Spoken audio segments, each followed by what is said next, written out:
These are the stories from people who went off-grid and never saw the wilderness the same way again. Cabins deep in the forest.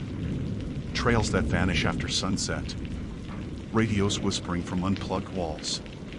Every account you're about to hear was told by someone who lived through a night they can't explain. So lock the door, dim the lantern, and settle in. This is true remote cabin, off-grid survival nightmares.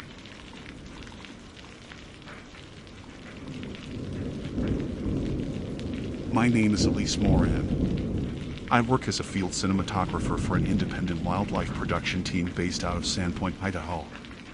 Most of my work happens deep in the Selkirk Mountains, long days spent alone, cataloging footage of elk herds, raptors, and whatever else wanders through the ridges between Priest Lake and the Canadian border. I've spent enough nights up here to know how silence can feel heavy, almost watchful. But what happened last winter wasn't just the quiet getting to me. Something was there, and it wanted to be seen. That afternoon started like any other field day. I had my drone, an old Phantom 4 with a modified 4K lens, set to map a stretch of forest that had been recovering from a controlled burn 2 years earlier. Snow still clung to the higher slopes, and the air had that sharp, metallic cold that carries sound strangely far. I launched the drone from a small clearing about half a mile from my cabin, watching it climb through the thin blue haze above the ridge. The feed on my tablet was crisp, sunlight flashing off the lens, treetops trembling in the wind, the faint gray outline of the ridge crest in the distance. Then, out of nowhere, the signal stuttered. It didn't drop outright, just flickered, as though something huge passed between the drone and the sun. For a second, I saw a shadow sweep over the tree line on my live feed, fast and sinuous, like a ripple through smoke. Then static. I waited, adjusted the antenna, tried to reconnect. Nothing. By the time I packed up, the sky had turned the color of dull metal, clouds pooling low over the ridge. Losing a drone isn't unusual, not in the backcountry. But this time, it felt different. The last coordinates it sent were just a few hundred meters beyond where the tree line thins into open snowfields. I marked them on my GPS, planning to hike up the next morning. The hike back to the cabin was long and dim. The sun had dropped behind the ridge, and the woods had gone still. I kept thinking about that shadow, how it moved too fast, too close to the camera. I told myself it was a raven, maybe a hawk passing near the lens. That's all. By nightfall, snow started again. I stoked the wood stove, checked my gear, and set my tablet to charge. My cabin sits on a slope overlooking a narrow frozen creek. There's nothing else for miles, no other structures, no roads except a Forest Service track buried under snow. I liked it that way. Isolation makes the work cleaner, steadier. Around 10 p.m., while I was labeling old footage, my tablet buzzed once. The screen lit up, showing a live feed I didn't recognize. For a second, I thought I'd opened one of the test files from earlier. But the timestamp at the corner read live 22 hours, 3 minutes, and 17 seconds. The image was grainy, gray-black, moving slightly as though filmed by something airborne. It was my drone. The angle was low, skimming along the snow just outside my cabin. The feed was jittery, skipping every few seconds, but the video clearly showed my own porch steps. My snow boots sat by the door exactly where I'd left them. I froze, watching the feed drift sideways, panning toward the window. The glass reflected faint light from inside the cabin, my lamp, my shadow, my own outline sitting at the table.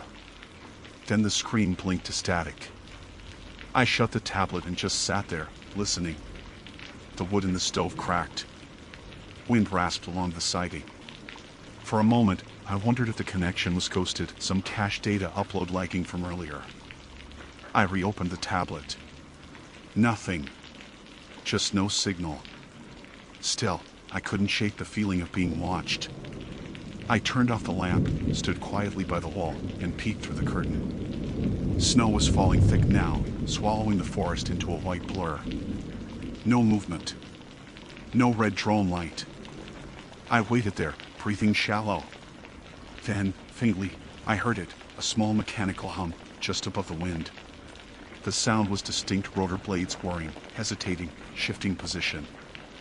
I stepped back. The drone was out there. I didn't see it, but the sound moved, rising, circling, then pausing right near the window. It hovered there for several seconds before fading slowly toward the tree line. My hands were shaking. I put on my jacket, boots, and grabbed a flashlight. Against every rational instinct, I opened the door. The snow outside was untouched except for my earlier footprints from the woodpile. I swept the beam toward the trees, nothing. Just the soft, falling light and my own breath in the cold. Then, I caught a flicker of red. Far up beyond the creek, through the thin pines, a small blinking light pulsed once. Twice. Then went dark. I waited there longer than I should have, trying to convince myself it was some reflected signal, some technical malfunction. When I finally went back inside, I bolted the door and killed the lights. The tablet stayed black. I sat there for hours, listening to the faint ticking of snow against the windows. At some point near midnight, exhaustion finally pulled me into shallow sleep. The next thing I remember was the sound of static.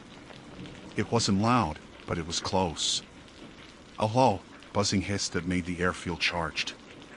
I opened my eyes and realized it was coming from the corner desk. The tablet screen glowed again.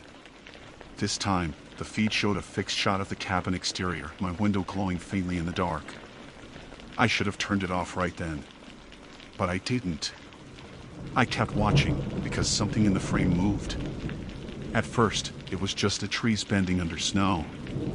Then, in the lower edge of the frame, a pale shape drifted into view. It looked like fabric, maybe a sleeve, maybe part of a coat, just brushing the corner of the camera's vision. The motion was deliberate, slow. Like someone knew exactly where the lens was. The shape lingered for a moment, then withdrew. The feed flickered again. For one brief second, the perspective shifted. The camera rose slightly, angling upward toward the window, toward me. And then the feed cut to black. I didn't sleep again. I stayed up until the first faint gray light crept through the window.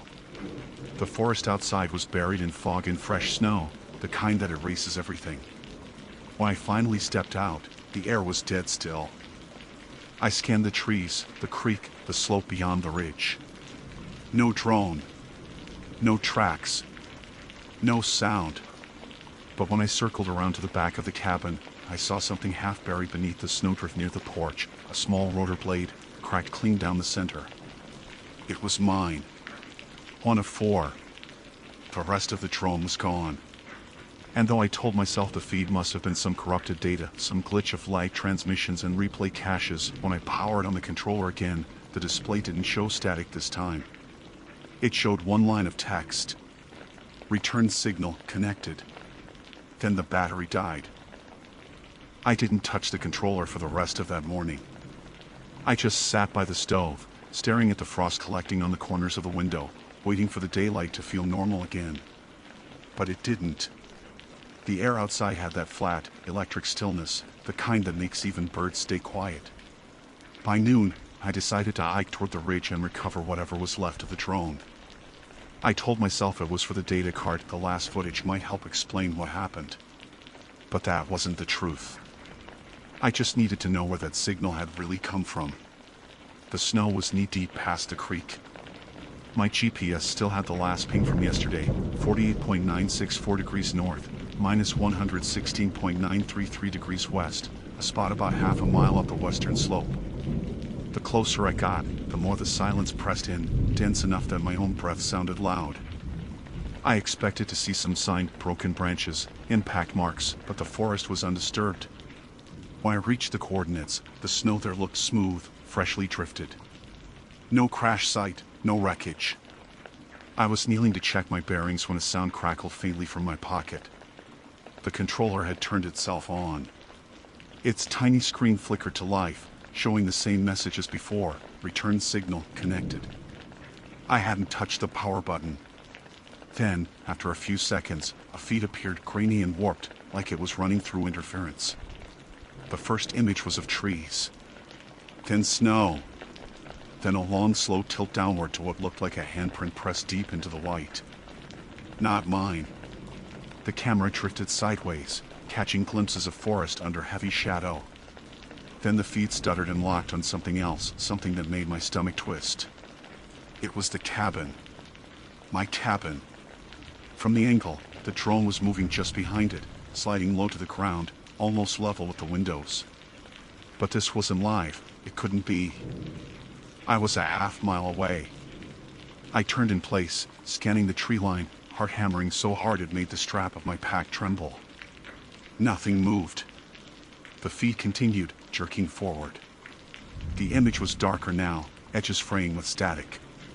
Then the camera turned sharply toward the window, and there I was inside the cabin, leaning over my desk, exactly as I had been last night when the signal first came through. The timestamp at the top read live 22 hours 3 minutes and 21 seconds. The same second. I dropped the controller into the snow and backed away. Every rational part of me screamed that this was cache data, not possible otherwise. But that logic dissolved fast when the controller crackled again and the feed shifted to a new shot, one I hadn't seen before. This time, the camera faced the forest from a higher vantage, as though the drone was hovering above the trees. The view was steady, deliberate. And right at the center of the frame, near a clearing below, stood something. It wasn't human. At first I thought it was a stump, tall and narrow. But the longer I stared, the clearer its shape became a thin figure, almost colorless against the snow, standing perfectly still. The head was tilted slightly upward, as if it was looking straight into the camera. And then, slowly, it raised one arm. The signal warped, the static turning sharp, almost like a hiss. I stepped back again, clutching my pack straps so tight my fingers hurt. The figure didn't move closer, didn't vanish. It just kept that arm raised, frozen in place. I killed the power and ran. By the time I reached the cabin again, the sky had darkened to that low, bruised gray of another coming snowstorm. My boots left deep prints in the drifted snow, and as I came up the porch steps, I noticed something else. The front door was open. Just a few inches, but open. Inside, the air was colder than it should have been. My equipment case lay half unzipped, camera gear still inside. Nothing stolen, nothing broken. Only the curtain by the window was slightly drawn aside, like someone had been looking out. I shut the door, bolted it, and stood there listening. The stove had burned down to coals. Somewhere in the distance, faint and irregular, came that same mechanical hum. I knew the sound now. The drone was flying again. I grabbed the tablet, half out of reflex. It had powered on by itself, the screen showing the live feed before I even touched it.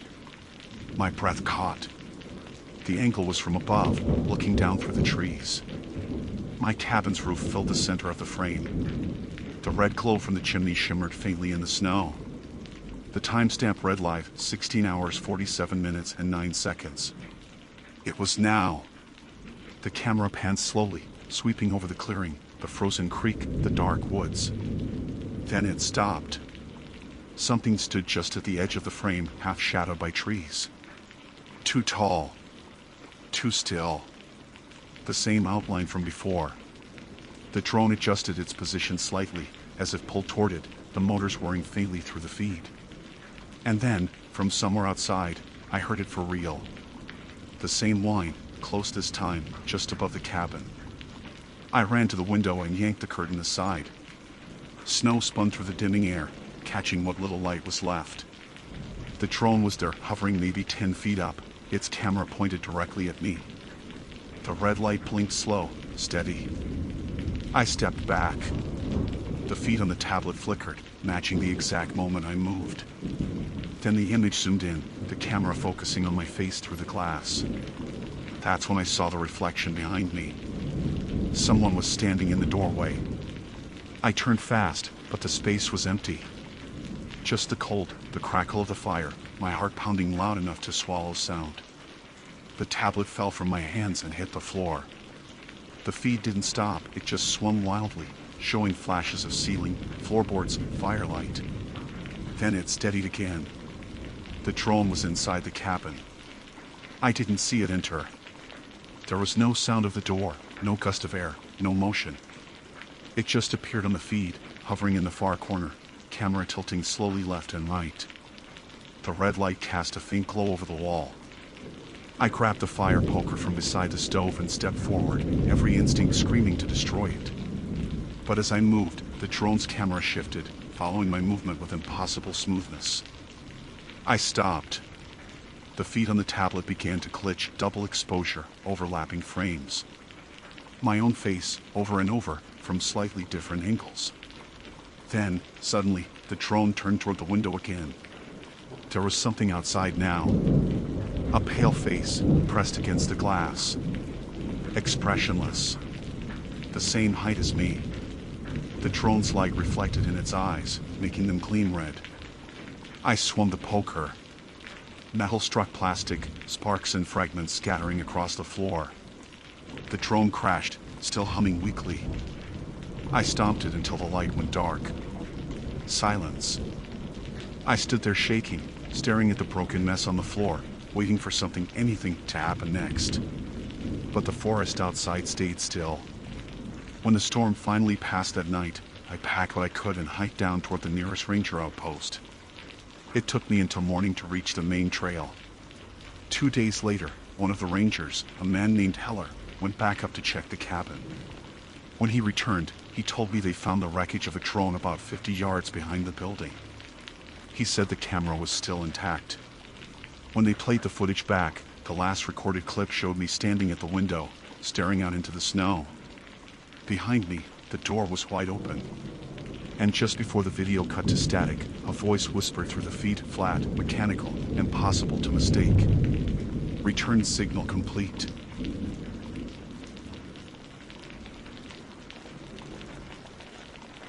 My name is Dana Allis.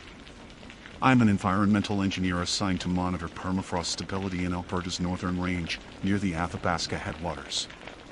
The cabin I stayed in belonged to the old forestry division, now abandoned except for the data sensors still buried along the creek. It was called Shutter Creek, named, I assumed, for how the ice formed along its banks, curling inward like closing shutters. I didn't realize the name meant something else entirely. It was late November when I arrived. The first freeze came fast that year, sudden enough to trap air beneath the forming ice in pale, distorted shapes. The creek ran behind the cabin, close enough that the sound of moving water was constant, low and steady, like breathing through cloth. My first 2 nights were uneventful. I took readings, recalibrated the sensors, and logged them into my laptop by lantern light. The third night, just after the temperature dropped below -20, the creek froze solid, and that was when the cabin door began to move. It didn't slam or rattle. It simply creaked open, slow and deliberate, until the wind spilled snow through the threshold. I thought maybe I hadn't latched it properly, so I pushed it shut and slid the wooden bolt into place. 10 minutes later, the bolt lifted itself, and the door eased open again. I told myself the wood was warping in the cold, or the foundation had shifted. I wedged a heavy plastic case against it, a box full of soil samples. The wind pressed, and the hinges gave a long groan, but this time it stayed closed. I went back to logging numbers. Then I heard the whisper. It came from the threshold itself, a faint scrape, like something dragging across wood. I looked down and saw the name carved there, shallow but deliberate, R. Wren. The letters were small, precise, cut long ago. The wind hissed through the gap beneath the door, carrying a sound that could have been speech. For a second, I thought I heard my own voice murmuring it back, Wren. The door went still. That night, I barely slept. I kept the lantern burning, watching my breath swirl in the air. Every hour or so, I checked the latch. It never moved again. By morning, the creek ice had shifted, cracking loudly in the sun. The door stayed shut. I tried not to think about it as I resumed my work. I told myself the whisper was just a trick of the wind moving through the old beams, the same way people hear voices in the roar of a waterfall. But when dusk came, the creek refroze, and with it came that same slow movement, the bolt lifting, the hinge groaning, the cold breath entering the room. This time, I whispered the name again before I even stood up. R. Wren. The air settled immediately, and the door stilled. I spent an hour just staring at it, feeling the pulse in my neck. Then I grabbed my flashlight and stepped outside. The snow was undisturbed, no prints, no drag marks, no sign of anyone near. The creek looked wrong, though. The ice wasn't flat like before, it was warped inward, as if something beneath had pressed up and frozen mid-motion. I shone the light across the surface and saw faint grooves, shallow lines tracing toward the bank beneath my feet. They stopped just below the cabin's foundation. I went back inside. On the table lay my temperature logbook, open to a fresh page.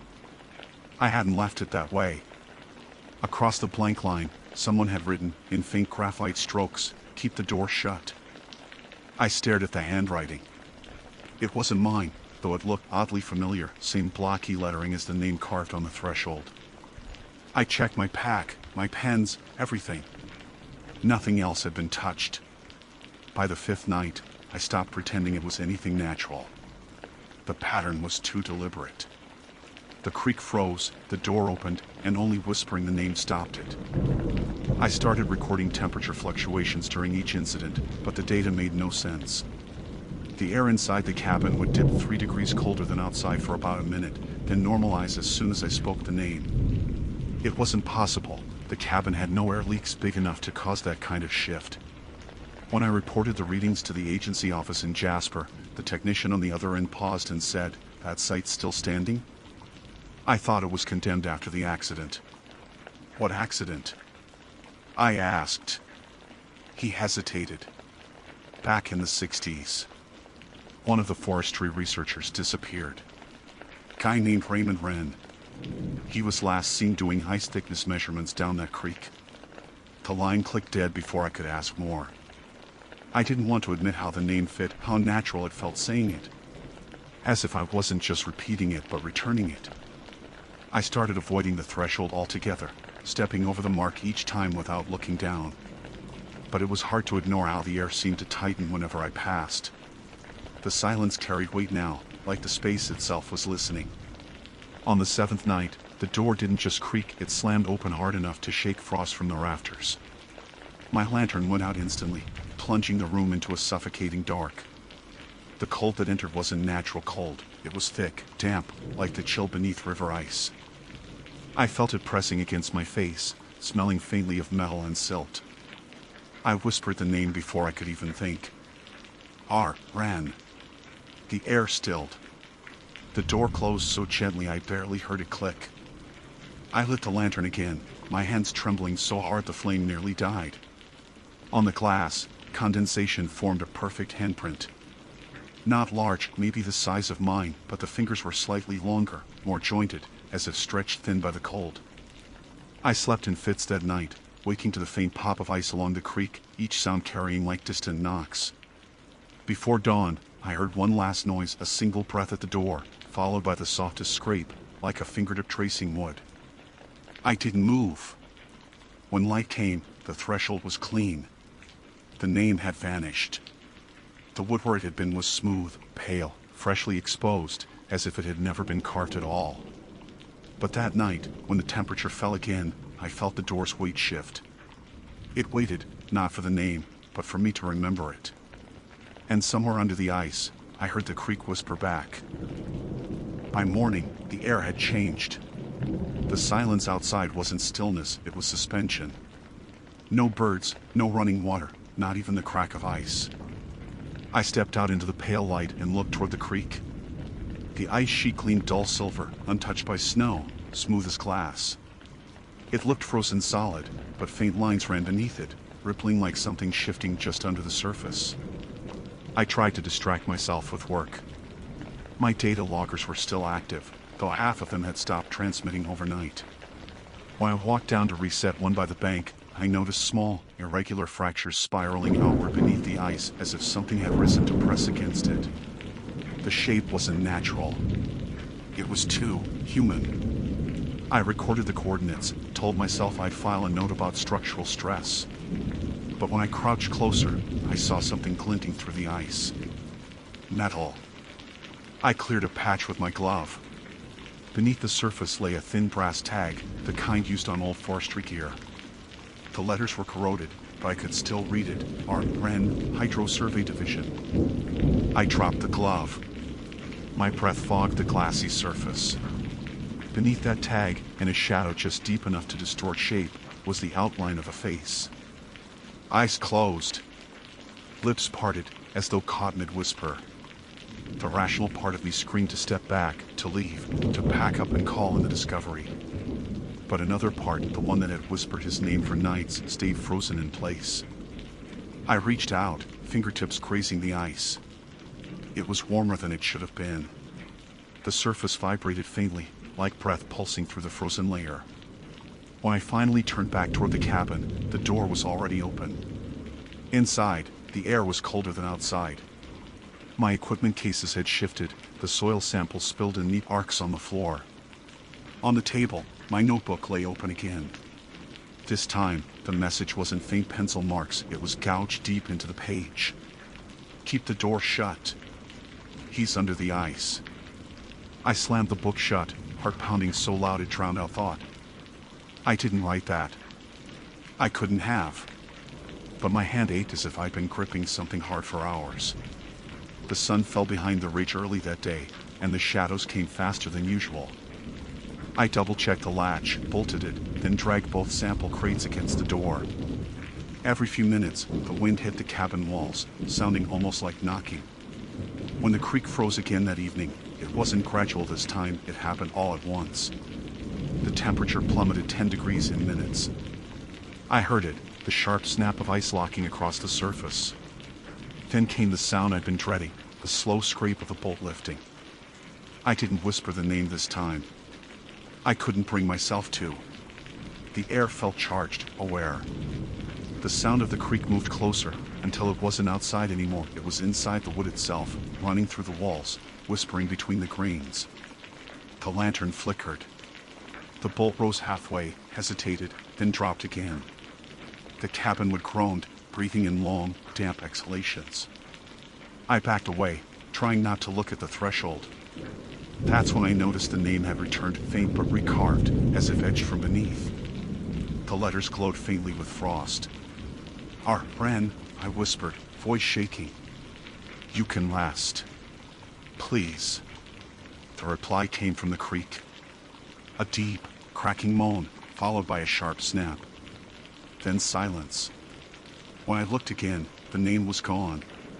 For the first time in days, the door stayed shut on its own. I sat there until morning, waiting for something else to happen. Nothing did.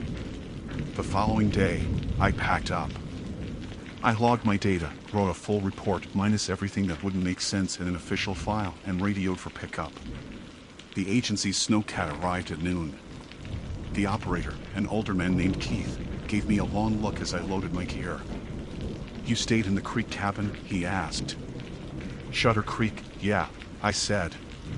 He didn't nod, just looked at me quietly and muttered, "Should have burned that place down after Ren." I didn't ask what he meant. I didn't need to. We drove out along the ridgeline trail, the cabin shrinking behind us. Just before it vanished from view, a gust of snow blew through the trees. For a moment, I swore I saw the door swing open again. 3 days later, back in Jasper, I filed the report and returned to the lab. My supervisor, Dr. Leary, reviewed the data silently. "Strange temperature oscillations," he said. "Localized cold sink behavior. Could be atmospheric pressure shifts." He smiled faintly. "Good work, Dana. You captured something rare." I didn't tell him what else I'd captured. That night, when I opened my laptop to copy the raw data, a new folder appeared on my desktop. I hadn't made it. Its name was a timestamp, December 4th, 1967. The day Ren disappeared. Inside were 6 short audio files. The first 5 were corrupted, static bursts with faint creaking sounds beneath. The 6th played cleanly. It was a man's voice, low and strained, saying only, "Keep the door shut." It leads both ways. I deleted the folder instantly, unplugged the drive, and packed it away. But when I shut the laptop, my reflection in the screen didn't move right away. It stayed a half-second longer, lips parting as if to whisper. A week later, I got a call from Dr. Leary. "Strange thing, Dana. The field cabin at Shutter Creek? It burned down last night. Total loss." I didn't say anything. My throat went dry. He went on, the inspector said it must have been the stove. But they found something in the creek below. A tag. Brass. Says D. Hollis. You didn't happen to leave any identification up there, did you? I told him no, though my hands were already shaking. That night, I dreamt of the creek again. The ice was smooth, perfect, and beneath it something pale drifted upward, pressing its hand against the frozen sheet. Not Ren, someone else now. The hand was mine. When I woke, the air in my apartment felt colder than it should have been. From the hallway came a faint creak. I looked up just in time to see the front door move. Not much, just enough for the latch to lift and settle. I whispered before I even thought. Ren. The sound stilled. But when I looked closer, I saw the name carved faintly across my own threshold, fresh and new. Not Ren this time. D. Hollis. And from somewhere beyond the door, the creek began to whisper again.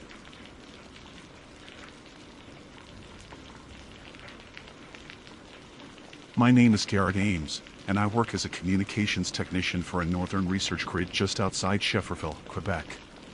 The facility, Northline 26, sits at the end of a frozen access road, 70 kilometers from the nearest settlement. It's mostly unmanned during the winter, except for maintenance cycles like mine. My job was to spend 72 hours verifying the uplink relays, logging signal drift, and running diagnostics on the satellite repeater that keeps the research network connected to Montreal. It's the kind of posting you take when you want quiet. No distractions. No noise but the wind scraping over the snow. I told myself that was why I signed on, but in truth, I just needed to be out of range from my ex, from my friends, from everything I kept failing to explain. I arrived just before sunset, the thermometer in my truck reading -21. The cabin was a squat prefab unit attached to a small relay shack. Inside, the air smelled of metal and dust, stale coffee, and the faint tang of ozone. A bank of instruments lined one wall, their indicator lights pulsing like the slow blink of distant stars. The satellite phone sat on its dock beside the network console, a heavy old Iridium model patched directly into the uplink grid. The first 6 hours were routine. Signal pings every 30 minutes, voltage checks steady. I cooked instant noodles, read a half chapter of a book I'd been dragging around for months, and went to bed by midnight. At 2:26 a.m., the satellite phone rang. The sound was sharp, wrong in the silence, like metal hitting glass. I woke instantly, heart punching against my ribs. The screen was glowing green, showing a number I didn't recognize, just a string of zeros ending with 26. I picked it up, expecting interference or maybe a wrong number bouncing off the network. But the line wasn't noisy. It was perfectly clear. Garrett. My own name. Spoken in my voice. At first, I thought it was a recording. Maybe an old message from a test cycle, somehow looping back through the system. But then the voice continued, lower now, closer. You shouldn't have come back here. I froze. The words echoed faintly through the receiver, timed exactly with my breathing. The same rhythm. The same pauses. Who is this? I said. Static surged in a long inhale. Then my voice spoke again. You know me. The call ended with a short click. The phone screen went black. For a few seconds, I just sat there staring at the handset, waiting for logic to catch up. The rational part of my brain supplied possibilities, feedback through the uplink, signal reflection, maybe some kind of test frequency bouncing from another relay. But none of that explained why it used my voice. I logged the event in the maintenance journal, noting the timestamp and line code. When I tried to redial the number, the phone wouldn't power on. Not even a flicker of light. I checked the dock, the cable, the breaker. Everything was fine.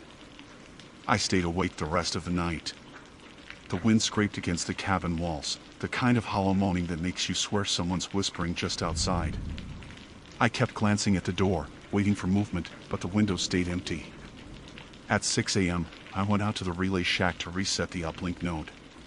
The sky was a bruised gray, light barely skimming the treetops.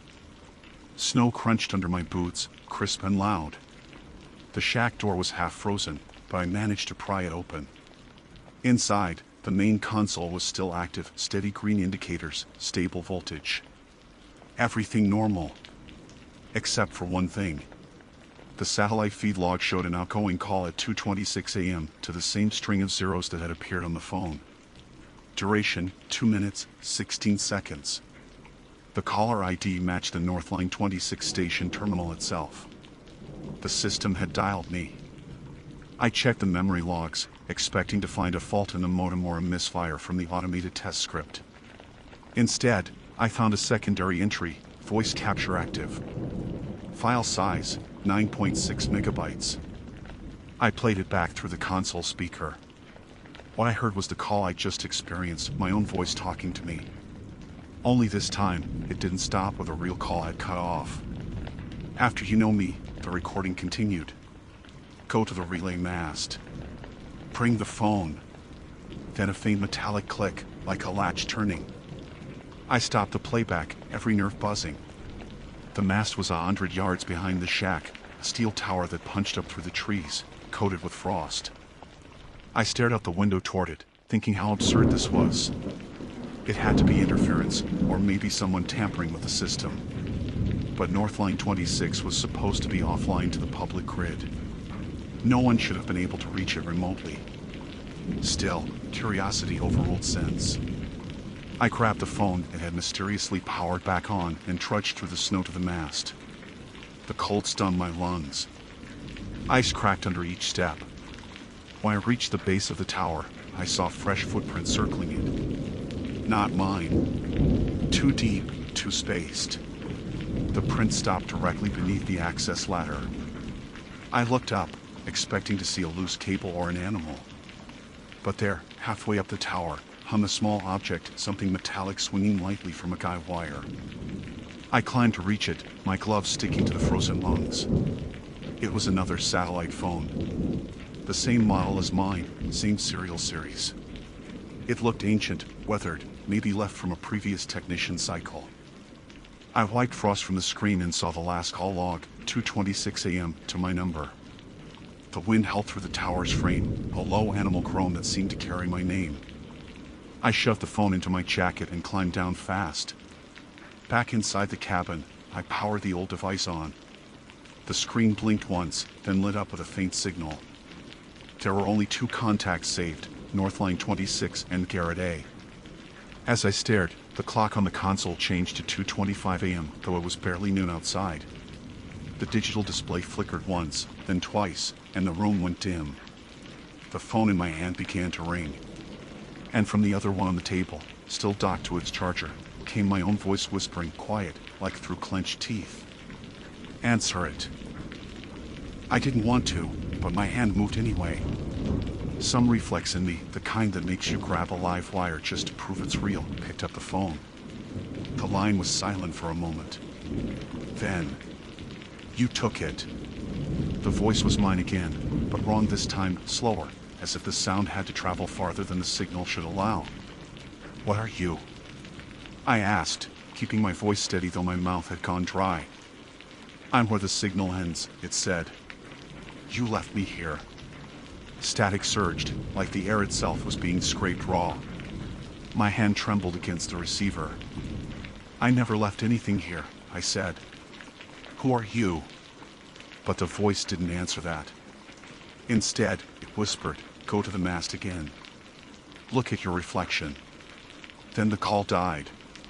When I set the handset down, I realized both phones were glowing now, their clocks syncing, both frozen at 2:26 a.m. The sunlight that had been cutting through the window was gone.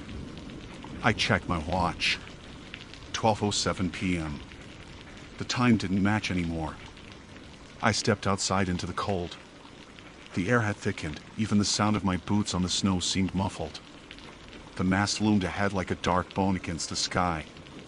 The closer I got, the more the world seemed to lose definition, shadows softer, edges blurred. At the base of the tower, I saw it, a shimmer in the steel, faintly mirrored like ice. My reflection stood there, bent slightly out of sync with me. I raised my hand. It was late to follow. Then it smiled. I didn't. I backed away, boots crunching.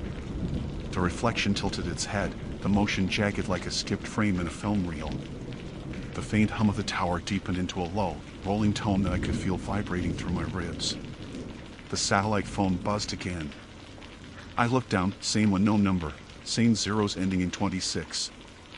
I almost dropped it. This time, the voice didn't wait for me to speak. I told you not to come back, it said. Now the relays aligned. The words felt like they were being spoken inside my skull. I looked up at the top of the mast glowed faintly, a ring of light pulsing around the dish. The snow around me shimmered, fracturing light into colorless shards. What does that mean? I whispered. You're the transmission, it said. You called yourself. Then the line went dead. I started running back toward the cabin, tripping over my own footprints. I slammed the door, locked it, and tried to steady my breathing. Every piece of equipment was on the monitors, recorders, diagnostic screens, all showing the same message, uplink stable/signal loop detected. I yanked the breaker switch. The lights died. The silence that followed wasn't silence. It was thicker, like standing underwater. And under it, something moved.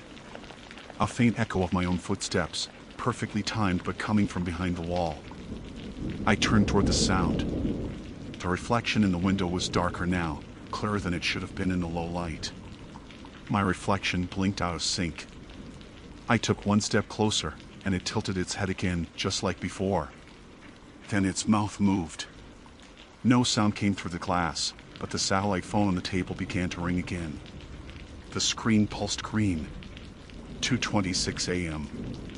My reflection mouthed one word, and I heard it come through the phone at the same moment. Switch. Every light in the room blinked on at once, flooding the cabin with a sickly yellow glare. The air buzzed.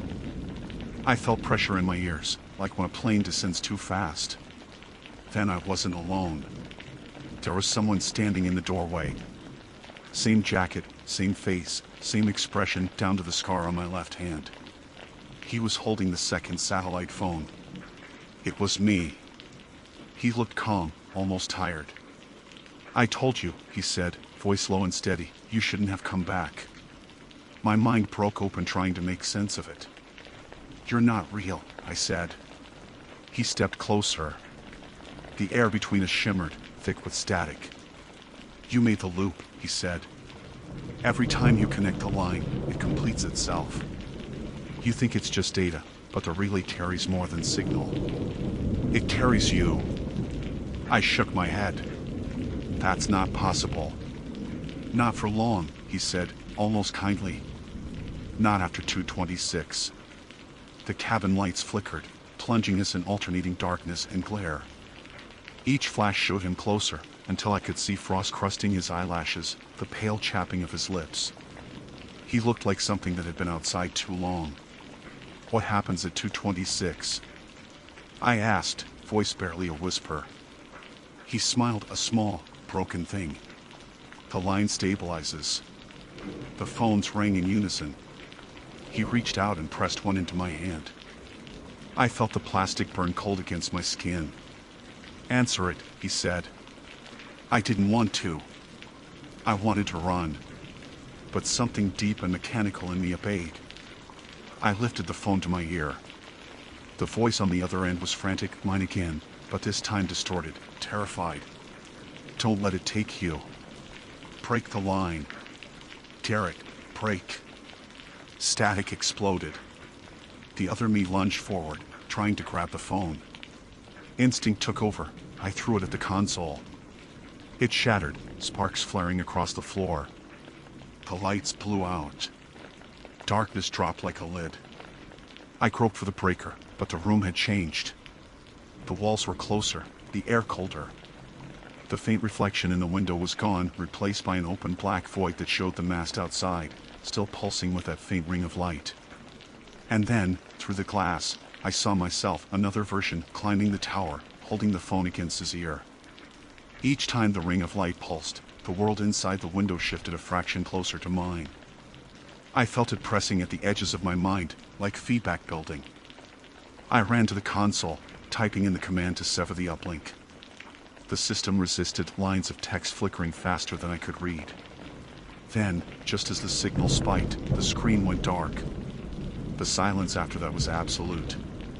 No wind. No hum. No sound at all. When I looked out again, the tower was gone. Only flat snow and a faint red glow on the horizon. I reached for my watch. 2:26 a.m. The display froze there, digits unmoving. That was 2 nights ago. I've been stuck in the same hour since. Each time the phone rings, I answer, and the voice on the other end begs me to stop what I already did. I've tried shutting everything down, but no matter what, the time never changes. The uplink keeps humming under the floorboards, steady as a heartbeat. And somewhere in that endless loop, one of me is still climbing the tower.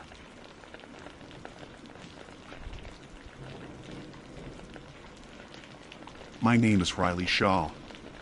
I am a park ranger assigned to a remote monitoring post deep in the Mount Baker, Snoqualmie National Forest, Washington. The supply cabin where I stay sits at the end of an old service trail, roughly 7 miles from the nearest station. It's a squat, timber-frame structure, built in the 1950s, with 2 metal-framed bunks, a small stove, a table, and a storage locker for field gear. The second cot has always been there, even though I'm the only one assigned to this sector. I locked the cabin door every night. It wasn't optional, it was regulation.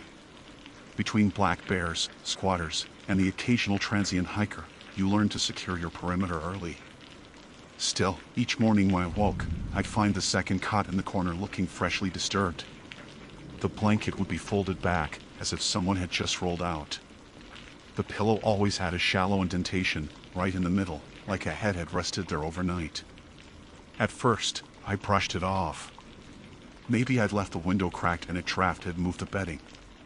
Or maybe I was leaning too heavily on habit, thinking I locked the door when I hadn't.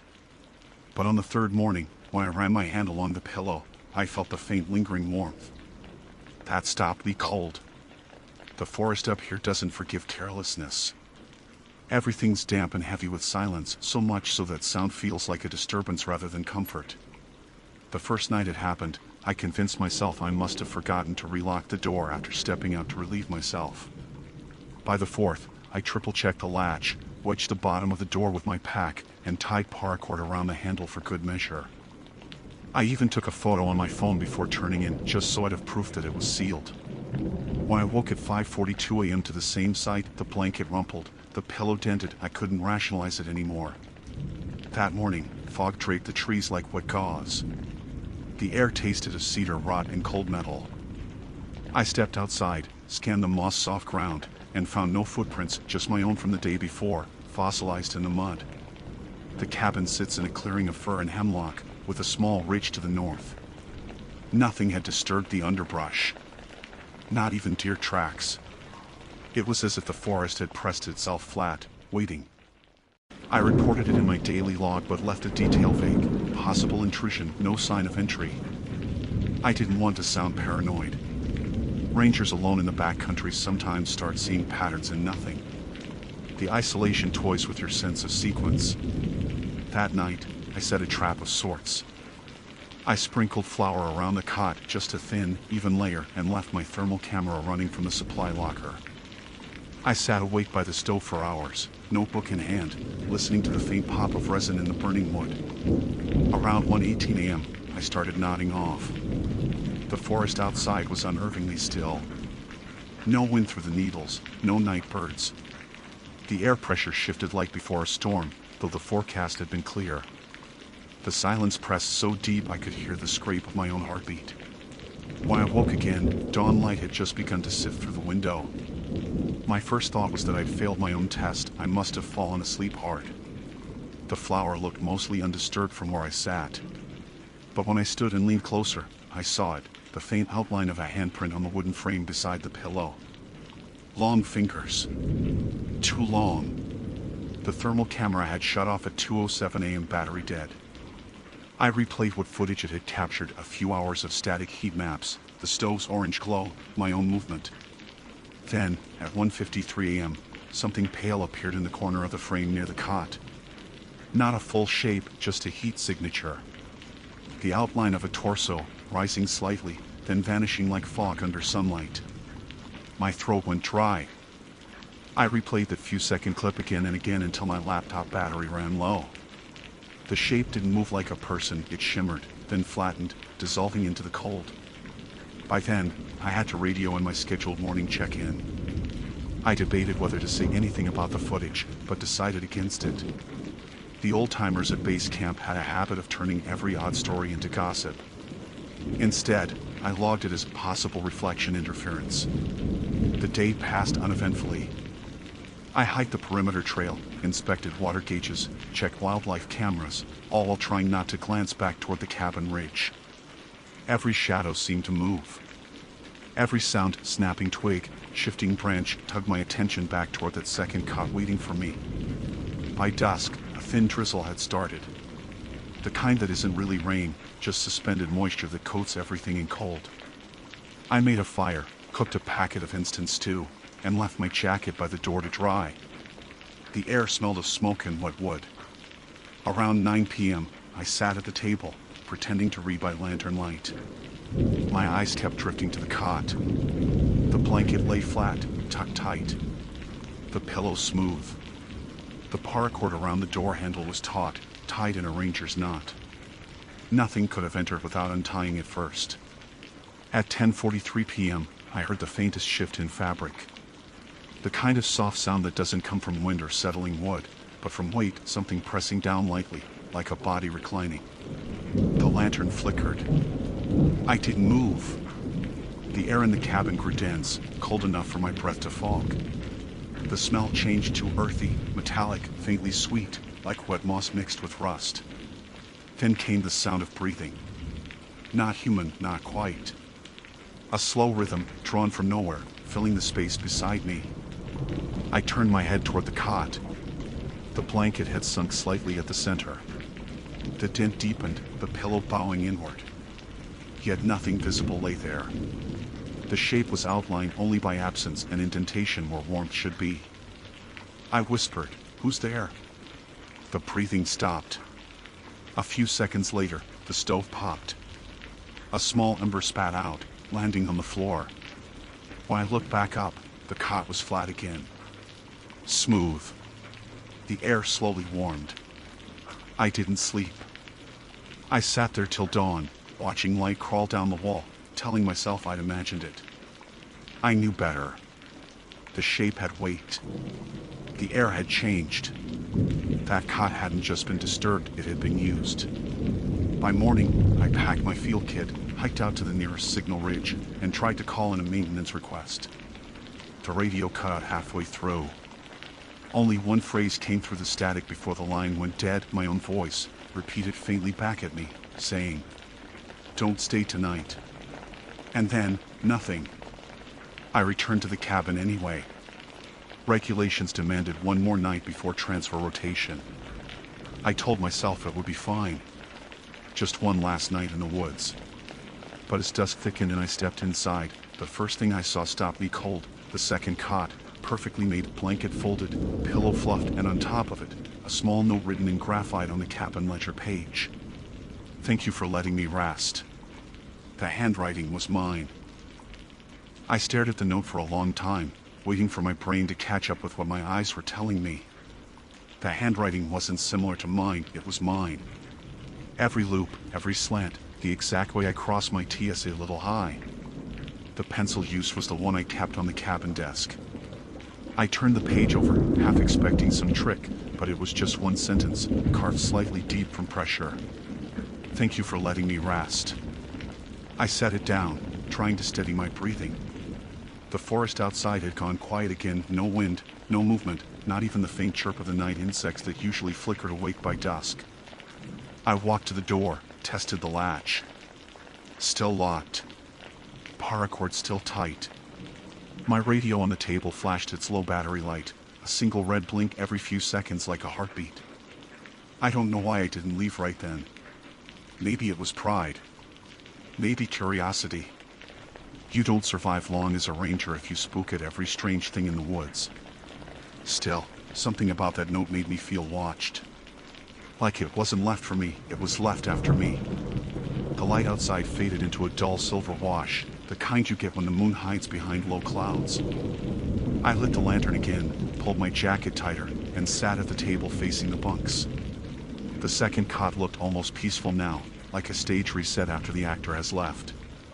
By 10 p.m., the air had thickened. The stove's warmth didn't reach the corners. I could see my breath again.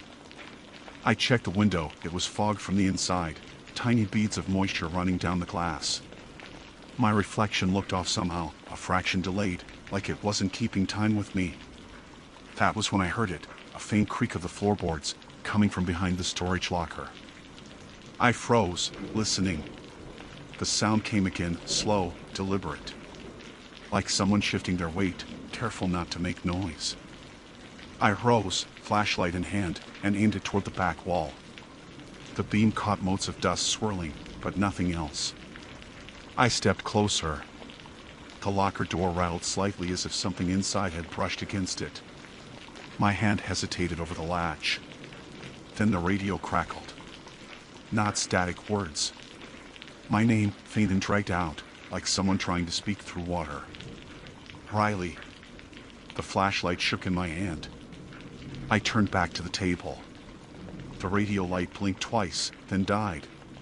Silence filled the room, deep and electric. I could hear my pulse pounding. I forced myself to move.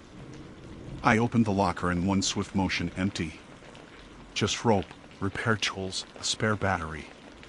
But as I crouched to close it, I noticed something carved into the inner panel of the door, beneath the paint. Faint, but deliberate.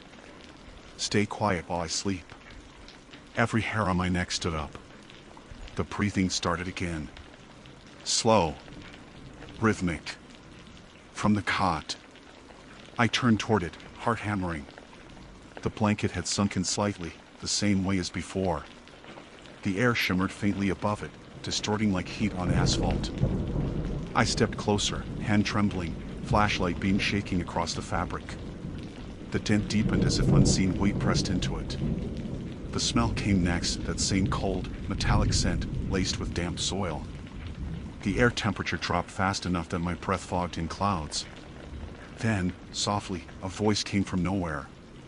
"Don't wake me." I stumbled back, nearly knocking over the lantern.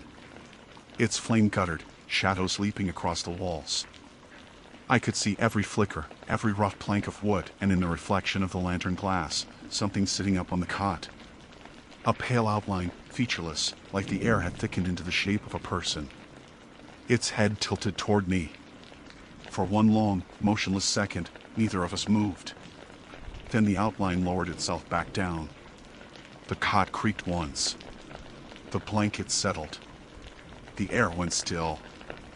I didn't breathe for several heartbeats. My flashlight flickered, dimmed, and went out. I stood in that dark for what felt like an hour, until the lantern finally steadied again. When I dared look, the cot was flat. Perfectly made. I don't remember sitting down, but I must have. I came to with my head on the table, morning light spilling through the window. My neck ached. The fire was low and cold. The cot beside me was untouched, blanket smooth, pillow flat. For a moment, I thought maybe I'd dreamed it all. Then I noticed the open door. The latch hung broken, metal twisted outward like something had forced its way from the inside. The paracord was shredded. Outside, the clearing was covered in dew. And on the ground, next to my boot prints, were another set bare feet, smaller than mine, pressed deep into the mud. They led away from the cabin toward the tree line. I followed them until they stopped at the edge of the ridge. Beyond that, the forest dropped steeply into mist. The prints ended abruptly at the slope, no return tracks. Just gone. I called it in. Used the emergency band, reported possible break-in and psychological distress. The dispatcher's voice came through distorted, cutting in and out, but I caught one phrase clear enough. "Shaw, you're not supposed to be there. That cabin's been closed since 2012. That couldn't be right. I'd been assigned to this post last week. I had the log, the issue key, the paperwork. But when I checked my folder that afternoon after hiking out to the ranger station, the file for cabin 47B was empty.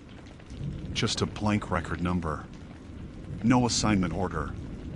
No signature. The station chief didn't believe me. Said the place was condemned after a lightning strike years ago.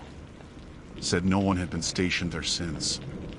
When I showed him the note I'd found, the one written in my handwriting, he went pale, then quietly folded it into his pocket without a word. That night, they let me crash in the main barracks.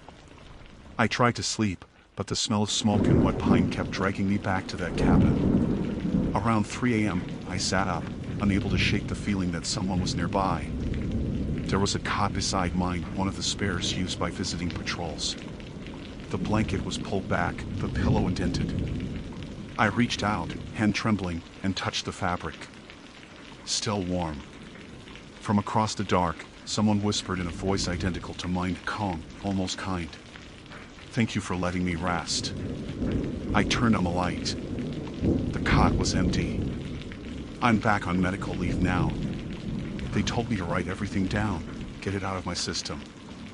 I can't bring myself to delete the photo of the locked door from that night. It's the only proof I didn't forget. But sometimes, when I wake before dawn, I can feel the other half of the bed beside me shift just slightly, like someone turning over in their sleep. And when I check the pillow, there's always the faintest dent. Still warm.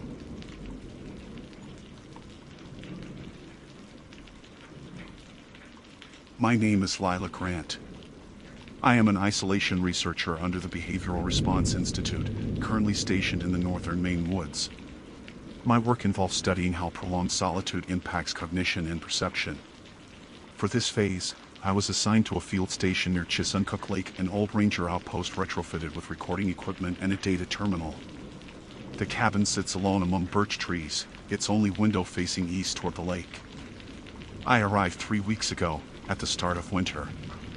The trail-in was half frozen, and by the time I settled in, the snow had already begun to fall in heavy, needed layers. The cabin's walls creaked with age, but the insulation was good enough to keep the temperature bearable. My only contact with the outside world was a satellite phone used for scheduled check-ins twice a week. The rest of the time, it was just me, the hum of the small generator, and the view from the birch-framed window. That window became both my company and my confinement. The glass was old and warped, slightly bubbled in the corners, making my reflection bend just enough to feel wrong when I looked too long. At first, I thought I was imagining it, tiny delays between my movements and the reflection's response, as if the glass was thick with air. A psychological artifact, I reasoned, the kind that develops when one's world becomes too small and predictable. But it wasn't constant. The lag happened rarely and unpredictably, once when I reached for my coffee mug and saw my reflection's fingers twitch a moment later, or when I turned my head and glimpsed it still facing forward. I started documenting every incident, noting the time and environmental conditions. The data log read like superstition: November 10th, 11:42 p.m., reflection blinked 2 seconds late. The human brain can play tricks in monotony. I repeated that to myself often. Still, I couldn't shake the discomfort of that delayed mimicry. I told myself it was light refraction, a stutter in the perception loop, anything but what it felt like, a presence watching me from inside the glass.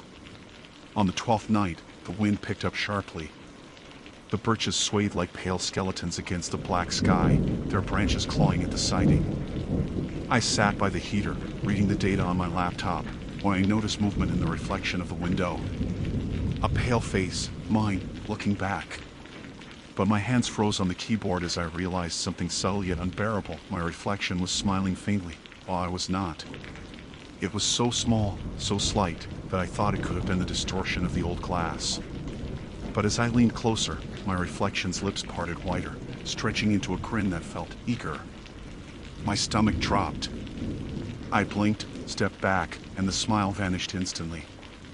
The reflection matched me again, perfectly. That night I couldn't sleep. The silence out here isn't peaceful, it's a vacuum. You begin to hear the absence of sound like a pulse behind your ears. I turned my flashlight toward the window every few minutes, convincing myself it was nothing. By morning, I'd logged the event as possible visual hallucination due to fatigue. The next evening, I decided to test the phenomenon more directly. I set up my handheld camera on the table and aimed it toward the window, recording myself sitting and moving at intervals. The reflection seemed normal through the lens, no lag, no smiles, just me and the snow falling behind. When I reviewed the footage later that night, something made my throat tighten. Around the 20-second mark, the reflection blinked noticeably after me. The delay was about a second and a half. And then, when I looked closely at the timestamp overlay, the camera's recording time froze for a single frame, as if something interrupted it. A cold draft moved through the cabin, though the windows were sealed tight. I shut off the generator to listen. For a few moments, there was nothing but the faint hiss of falling snow outside. Then, from beyond the birches, came the faintest echo of footsteps, slow, deliberate, crunching through the frozen crust. I stepped closer to the window. The forest was pale with moonlight. The sound stopped. My reflection stared back at me, eyes wide, identical but too still. I waited. Then it blinked, a half second too late. I whispered my own name, testing the air, Lila. My breath fogged the glass. The reflection didn't fog with it. The smile returned just a fraction of one, enough to curl the corners of my reflected mouth. I turned away, heart pounding. There was no reason to panic, I told myself. Stress responses, isolation-induced paranoia. I repeated that phrase, wrote it into my log like a mantra. Possible early onset of mirror self-misidentification phenomenon. I made notes, wrote observations, even laughed under my breath.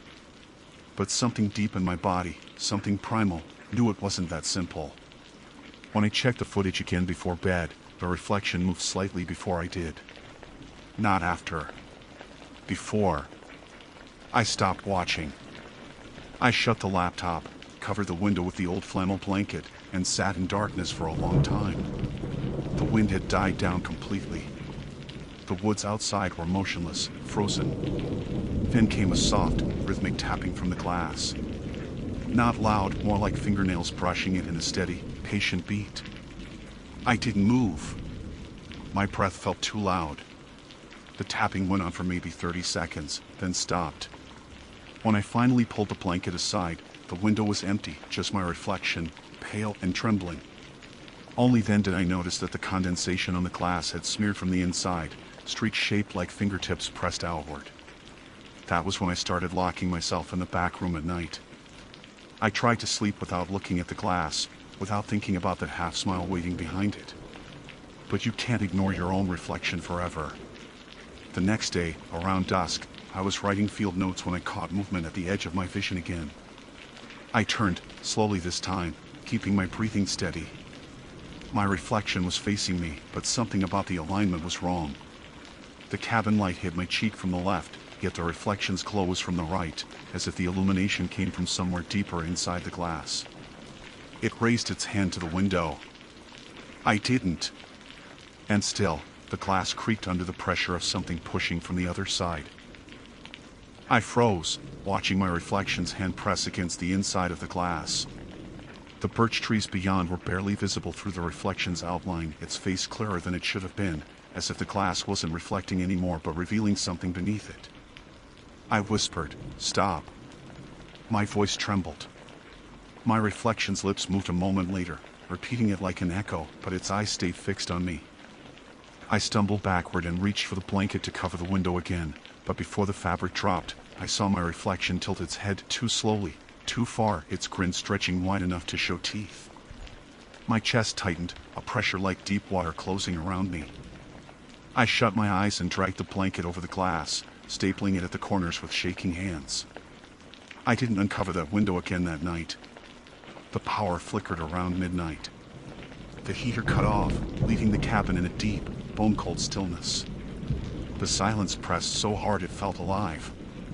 Somewhere behind the wall, the wood cracked, the sound carrying like a soft knock. Once. Then again. Then 3 times, steady, measured.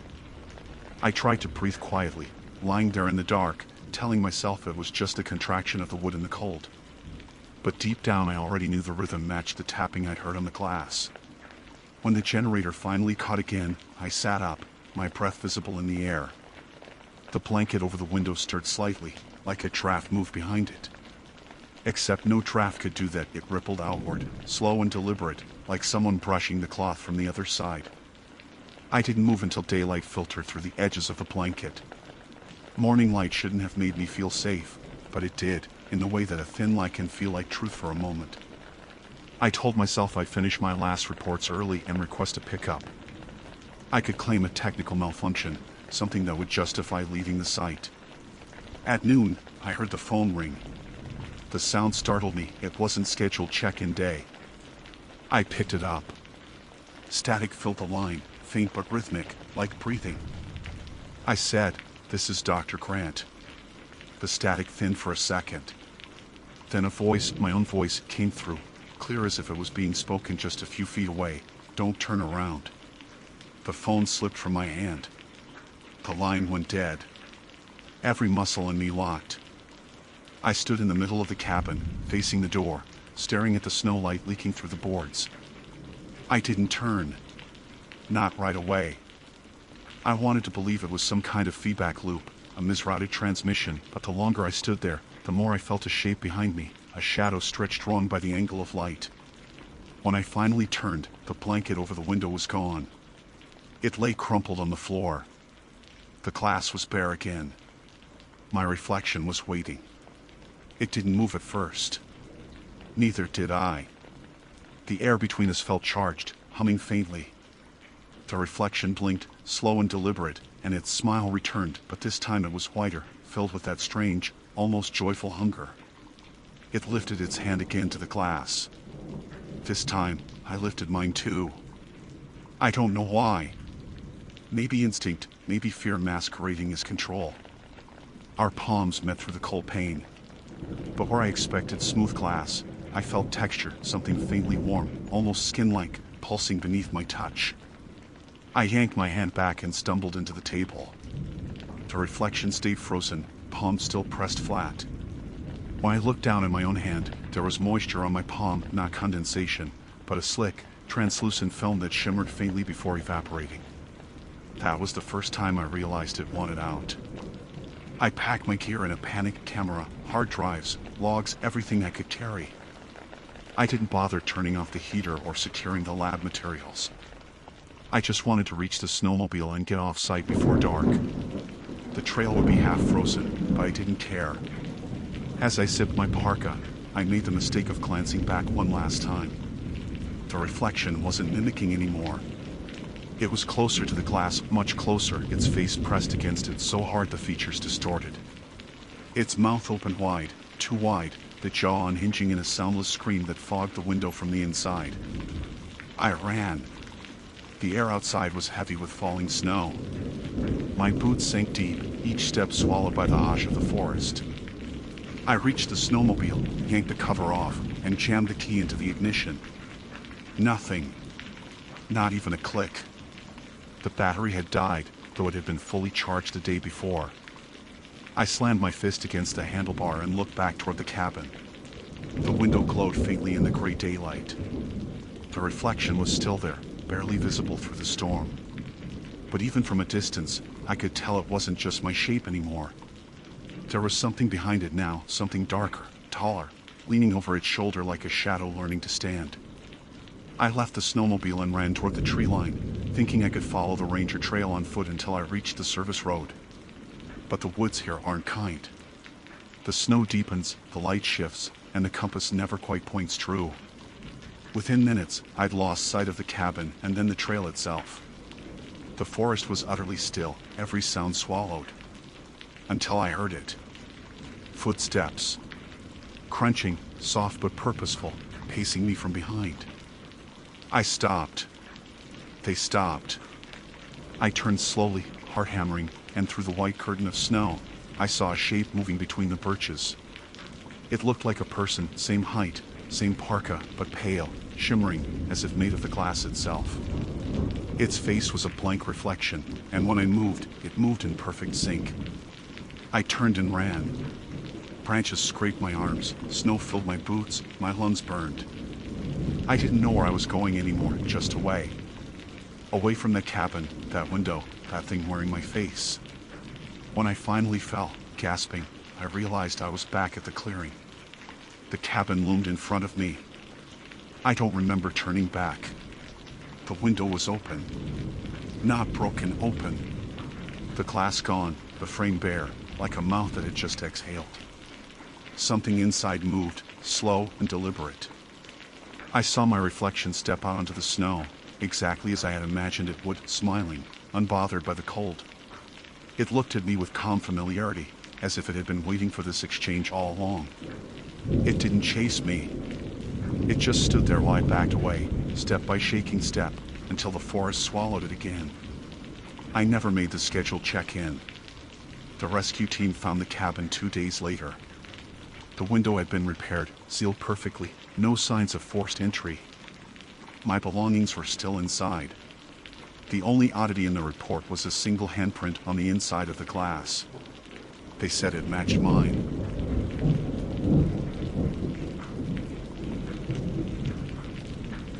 My name is Julian Trent.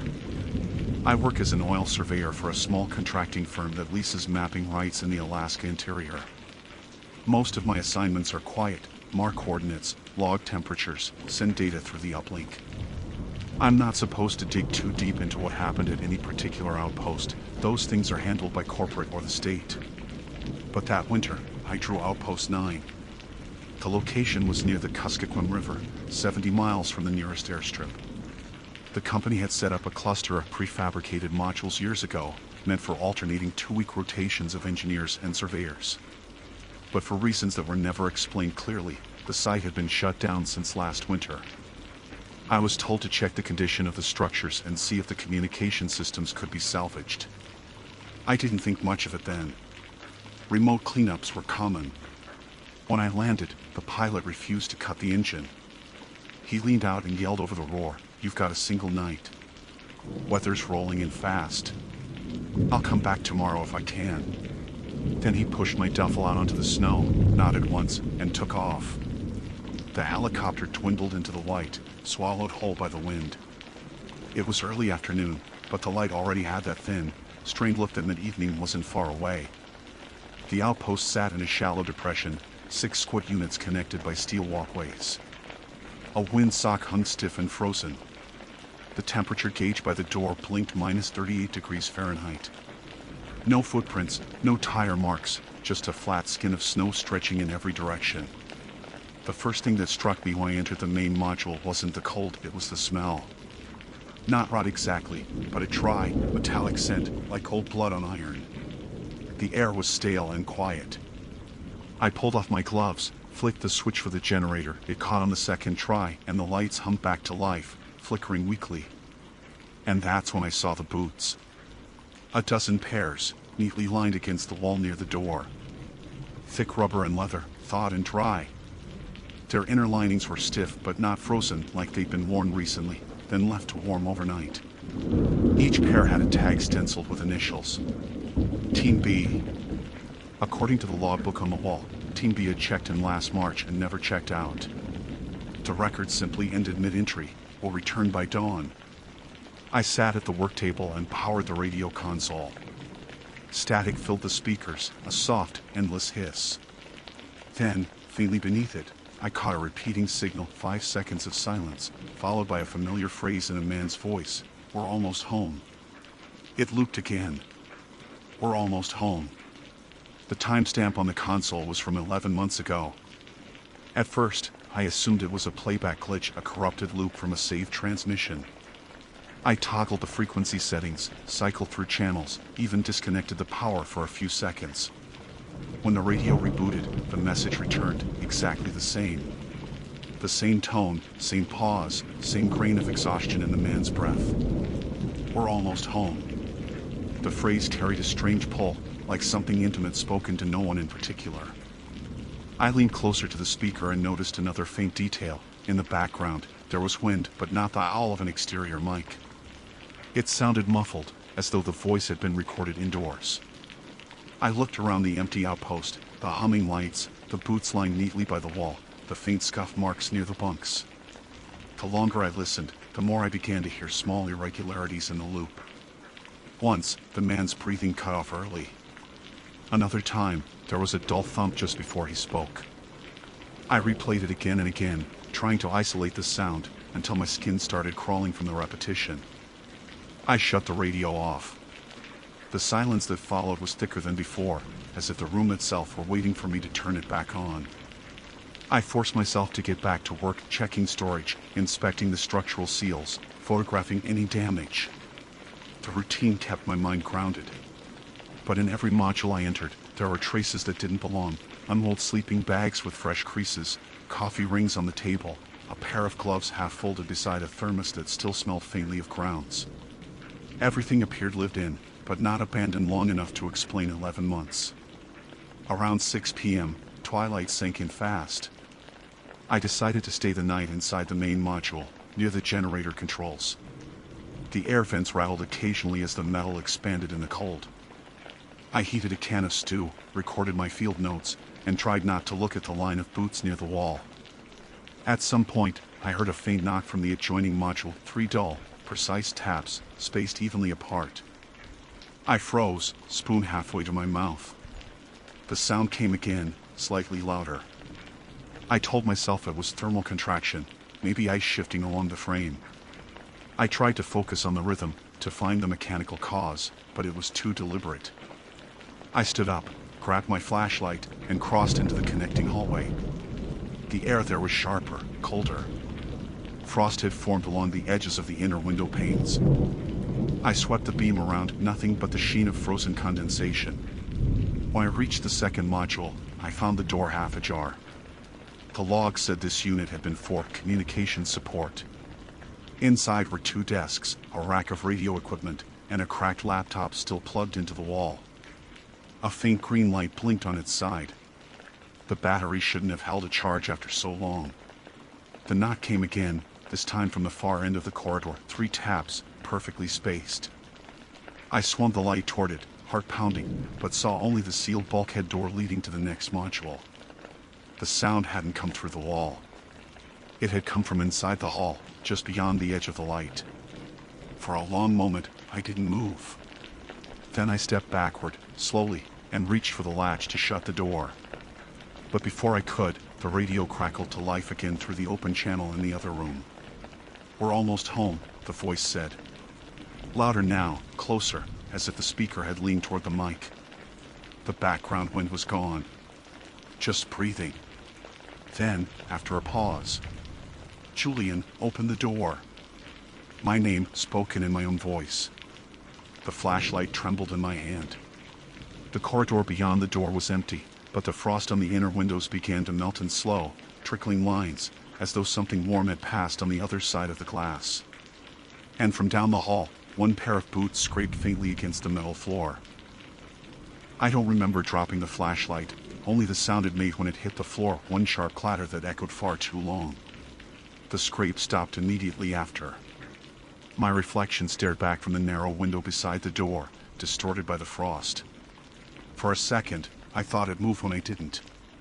The radio behind me kept looping the same phrase, my voice now slightly warped, as if dragged through water.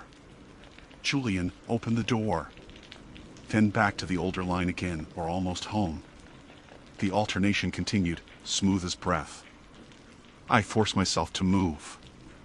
I closed the corridor door, slammed the latch down, and returned to the main module. The walls hummed faintly with the generator's pulse, but everything else was silent. My hand shook when I powered down the radio equipment. The loop vanished, replaced by the faint drone of the wind outside. The storm the pilot had warned about had arrived early. Through the narrow window I could see the snow whipping sideways in sheets. I was cut off until morning at least. I wrapped myself in a thermal blanket, leaning against the bunk wall, flashlight angled toward the door. I told myself I'd stay awake, but sometime after midnight, exhaustion crept in. When I woke, the room was darker. The generator light had gone out. My watch said 3:17 a.m. The wind had dropped to a strange, muted quiet. I got up to restart the power, stepping carefully across the floor, and froze. All the boots that had been lined by the door were gone. The melted patches on the floor where they'd been stood out like stains, wet ovals that hadn't yet frozen over. My breath caught.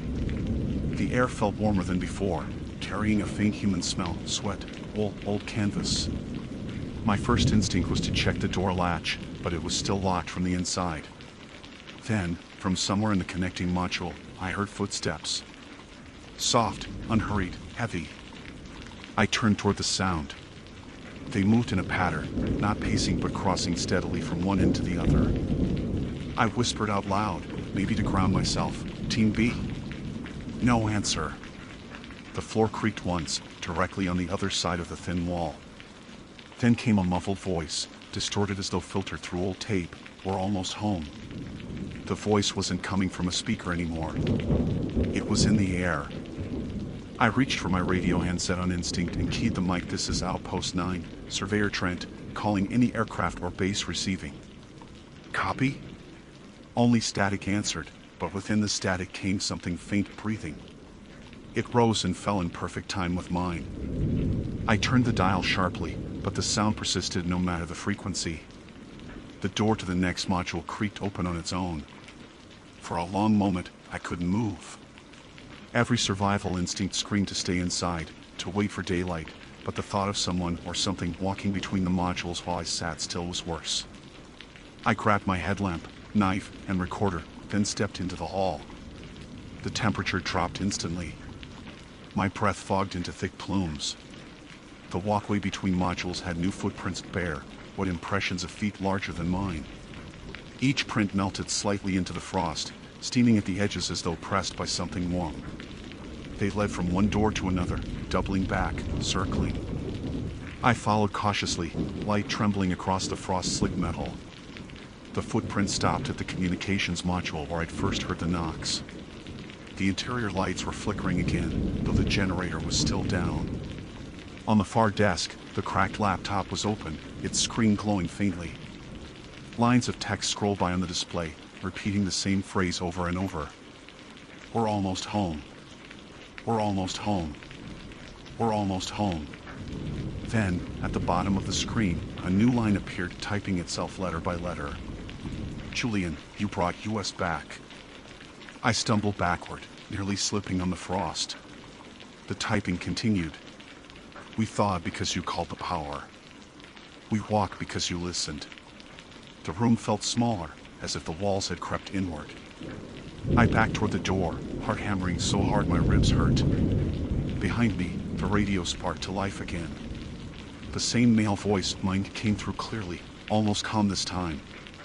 "We made it home." Something moved in the periphery of my headlamp. A figure stood half hidden in the shadows near the corridor, broad shoulders, frost-clumped hair, face obscured. Its outline shimmered faintly, like heat rising from asphalt. Then another stepped out beside it. Then another. Their clothes were soaked through, skin gray-blue, ice filmed with ice. But their mouths were shaped around the same words, repeating soundlessly in perfect sync with the voice on the radio. "We're almost home." I bolted. The figures didn't chase. They only turned their heads as I passed, following me with those glazed eyes. The walkway between the modules blurred as I ran back toward the main cabin. I slammed the door, twisted the lock, and shoved the table against it. My breath fogged the air so thickly I could barely see. The radio on the desk flickered one last time and then went dark. Total silence. No wind, no hum, nothing. I stood there shaking, waiting for the next sound. When it came, it wasn't knocking. It was the metallic rattle of the outer latch turning from the other side. I held my breath. The latch stopped halfway, then clicked back into place. After that, only stillness. Hours passed. I sat against the wall, blade in hand, flashlight battery fading to ember. The storm had stopped, but outside the window, the snow looked wrong, rippled in uneven drifts, as though several people had walked circles around the outpost before freezing in place. At first light, I packed what I could and went outside. The air was strangely mild, no wind at all. The snow had hardened into a crust of ice, reflecting the pale sunrise. The helicopter's rotor echo reached me faintly from the south. When I turned for one last look at the outpost, I froze. All 12 pairs of boots were lined neatly by the door again, each one upright, steaming faintly in the cold. The footprints I'd seen before were gone. As I stood there, the radio inside clicked on. Even from the doorway, I could hear it through the open window. My own voice, calm and steady, "We're almost home." The pilot's voice crackled in my headset, asking if I was ready to leave. I didn't answer right away.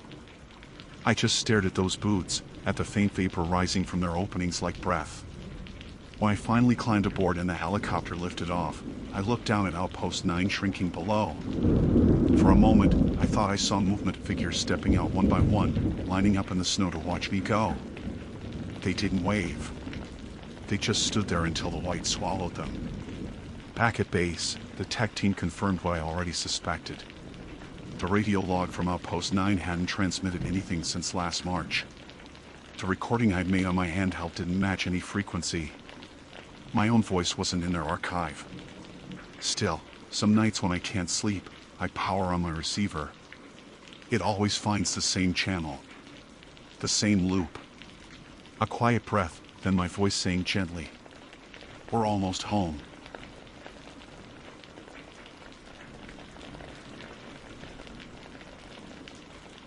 My name is Anna Brooks. I am a graduate student in forestry at the University of Tennessee, conducting independent research in the Appalachian Range. My mentor, Professor Emery Keller, has lived off-grid in a cabin at the edge of Pisgah National Forest for nearly 20 years. I came to stay with him for 1 week to collect soil samples, calibrate my field instruments, and learn what he called the real language of the woods. He was eccentric, but kind. Gray-bearded, wiry, and always half-smiling, as if he knew something I didn't. The first night I arrived, he showed me the cabin, 2 rooms, a wood stove, a small generator, and a steel lantern hanging from a hook by the window. Its glass was tinted red, and the brass frame was engraved with faint symbols I didn't recognize. "That's the signal lantern," he said, tapping it once with a knuckle. "You only light it in an emergency."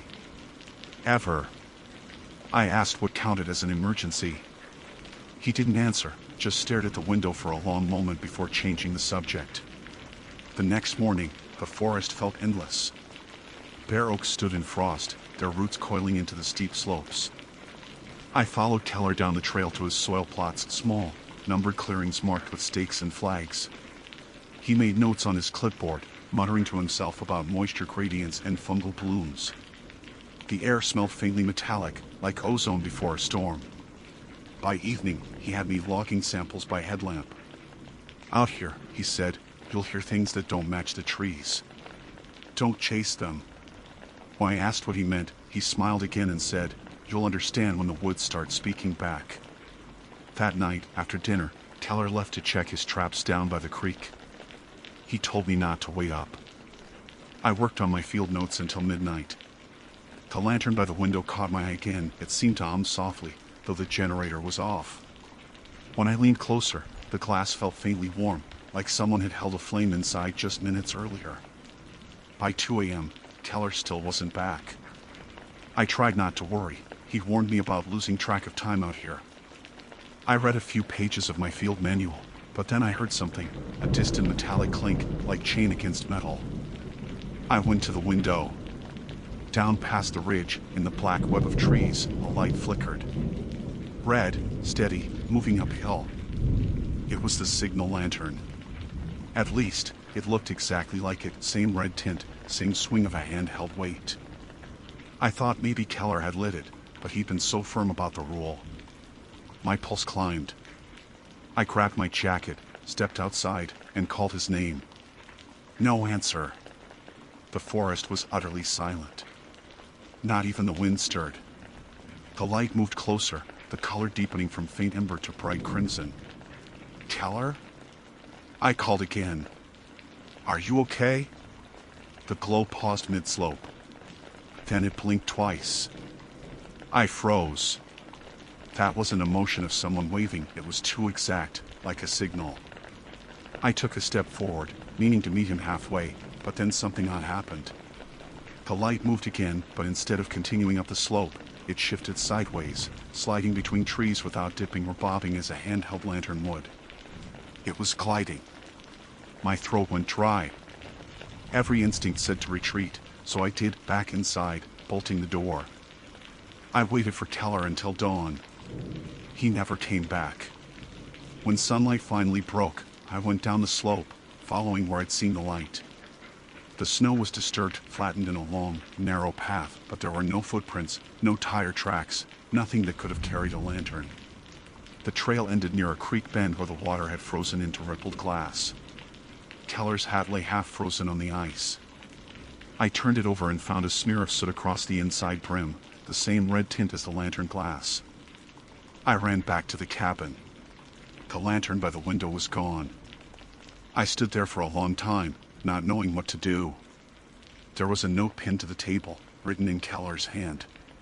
It read, "If you see the signal before you light it, do not follow. Stay inside. Do not answer if it calls." The word call stuck with me. Calls how? I packed my bag to hike out, but my compass spun uselessly. The GPS showed I was 50 miles southeast of where I actually was. The forest seemed to have rearranged itself overnight. The ridge outside the cabin now looked wrong, steeper, darker, and somehow unfamiliar. By afternoon, I tried the radio. Static. Then, faintly beneath it, a low, drawn-out tone like a hum filtered through the interference. It wasn't speech. It wasn't mechanical either. It pulsed, rhythmic, like breathing. That's when I noticed the smell again, the same metallic tang from yesterday, sharper now, like iron left in rain. The air in the cabin shimmered near the window. I stepped closer, and for a moment I saw my reflection split in two, one faintly delayed, lagging behind my movement by half a second. When I blinked, it blinked late. Then, the hum outside deepened, and through the frost-glazed glass, a faint red glow reappeared among the trees. The lantern was back. But it wasn't at ground level this time. It hovered several feet above the snow, shifting smoothly, casting no beam or shadow. I tried to tell myself it was a trick of light, a reflection from my own window, but the red glow pulsed in sync with the hum through the radio. Slow. Patient. Almost like a heartbeat. Then the cabin door creaked. The latch didn't move. The door itself simply flexed inward, as if someone were pressing gently against it from outside. My stomach turned cold. The red light brightened, bleeding through the slats. I reached for the generator switch, but before I could flip it, the hum stopped. The forest went still again. And then 3 deliberate knocks. Not loud. Not aggressive. Just measured. I didn't answer. Another pause. Then, from beyond the door, Teller's voice, "Anna, you need to light the lantern." My heart nearly stopped. It was his voice, raspy, precise, the same cadence. But the words didn't match the note he left. I forced myself to step closer. "Where are you?" I asked. Silence. "Professor Teller, is that you?" The voice came again, softer now, right against the door. "Anna, light it. Please." My hand hovered over the latch. That's when I saw, in the narrow shadow under the door, a thin red glow like a seam of light running through the crack, pulsing faintly. I took a step back. The air inside the cabin felt thick, pressing in around me. I backed toward the window, my breath clouding the glass. Outside, the forest was empty. The red lantern was gone again. But the knocks came once more. 3 slow beats. And this time, the voice didn't sound like Teller at all. I didn't move for what felt like minutes. The only sound was my own breathing, sharp and uneven, echoing against the log walls. The air had turned colder, though the fire hadn't gone out. My hand shook as I reached for my field recorder, the one I used for documenting wildlife calls. I pressed record. Somehow, I needed proof that this was happening. Outside, something shifted, snow crunching softly, pacing the length of the porch. Then silence again. I waited, counting in my head, trying to steady myself. When I reached 30, a voice spoke, low, breathy, almost curious. "Anna." It wasn't Teller's voice anymore. It was thinner, drawn out, each syllable rasping like wind through a pipe. I didn't answer. "Anna," it said again, closer this time, right beside the wall. Then it laughed, a weak, human sound that fell apart halfway through, collapsing into a dry click. I backed toward the stove, clutching the iron poker. I wanted to scream, but the sound wouldn't come. My recorder's red light blinked on the table. The voice spoke once more, muffled through the wall. "Light it." I turned to the window, and my stomach dropped. The lantern was hanging there, inches from the glass. It swayed gently, as though suspended by an unseen hand. The light was red, yes, but there was something wrong about it. The glow wasn't flame. It shimmered, fluid, like liquid metal refracting underwater. And it was too bright. Too alive. My first instinct was to run out the back, but when I opened the door, the night didn't look right. The tree line had changed. What had been a narrow slope before was now a wide basin, and the snow reflected faint streaks of red drifting low, like sparks hanging in the air. The world looked as if it were underwater. I slammed the door shut. The lantern outside flared brighter, the glass trembling in its frame. Then it blinked twice, exactly as before. 2 flashes. The same pattern I'd seen on the slope. I remembered Teller's words from the note: "Do not follow. Do not answer if it calls." But what if it wasn't calling me to follow? What if the signal meant something else, like a warning, or a message from Teller himself? That thought nearly undid me. My rational mind screamed that it was impossible. But the part of me that had studied Teller's field notes, his sketches of fungal networks, his theories about forest frequencies, his obsession with resonance, wondered if he'd known something real. Maybe the lantern wasn't a signal to me, but through me. The hum began again, low at first, then rising until the cabin's walls quivered. My field recorder on the table caught the vibration and started to slide across the wood. Its mic light flickered red, in sync with the glow outside. I grabbed the recorder and pressed stop. The sound cut off instantly, like a knife to the throat of the air. Outside, the lantern light folded in on itself, spiraling downward until it disappeared. And then, for the first time in hours, the night looked normal again. I waited until morning to play back the recording. There was static, then faint breathing, then a voice, not mine, not Teller's. It whispered a single word: "Return." That was enough. I packed everything into my rucksack and started hiking north, toward the fire road we'd used to haul supplies. The forest was bright with melting frost, sunlight scattering across the branches. For the first few hours, I almost convinced myself I'd hallucinated it all. Then I noticed the tracks. Mine from yesterday, still there, still crisp in the snow. But beside them, running perfectly parallel, was a second set. Narrower, lighter, as if made by someone walking on the very edge of each step. The footprints continued with me for miles, never crossing, never fading. By mid-afternoon, I reached a ridge that should have overlooked the road. Instead, it opened to a shallow valley filled with fog. I checked my GPS. It still showed nonsense coordinates. My compass needle twitched, then froze, pointing downhill toward the fog. Something glinted inside it. Red light.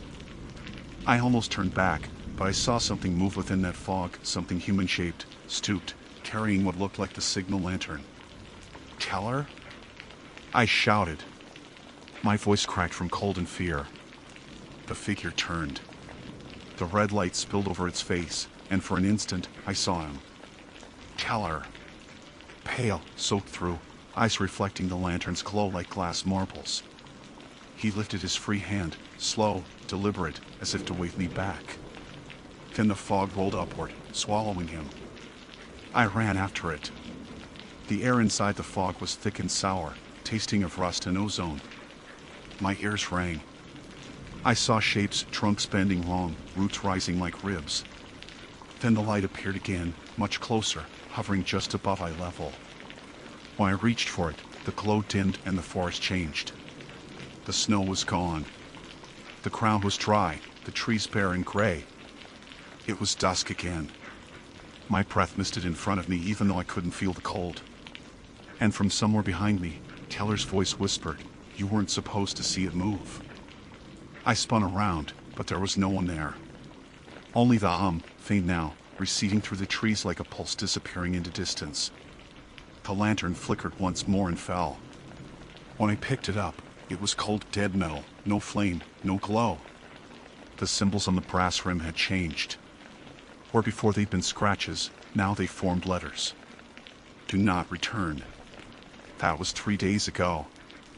I made it back to a ranger station late the next morning, exhausted and half frozen. They told me no one named Emery Keller was registered as a resident or researcher anywhere near Pisgah. The coordinates I gave them led to an empty clearing. No cabin, no equipment, no tracks. But last night, as I tried to sleep in my apartment, I saw something through my window. A red light, small and steady, drifting through the trees behind the complex. 2 flashes. Pause. 2 more. I turned off the lamp. Watched for nearly an hour. It didn't move closer this time. It just pulsed, patient and rhythmic, as if waiting for me to answer. I didn't. But the part that keeps me awake isn't what I saw outside, it's what I heard through the wall around 3 a.m. 3 soft knocks. And then Keller's voice, again, just behind the plaster. "Anna, you lit it after all."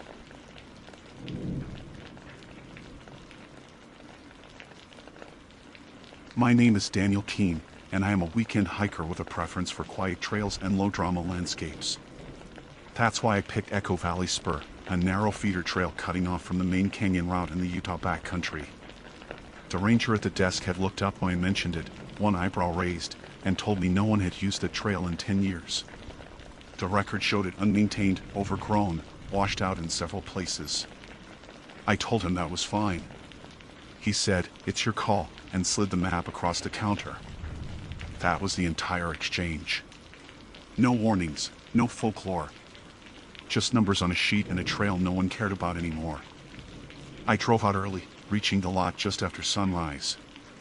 The air had that thin desert chill, the kind that hangs on until the sun clears the rock walls. I slung on my pack, locked the truck, and headed along the canyon floor until the spur split off to the right. The sign was still there, sun-bleached, cracked, barely legible, but the arrow pointed straight into a shadow cut in the rock. If the trail really hadn't been used in 10 years, it looked better than I expected. Sagebrush leaned inward on both sides, but the tread was still obvious, a pale strip of packed dirt running forward in a gentle incline. It wasn't until 20 minutes and I noticed the prints. I was sipping water, easing my pace to adjust a strap, when something about the ground made me look twice. Boot prints. Fresh. Deep enough that the edges were still crisp, showing no signs of wind scatter. The toe tipped slightly outward, exactly the way mine do. Same tread pattern too. I hadn't stepped there yet. They were leading toward me from deeper in the valley, as if someone exactly my size had come through just minutes ahead. But when I looked up, the trail was empty. The brush didn't even sway. No sound except the faint tick of sand cooling in the shade. At first I told myself the obvious, another hiker came through earlier in the morning. Even if the ranger hadn't seen anyone use this trail in years, that didn't mean it was impossible. People appear on trails without checking in all the time. I tightened my straps and kept walking. But the farther I went, the stranger it felt. The prints were always there, always fresh. The same shape, the same depth, the same impossibly precise alignment with my boots. The trail climbed a low ridge, and the prints followed the same line I would have taken without deviation, like someone who knew exactly how I move. The desert was quiet enough that I should have heard anyone even 5 minutes ahead, rocks shifting, brush scraping, a water bottle tapping a hip belt. Instead, nothing. Around late morning, the canyon walls pulled back to reveal a small dry basin. The prints curved toward a narrow chute on the far side. I scanned the area, expecting at least a glimpse of movement, a backpack strap catching the sun, a scrap of clothing, anything. There was nothing but pale rock and a few hardy shrubs. A little unease settled in, but I kept going. Curiosity has a way of dragging you deeper before fear can catch up. I hadn't planned any elaborate expedition, just a simple day hike.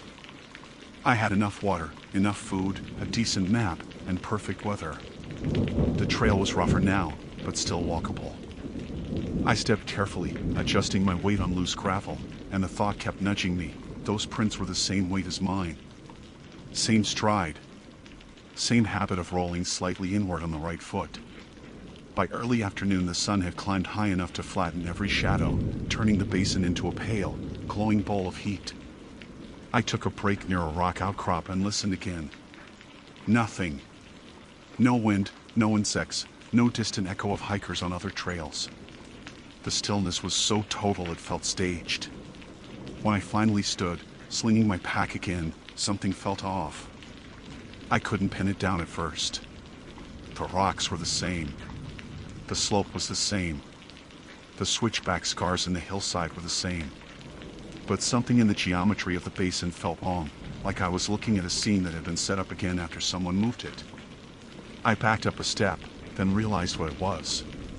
The prints near where I had been sitting, fresh, leading toward me, the same as before, hadn't been there when I first arrived. I crouched, breathing slow, checking the edges. Sharp. Crisp. Like they'd been left seconds ago. I straightened, scanning the rocky slope for any sign of someone messing with me. No movement. No sound. Unease shifted towards something colder. I kept going because stopping felt worse. The trail pinched into a narrow throat between boulders, and the air cooled by a few degrees as the walls rose around me. The prints continued straight through. I followed, ducking slightly as the chute narrowed. The trail dipped, curved, and opened into a long, slanted ravine where pale sandstone gleamed under the sun. A few twisted junipers clung to the slope, their shadows sharp on the ground. Halfway down the ravine, I froze. My own footprints, my actual ones, the ones I had just made, were ahead of me. Not behind. Ahead. The tread pattern, the slight inward roll on the right foot, the exact stagger of my stride. And they weren't from earlier in the day. They were fresh. As if I had just walked down that slope seconds before. I checked the dirt behind me. Only one set of tracks. Mine, leading up the ravine where I had come from.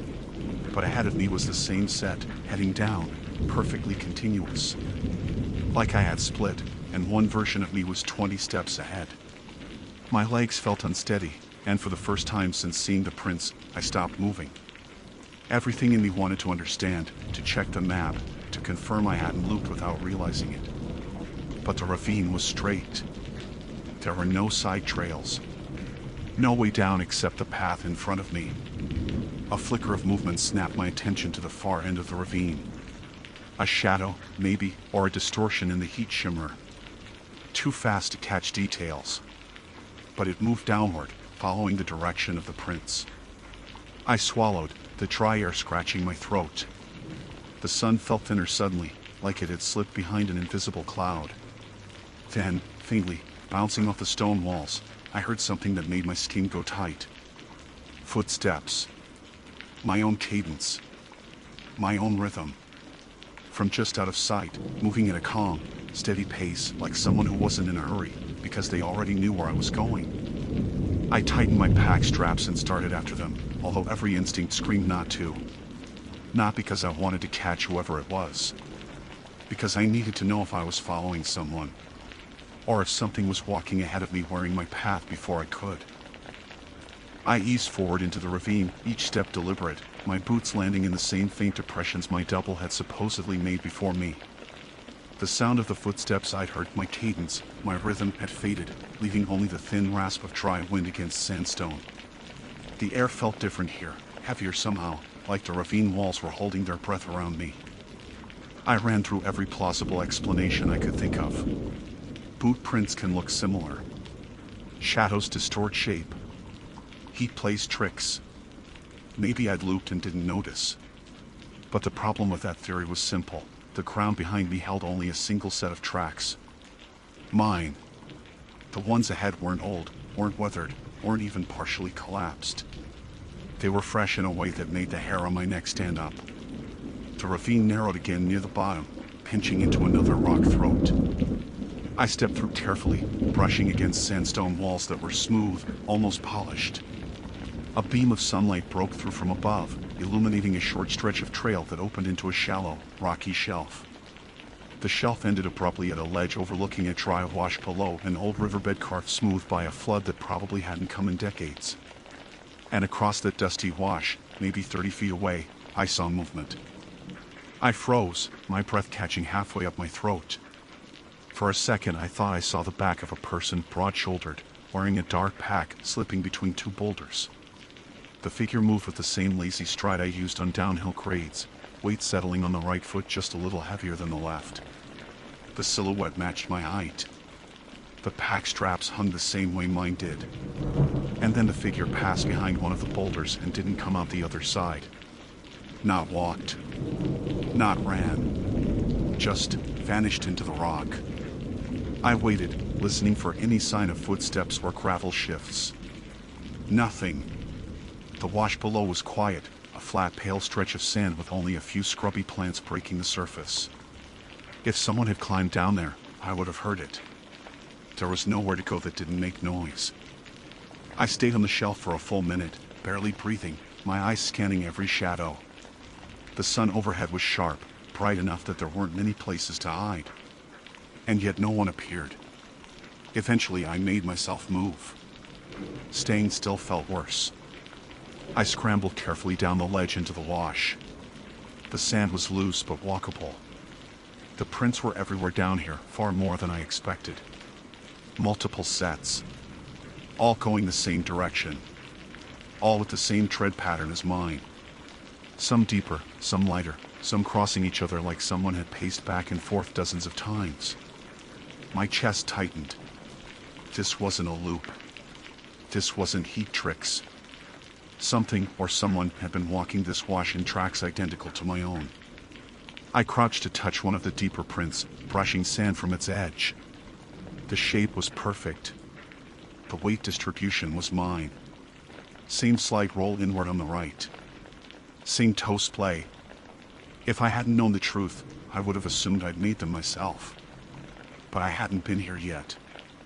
I stood slowly, every nerve in my body awake. The trail continued at the far end of the wash, a narrow climb between angled rock slabs. All the prints funneled toward it. I drank some water, more for something to do than because I needed it, and started up the grade. My legs felt tight, my back prickling with the sensation of being watched even though no sound followed me. As I climbed, the air cooled again too sharply for the height change. The ravine at the top was shaded, a long hallway of jagged stone with only a thin line of sky visible above. My footsteps echoed in a way they hadn't earlier, the sound sharper, almost metallic. I kept going, listening carefully. Every now and then I paused, expecting to hear another set of footsteps overlapping with mine. But I didn't. And that somehow made it worse. Midway through the ravine I found something that stopped me cold. A single boot print, fresher than the others, landed on the left side of the trail. Not unusual on its own. But this one was clean. Too clean. Like the sand and dust hadn't had time to settle. Like it had been placed maybe 10 seconds ago. And it was pointing toward me. Not ahead. Not down the trail. Toward me. Like someone had been walking up behind me, matching my route in reverse, and had lifted their foot only seconds before I rounded the curve. I spun, scanning the ravine behind me. Empty. I listened so hard my ears hurt. No sound. No breath. No grit shifting under boots. I swallowed hard and kept moving, not because I felt brave, but because I had no other option. The ravine eventually widened into a sloped, layered rock field. I climbed carefully, my hands brushing the warm surface of the stone. The prints followed me upward, some ahead, some behind, some so precisely aligned with mine that I had to kneel to tell which were new. Near the top, the rock field flattened and leveled out onto a broad overlook. I reached the edge and looked out across the canyon system. The view should have calmed me, it usually does. But the silence was wrong. No wind. No birds. No distant hikers. Like the land itself was holding still, waiting. I checked the time. Early afternoon. Hours of daylight left. enough to turn around and head back. But when I turned to retrace my steps, my breath caught. There were prints on the overlook now, new ones leading right up to where I stood. They hadn't been there seconds ago. The edges were razor sharp, unbroken, untouched. I scanned the overlook again, feeling sweat chill on my spine despite the sun. Someone was close. Too close. Close enough to place those prints while I was staring at the canyon, and somehow quiet enough that I didn't hear them. I backed away from the edge, my heart thudding, and that's when I noticed something else, a small, fresh scuff mark on the rock surface. A mark that could only come from my exact model of hiking boot scraping against stone. Someone had climbed onto the overlook from the far side of the rock field. Someone with my boots, my stride, my habits. Someone who knew exactly where I'd be standing. I forced myself to breathe slow, scanning every ridge and pocket of shadow. A part of me waited to see a figure stepping into view, a mirror image, walking with my lazy cadence, pausing where I paused. But nothing moved. The rock was still. The sky was still. Only the prints changed, multiplying, shifting, appearing where they shouldn't. And then, from somewhere behind me, farther back down the ravine, I heard it again. Footsteps. Not hurried. Not cautious. Just steady, familiar, and impossibly close. Not approaching. Not leaving. Just keeping pace. Like something had been walking a few seconds behind me the entire time, matching me step for step, waiting for me to realize it. The footsteps behind me were calm. That was the worst part. They weren't frantic, or sneaking, or hesitant. They were even and measured, exactly like mine when I wasn't thinking about walking this slow, steady rhythm I fall into on long trails. The sound echoed faintly up the ravine, bouncing off the stone until it was impossible to tell how far back the source was. I didn't turn around. Turning felt like something that would make the situation real in a way I wasn't ready for. I stood perfectly still on the overlook, breathing through my teeth, tasting dust and dry heat and something metallic beneath it. My shadow stretched ahead, long and sharp against the rock. If something stepped onto the overlook behind me, I would see its shadow first. I waited. Nothing moved. The footsteps stopped. My pulse thudded unevenly in my ears as I slowly eased one foot back, just enough to test whether the world reacted. The rock under my boot was warm. Solid. Familiar. Everything looked normal except for the dozens of footprints scattered across the stone, all fresh, all matching mine. I finally forced myself to turn. The ravine behind me was empty. Completely, perfectly empty. The air felt too dry. The walls on each side were washed with muted orange light. Heat shimmered faintly at the edges. Nothing moved. No shadow flickered. No figure stood frozen mid-stride. But the last set of prints, those impossibly fresh ones, ended just 10 feet from me. 10 feet. I swallowed hard, scanning the stone, the slope, the shadows. My mind tried to cling to normal explanations. Someone messing with me. Someone with the same boots. Someone who wanted to freak me out. But no one could place footprints without sound. No one could vanish from a dead-end ravine. No one could keep exact sync with me long enough to lay prints seconds before I arrived. I tightened my pack straps and backed off the overlook. Staying there felt like waiting for something to reach me. The safest option was movement, even though intuition whispered the opposite. The trail continued along a narrow ledge hugging the canyon wall, a long, slanted path cut by old erosion. As I stepped onto it, the air shifted cooler, a little damp. The temperature drop made the hairs on my arms stand up. Echo Valley wasn't known for microclimates like this. Something higher up cast a long shadow across the ledge, cooling it far more than made sense for the time of day. I kept a steady pace, boots landing carefully on the narrow track. The ledge curved gently before widening into a broader path carved between two tall sandstone fins. The rock here was scarred with old water channels, grooves etched by floods decades or even centuries ago. And in those grooves were footprints. Dozens. Maybe more. all identical to mine. The prints overlapped too precisely to mistake. Fresh, unweathered, leading deeper into the fins. Some angled slightly, as if whatever was making them paused briefly or shifted weight. Some were so crisp they looked like they'd been placed seconds before I arrived. I crouched down, heart pounding, and felt the grit inside one of them. The edges crumbled at my touch. Fresh. Minutes old at most. I straightened, every instinct screaming to leave. Turning back felt safer. But I looked over my shoulder and felt a slow, rising certainty. I wasn't going to find the trail behind me the same way I came. So I went forward. The fins opened into a narrow passage. The air grew cooler still, almost chilled despite the sun overhead. My footsteps echoed strangely, each one snapping back at me with a half-second delay that didn't sound natural. The stone walls seemed to absorb the sunlight, leaving the passage dimmer than it should have been. Then I heard it again. Footsteps. But not behind me. Ahead. Same rhythm. Same weight. Same exact pattern as mine. Someone or something was walking further down the passage. Unhurried. Confident. As if leading the way. My chest tightened.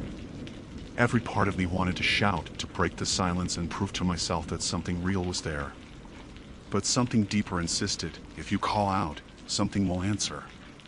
So I stayed silent. The passage sloped downward toward another dry wash. As I approached, the echoes faded, swallowed by open space.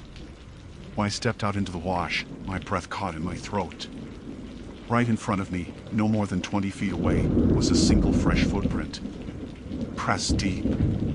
Toes slightly splayed. Heel angled exactly like mine. But this one wasn't moving away. It was pointed directly toward me. I froze, scanning the canyon walls. The wash was wider here, pale sand stretching between two broad stone terraces. Everything felt too still. Even the air. No wind. No rustle of brush. Nothing. A moment later, I noticed a second footprint. Then a third. All pointed toward me. All closing distance. The last one was only 5 feet away. I stumbled back instinctively, my boots crunching on loose sand. The echo snapped through the wash. The sound felt too loud, like something was waiting for noise. And then faint, distant, bone deep, I heard breathing. Not mine. Slow. Even. A steady exhale that didn't match the rate of my own. I turned toward the sound, staring into the shadowed mouth of a side canyon. The darkness inside seemed to pulse, like heat ripples reversed. I held my breath, listening. The breathing continued. Calm. Patient. As if whoever it belonged to had been doing it for a very long time. I stepped back again. My heel hit something soft. I didn't want to look, but I forced myself to. My own footprint. Fresh. Pointed away from the shadowed canyon. Like I'd been standing exactly there seconds ago. That did it. Fear snapped something loose in me, a hard instinct to get out, now. I turned and ran up the wash, following the slope of the stone terrace back toward the ravine. Behind me, the breathing didn't quicken. The footsteps didn't follow. Nothing chased me. And that made it worse. Halfway up the wash, I skidded to a stop. Ahead of me, right in the middle of the trail, was a brand new line of footprints. Leading the way out. Mine. Always mine. But they were placed after I came through. They weren't here before. Something had walked ahead of me again. Taking the exit route. Showing me the way. Or guiding me. My lungs burned as I followed the prints toward the ravine. The sun had shifted, casting new shadows that didn't help my nerves. When I reached the notch where the wash narrowed, I slowed, listening for any sound. Silence. I climbed carefully, boots scraping against rock. The ravine walls felt closer now, the air heavier. When I reached the top, the trail opened into the basin I'd crossed earlier. And then I saw them. 2 sets of footprints. One set was mine from the morning leading in. Familiar. The other set, the fresh one, led out. Side by side. Perfectly synchronized. Like 2 versions of me had walked the same path, one half a step from the other. One entering Echo Valley. One leaving. I stared at the ground for a long time, trying to understand, trying to fit the moment into something rational. The sun dipped behind a cloud, and for a heartbeat the basin dimmed. And I swear the prints nearest to me darkened too, as if freshly pressed. I walked out of Echo Valley without stopping again. I didn't look over my shoulder. I didn't listen for footsteps. I didn't try to make sense of anything. My mind went quiet, the kind of quiet that comes only from fear too deep for thoughts. When I reached the trailhead, the ranger station was closed. The lot was empty. My truck sat exactly where I left it.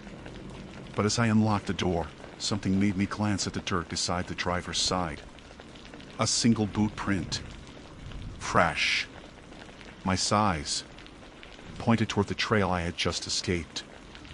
I didn't check for more. I drove until the canyon was miles behind me, until the desert finally swallowed the last trace of Echo Valley. And still, at every stoplight, every gas station, every turn-in, I caught myself checking the dust behind my boots. Because something walked my path before I did. And I'm not convinced it stayed behind.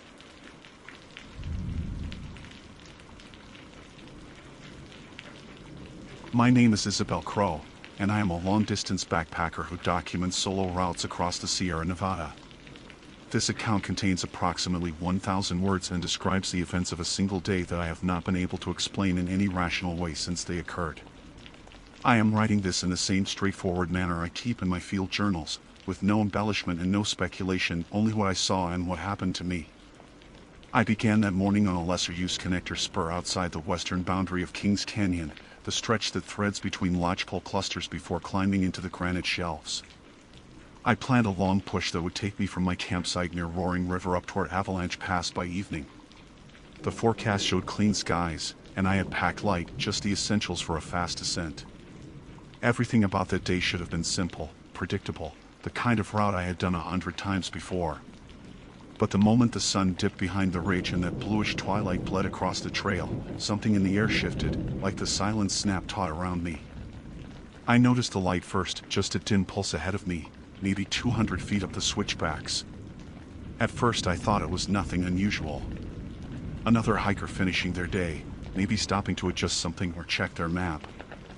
I remember being relieved, honestly, because I hadn't seen a single person since morning, and even the most seasoned soloist feels better catching sight of someone else out there. The trail that day was too quiet, the kind of quiet that sits on your shoulders. So that faint light flickering against the gray rocks felt like a friendly sign of life. I slowed my pace, not enough to catch up, just enough to keep the light in view. It bobbed gently, in that familiar rhythm of a handheld flashlight swinging with each step. The odd thing was the color. It wasn't the warm yellow of a headlamp or the harsh white of LEDs. It was more of a pale, cold blue. The type you rarely see on hiking gear unless someone jury-rigs a light filter, which didn't make much sense. But I didn't think too hard about it in the moment. I was more focused on pacing myself. The climb was steepening, and I didn't want to hit the pass completely burned out.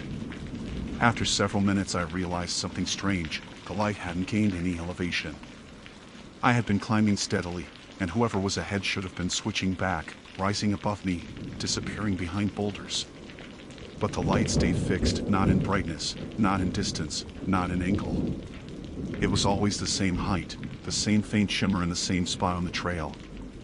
I paused, pulled my water bottle, and took a long drink. The moment I stopped walking, the light moved. It wasn't much. Just a tiny drift left, like someone had taken a step or two across the trail. But it happened instantly, as if responding to my stillness. I watched, squinting through the dusk. The light shifted again, back to the right this time, returning to almost the exact spot where it had hovered before. I waited for the sound of boots on gravel, The scrape of fabric, the clink of trekking poles, anything to confirm there was an actual person up there. Nothing. Not even the wind. The air was heavy and unmoving. I tightened the straps on my pack and began climbing again. The light reacted almost immediately, pulling slowly ahead, maintaining that same impossible distance no matter how hard I pushed. I picked up my pace, more annoyed than scared. I'm used to weird optical illusions in the mountains, temperature inversions, moonlight catching on quartz, reflections off my own gear. But this felt deliberate. Like whoever was carrying that light knew exactly when I accelerated. 10 minutes later, I stopped a second time, partly to test it and partly because my calves were burning. As before, the light drifted left. Only this time it held there longer, hovering just beyond a broken stump on the trail. Then it glided right, crossing the same stretch of ground without any visible form attached to it, like a marble rolled along an invisible rail. I remember whispering, "Hey," almost instinctively, expecting maybe a late day through hiker messing around. The sound of my own voice startled me in the quiet. It echoed off the rocks, sharp and thin. But nothing answered. The light just pulsed once, softly, like a slow blink. I kept climbing, but something in me shifted. The earlier relief at seeing another hiker evaporated. The rational part of my mind struggled to explain what was happening. I told myself it was a reflection, a trick of angles, maybe the sun catching ice somewhere, but the part of me that spent thousands of hours in the backcountry knew better. Lights don't behave like that. People don't stand perfectly still and then move only when you do. Whatever was ahead wasn't following normal patterns. The trail narrowed, winding through tighter granite walls. Shadows pulled in the corners. The light was still there, always just out of reach. At times it looked closer, faintly illuminating the dust in front of it, but I never saw a silhouette or any shape behind it. It didn't bounce like a real handheld lamp. It didn't cast shadows. It just existed. When I reached the next turn, the switchback curved sharply to the right, giving me a clear line of sight up the trail for at least 100 yards. There was nobody there. No light, no movement, no footprints in the thin coat of trail dust ahead. I scanned the trail slowly. Nothing. Then, behind me down the switchbacks I had just climbed, the faint blue flicker appeared. I froze. My breath hitched in my throat before I forced it out. The light was farther down the trail, but unmistakably behind me now. I hadn't heard anything pass me. There was no side path, no way someone could have circled around that quickly. The only explanation was that the light had moved without a body carrying it. I took a single step backward, and the light mirrored me, gliding one step closer up the trail. I didn't turn my back on it. I didn't run. Not yet. I've dealt with panic before, sliding scree, sudden storms, an almost bad fall that could have gone worse, and I know how to control my breathing. I gripped my trekking poles tighter, planting them into the dirt to keep my hands steady. Then I stepped forward again, and the light retreated the exact same distance, matching me perfectly, as if tethered by an invisible line that kept us in sync. That was the moment the fear settled in, not sharp, but slow and creeping, like cold water rising around my ankles. This wasn't a person. It wasn't any natural phenomenon I recognized. But it was aware of me. Aware of my movement. Aware of my presence on that mountain. I stood very still, trying to figure out my next move. And that was when the light began to climb toward me, not fast, not slow, just a steady, deliberate ascent up the trail, closing the distance one silent inch at a time. The steady approach of the light forced something primal awake in me. I backed up until my heel touched the inside wall of the switchback, my pack brushing against granite still warm from the day's sun. I kept my eyes fixed on the glow below, trying to judge its pace. It wasn't rushing. It wasn't creeping. It moved with the exact deliberateness of someone climbing stairs, smooth, confident, unhurried. The trail dust didn't shift. No gravel clattered. The silence was absolute, as if the mountain itself was holding its breath to listen. I tightened the straps on my poles and took a slow step up the trail. The moment I moved, the light paused. Just stopped mid-glide, hovering in place like it was thinking. I took another step. The light remained frozen, as if waiting for something from me. Then I understood. It had followed me earlier. It had mirrored me. But now, with me moving away from it, it wasn't responding in the same way. It wasn't retreating. It was simply watching, if watching was even the right word. I pushed forward, one careful step after another, keeping my gaze locked on the flicker until the trail curved enough that it vanished behind the granite wall. I didn't run. I didn't want to give it the satisfaction of panic. I climbed fast, but not frantically, focusing on rhythm. Pull, foot, pull, foot. Breathe in, breathe out. Crisp air, thin at elevation, scraped the inside of my lungs. When I reached the next straight stretch of trail, twilight had dimmed into that gray-blue quiet that precedes true night. I paused, letting my eyes adjust, checking the switchbacks below through a veil of shadow. The light was on the move again. Only this time, it didn't stop when I stopped. It didn't mirror. It didn't hesitate. It followed the exact line I had taken, as if tracing the memory of my steps. But its path wasn't natural. It skimmed too smoothly, gliding rather than stepping, like a camera on a silent track. It wasn't bright enough to illuminate anything around it. The ground beneath it remained dark. The rocks beside it didn't catch any reflection. It was as if the light existed only within itself, not interacting with the world at all. I picked up the pace, keeping my strides even. The trail steepened into a narrow ledge carved into the face of the mountain. The drop to my left plunged into a darkening basin. Pine silhouettes pierced the skyline like ink needles. My pack scraped a rock every few steps. The ledge forced me into a single-file mindset, forward or nowhere. Behind me, the light floated into view. Closer now. Maybe 100 feet back. I didn't speak to it. I had the sense that anything I said might break a fragile boundary, keeping it from closing the distance faster. I focused on the trail, on scanning for loose stones, on the deliberate placement of my feet. The silence behind me throbbed with the pressure of being watched. After several minutes, the ledge widened again, opening onto a small plateau with enough space to catch my breath. My legs trembled with fatigue, but I forced myself to stay upright, scanning the tree line. Lodgepoles surrounded the clearing, tall and straight, forming a loose semicircle around a patch of granite stained dark from old runoff. This was the halfway point to the pass. I recognized it immediately. I had camped here once years earlier during a shoulder season trip.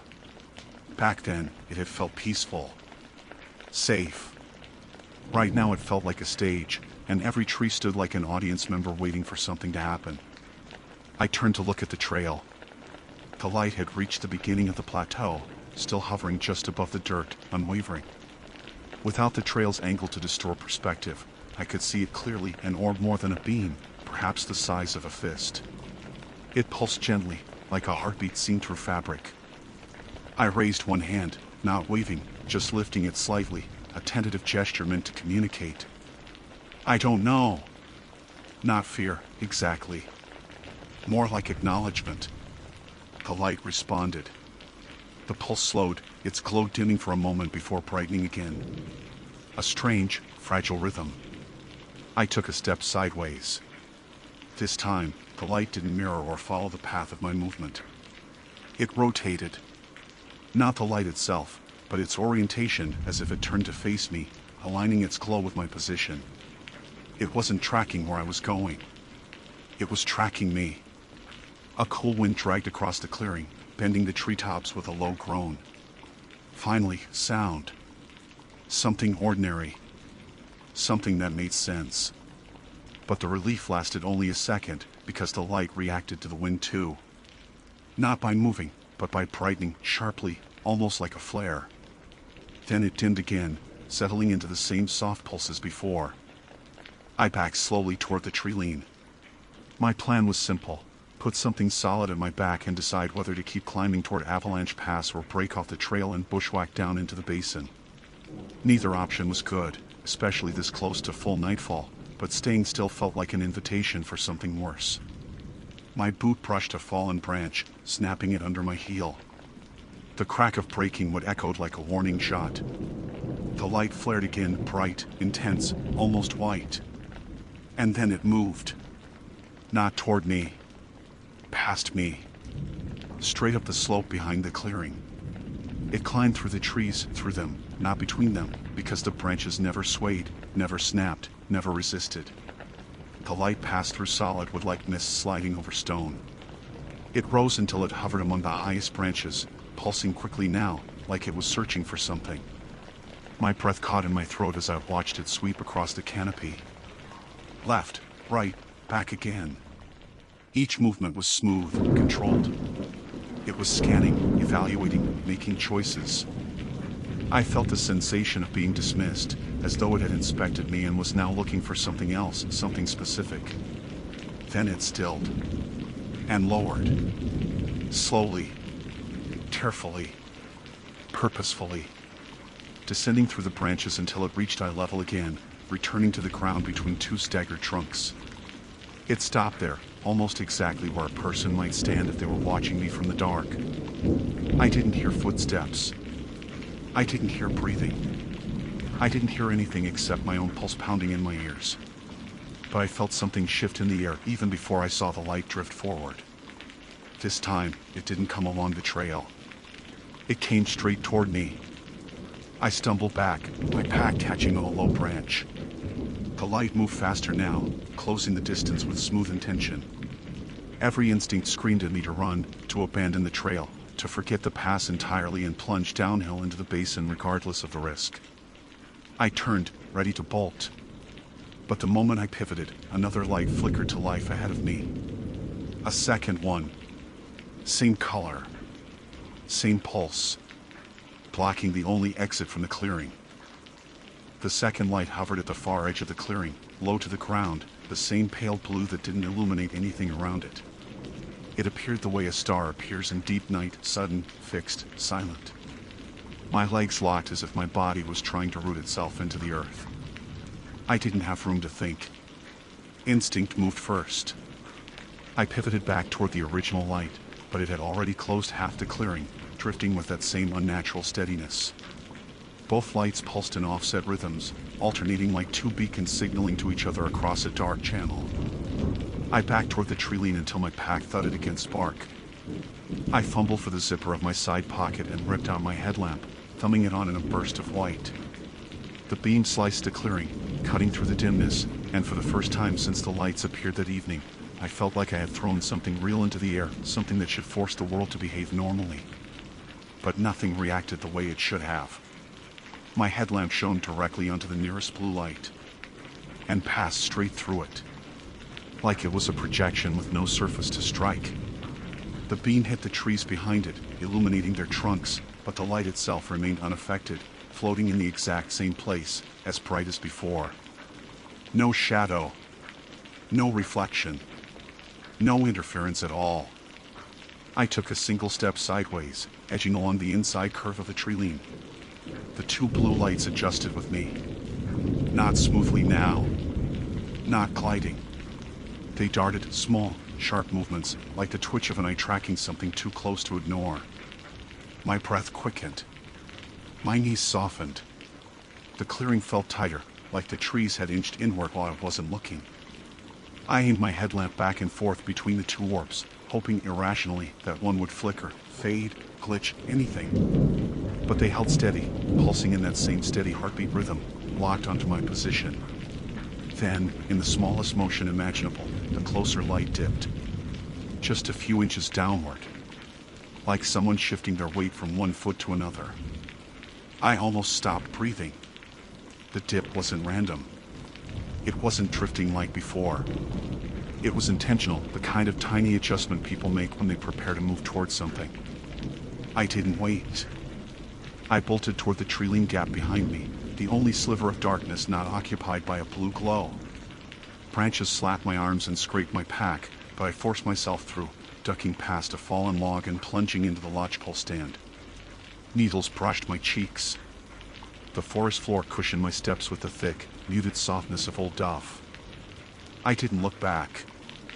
I just aimed myself downhill, away from the lights, relying on the slope to guide me. The terrain wasn't friendly. Steep grades, slick needles, roots angled like traps. My pulse caught on branches. My pack swung unevenly with each desperate stride. My headlamp beam jittered across trunks and rocks, carving chaotic shapes that made the world feel unstable. Then, behind me, the blue glow appeared again. Not one light. Both. Flickering through the trees like distant reflections on water, except there was no water, and no reason for them to be moving that fast. They wove between the trees without slowing, without colliding, without shedding light on anything they passed. Their pulsing grew quicker, like a warning or a signal or a countdown. I careened down the slope until the grade leveled into a shallow basin thick with undergrowth. My foot hit a hidden rock and I pitched forward, catching myself with one palm on the forest floor. Pain shot through my wrist. I scrambled back up, breathing hard, headlamp beam slicing wildly through a tangle of huckleberry and ferns. The lights reached the top of the slope. And then they split. One drifted along the ridgeline, scanning left and right, while the other dipped lower, sliding between the trees in a pattern far too controlled to be random. They weren't chasing me exactly. They were searching. Hurting. Like they were trying to predict where I would go rather than follow where I had been. I dropped my pack. It wasn't a decision. It was pure instinct, the instinct to shed anything weighing me down. The moment it left my shoulders, my balance shifted. My steps grew lighter, faster. I moved through the undergrowth with a freedom I hadn't realized I needed until that second. If I made it out of there alive, I could replace the gear. The priority now was distance. Speed. Survival. The basin guided me to a creek bed mostly dried out from the late season. Rocks shifted under my boots with hollow clacks, each sound too loud in the stillness. I crouched, duck walking along the narrow trough, letting the embankment shield my body from sight. The blue lights passed above me, weaving across the trees like twin search beams sweeping for a lost signal. I pressed myself into the shadow of the embankment wall and killed my headlamp. The darkness swallowed me instantly. My eyes strained, desperate to adjust. My breath came shallow, controlled, each inhale quiet enough not to disturb a leaf. The lights hovered above the basin, pausing as if listening.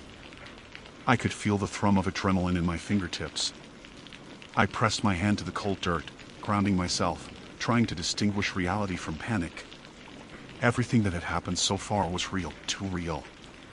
Nothing had behaved like imagination. The lights responded to the environment. They reacted to me. And now they seemed to be tracking the forest itself. One of the lights dropped lower, straight toward the creek bed. I flattened myself, barely daring to inhale. The light passed overhead, close enough that its glow blurred the edge of my peripheral vision. It cast nothing on the rocks, no shadow of me to give away my presence. It floated on, slow and searching, before ascending again into the trees. That was my moment. I rose in a crouch and sprinted down the creek bed, stones sliding, muscles screaming, lungs burning. I followed the trough until it bent sharply and spilled into a wider drainage, a corridor of rock and root leading down the mountain. I didn't look behind me until the trees thinned and the slope pitched down into the familiar outline of the trail, the same trail I had been climbing earlier, now bathed in faint starlight. I burst onto it, nearly collapsing against a granite slab, and saw the lights. Both of them.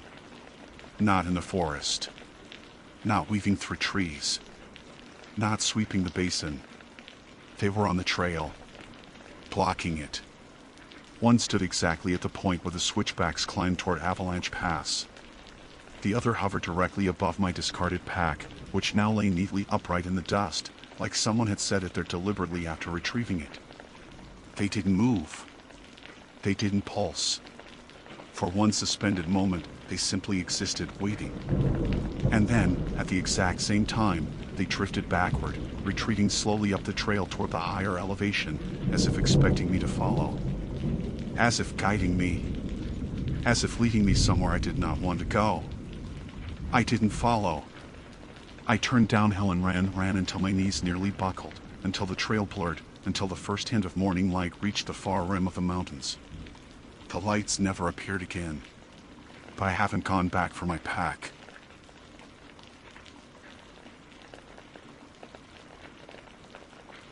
My name is Ryan Holt, and I am a solo trekker with 10 years of backcountry experience in the northern ranges of Montana. I prefer remote corridors that most hikers skip entirely, the kind of valleys where the silence feels thicker than the air and where human presence seems more like a rumor than a fact. I plan my route along a narrow drainage near the North Fork Flathead River, where the creek twists for miles through a steep canyon walled by lodgepole pines. My goal was a simple overnight, one day in, one day out, but I had no idea that every detail of that night would replay in my mind over and over again, dissolving the certainty I once had in my own senses. What I experienced along that creek happened in a single, unbroken stretch of hours, but it still feels like it never truly ended. I had started that afternoon late, much later than I prefer, but weather reports showed clear skies and I'd done this region often enough to feel comfortable pushing daylight. The trail was more of a faint game path, barely visible between clusters of bent grass and half swallowed by fallen branches.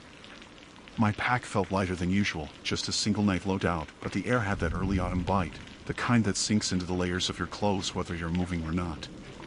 By the time I reached the narrow gap where the creek cut tight against the canyon wall, the sun had already lowered behind the ridge, leaving everything washed in a cool gray tone that made distances harder to judge. The creek was running stronger than expected for the season, swollen from recent melt. Its sound dominated the valley, a constant rush that swallowed every crunch of my boots on the rocks. I decided to set camp on a flat patch of gravel 15 meters from the water. It was exposed, yes, but safer than pushing deeper toward the timberline where the terrain rose sharply and shadows stacked unnaturally thick between the trees. I pitched my small one-person tent, ate a quick dinner from a freeze-dried packet, and tried to settle into the rhythm of nightfall. The sky changed from gray to blue to something close to black, and the temperature slid down with it. Even before full darkness, I felt watched. It wasn't a dramatic moment, no twig snapping, no breath on the wind, just an instinctive tightening at the back of my neck. I'd felt that before on treks, usually when a cougar was nearby. Animals study you long before you ever know they're close. But this feeling had a strange steadiness, like the pressure never shifted. Usually, when you're being watched by a predator, the awareness flickers in and out. This didn't. I scanned the opposite side of the creek more than once, because something about that bank seemed wrong. It wasn't the trees themselves, they were typical for the area, but the spacing felt too regular, too even. The ground dipped behind them, forming a small pocket of deeper shadow, a sort of basin where the darkness seemed to settle thicker than the rest of the forest. As the final light bled out of the sky, that pocket grew darker still, until it was just a single shape of black across the water. I told myself it was just the trees forming a natural alcove. I told myself a lot of things in those first minutes. By the time true night fell, the cold had pushed me into my jacket, and the creek's roaring made it impossible to pick out any sounds beyond its flow. I flicked on my headlamp occasionally, more out of habit than necessity, but each time the beam crossed the opposite bank, something inside me tensed. I tried to focus on making tea, something warm would help settle me, but the feeling of being observed clung like static. I'm not a superstitious person. I'm trained to interpret my environment logically.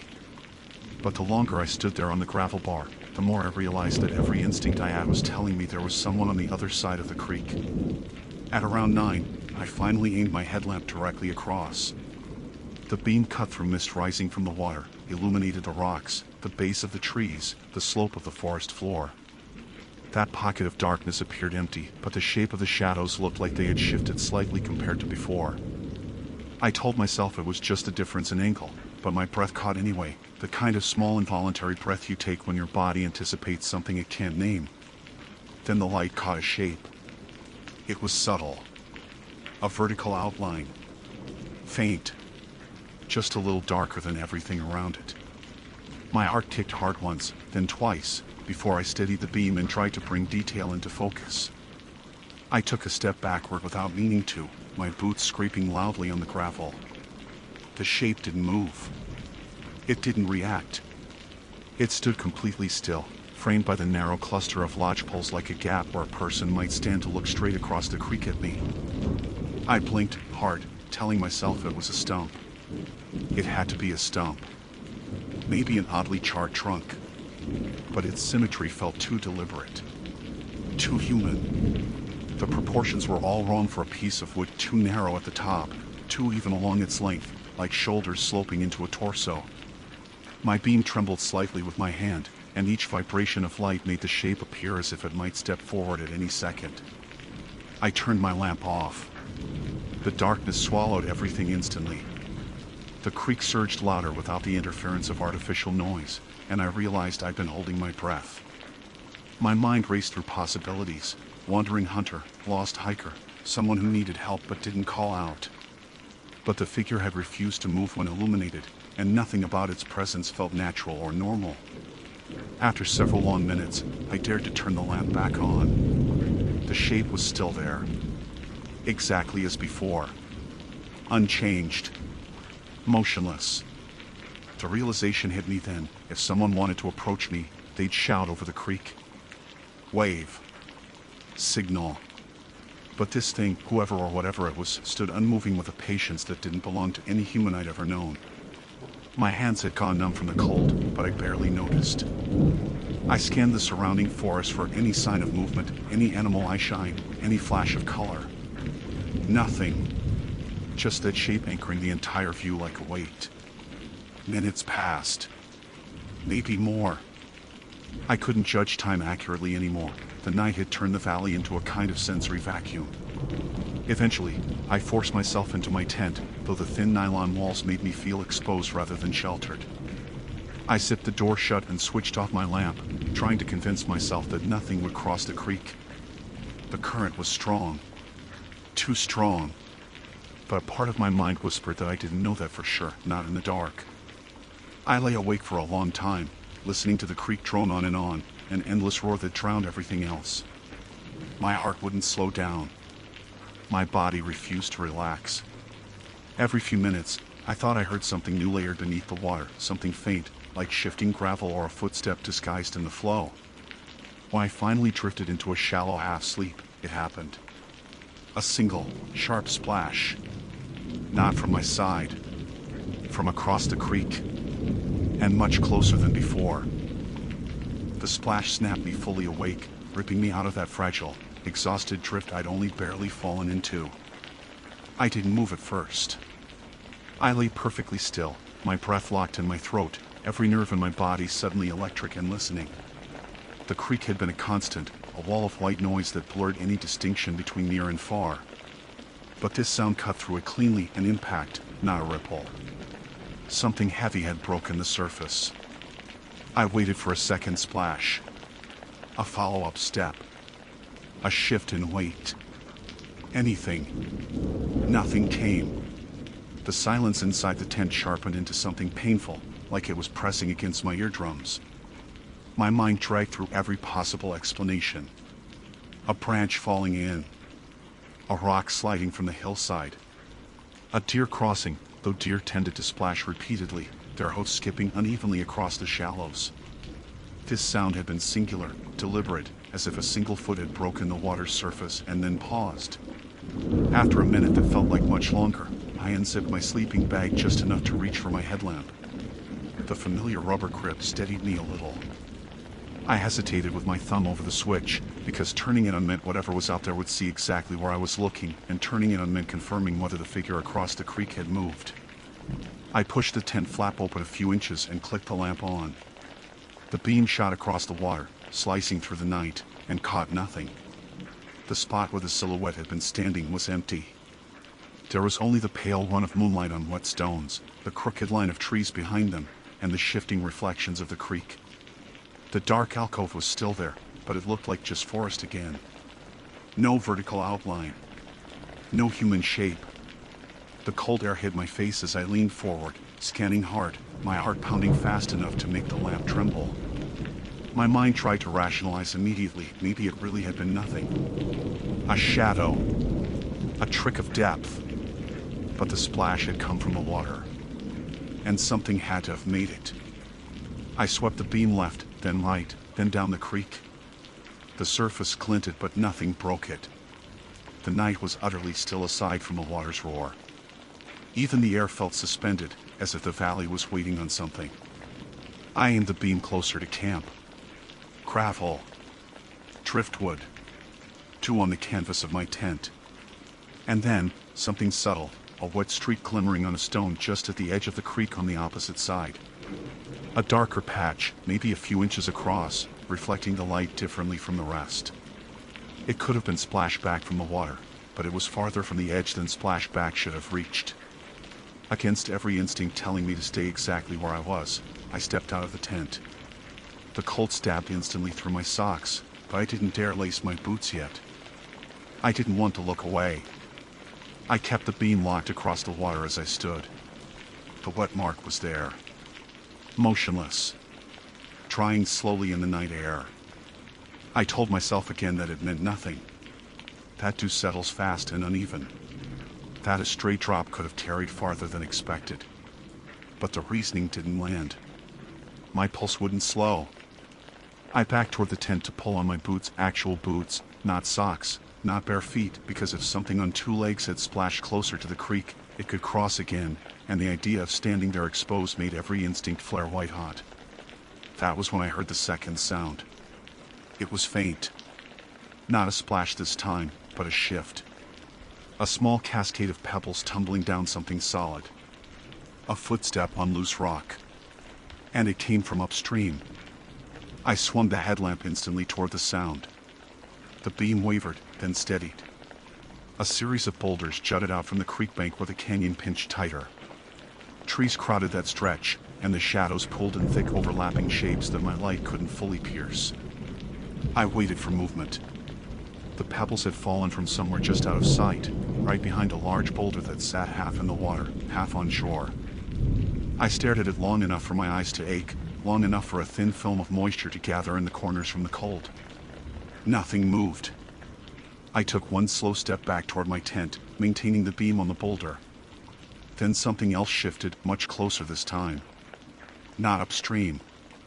On my side. Behind me. The sound was small but unmistakable, the soft grind of gravel under weight. My body reacted before I consciously understood. I pivoted sharply, the headlamp jumping with my motion, heart hammering so hard that it made my vision swim. I expected to see someone standing right behind me, inches away. But the gravel bar was empty. A long strip of frost-silvered stone stretched behind me toward the darker timberline. My breath came out in visible plumes, each one shaking slightly from adrenaline. I scanned the ground for prints, anything fresh, anything disturbed, but the surface was too uneven, too cluttered with natural texture to read anything clearly. Still, I knew the sound hadn't been in my head. Gravel only shifts like that under weight. I turned in a slow circle. The headlamp's beam skimmed over the tent. The low scrub. The edge of the water. The trees beyond the creek. Then it landed on something that froze me completely. A new wood footprint, single, incomplete, but unmistakable, sat on the gravel 3 meters from my tent. Just one. Shaped like a bare heel in half an arch, darkened by water. Fresh. And it wasn't mine. I hadn't stepped there. And I hadn't crossed the creek. My chest tightened so suddenly that I almost dropped the lamp. The creek roared behind me, masking any approach. Someone or something had crossed it while I was looking upstream. Every part of me wanted to run. But to where? The canyon was narrow. The path was rough. And if something had crossed silently, slipping through the water without any sound beyond the initial splash, I didn't want to stumble blindly into the dark woods. I went to the only spot that offered any safety at all. I backed into my tent, pulled the zipper closed, and knelt in a crouch with the headlamp off again, letting the darkness swallow me. I forced my breathing to slow. My hands shook so badly that I had to brace them against my knees to keep quiet. Minutes passed. Or maybe seconds. Outside the tent, the air shifted. Not footsteps. Not breathing. Just pressure, like something large was standing close enough to change the way the cold settled around the nylon walls. I didn't dare turn the lamp on.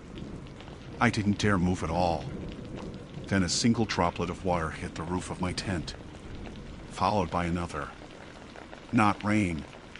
Drips. Slow. Heavy. Like water falling off a soaked body.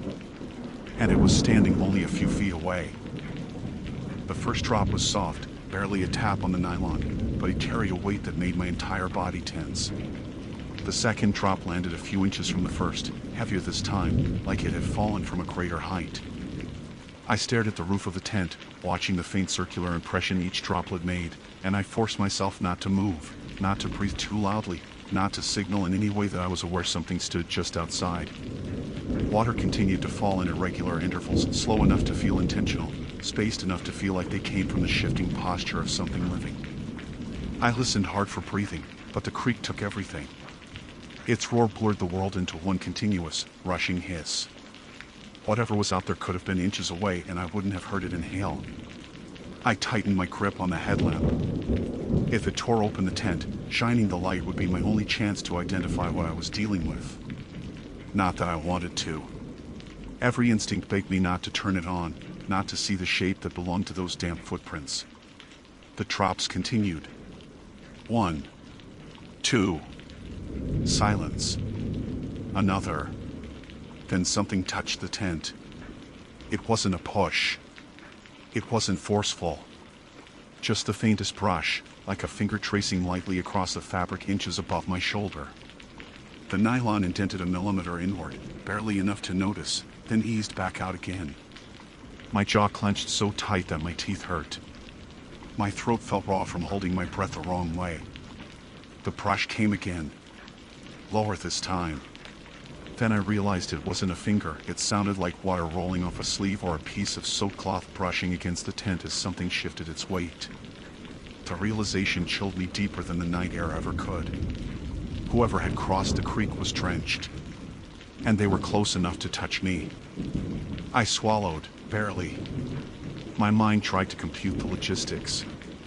Someone crossing the creek would have made noise, multiple splashes, not just one.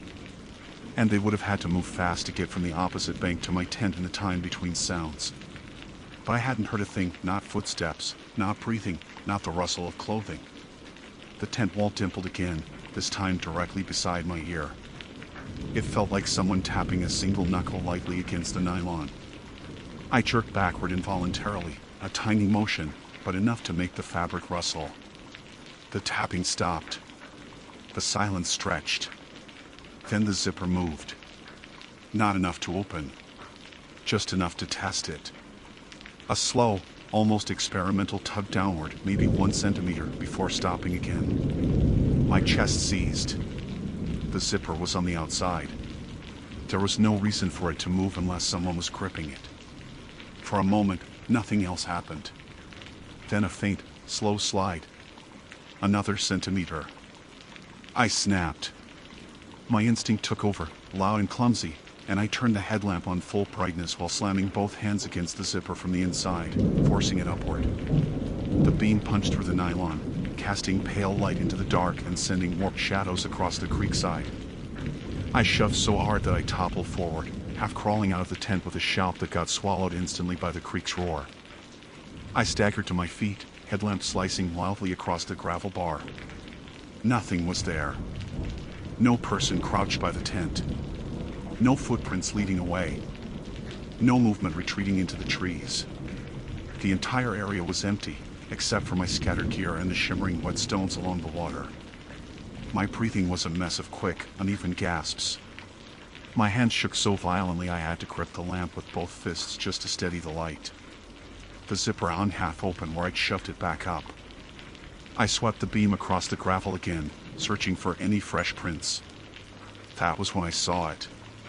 The bare footprint I'd spotted earlier was drying, but next to it, overlapping slightly, was a second one. Fainter. Fresher.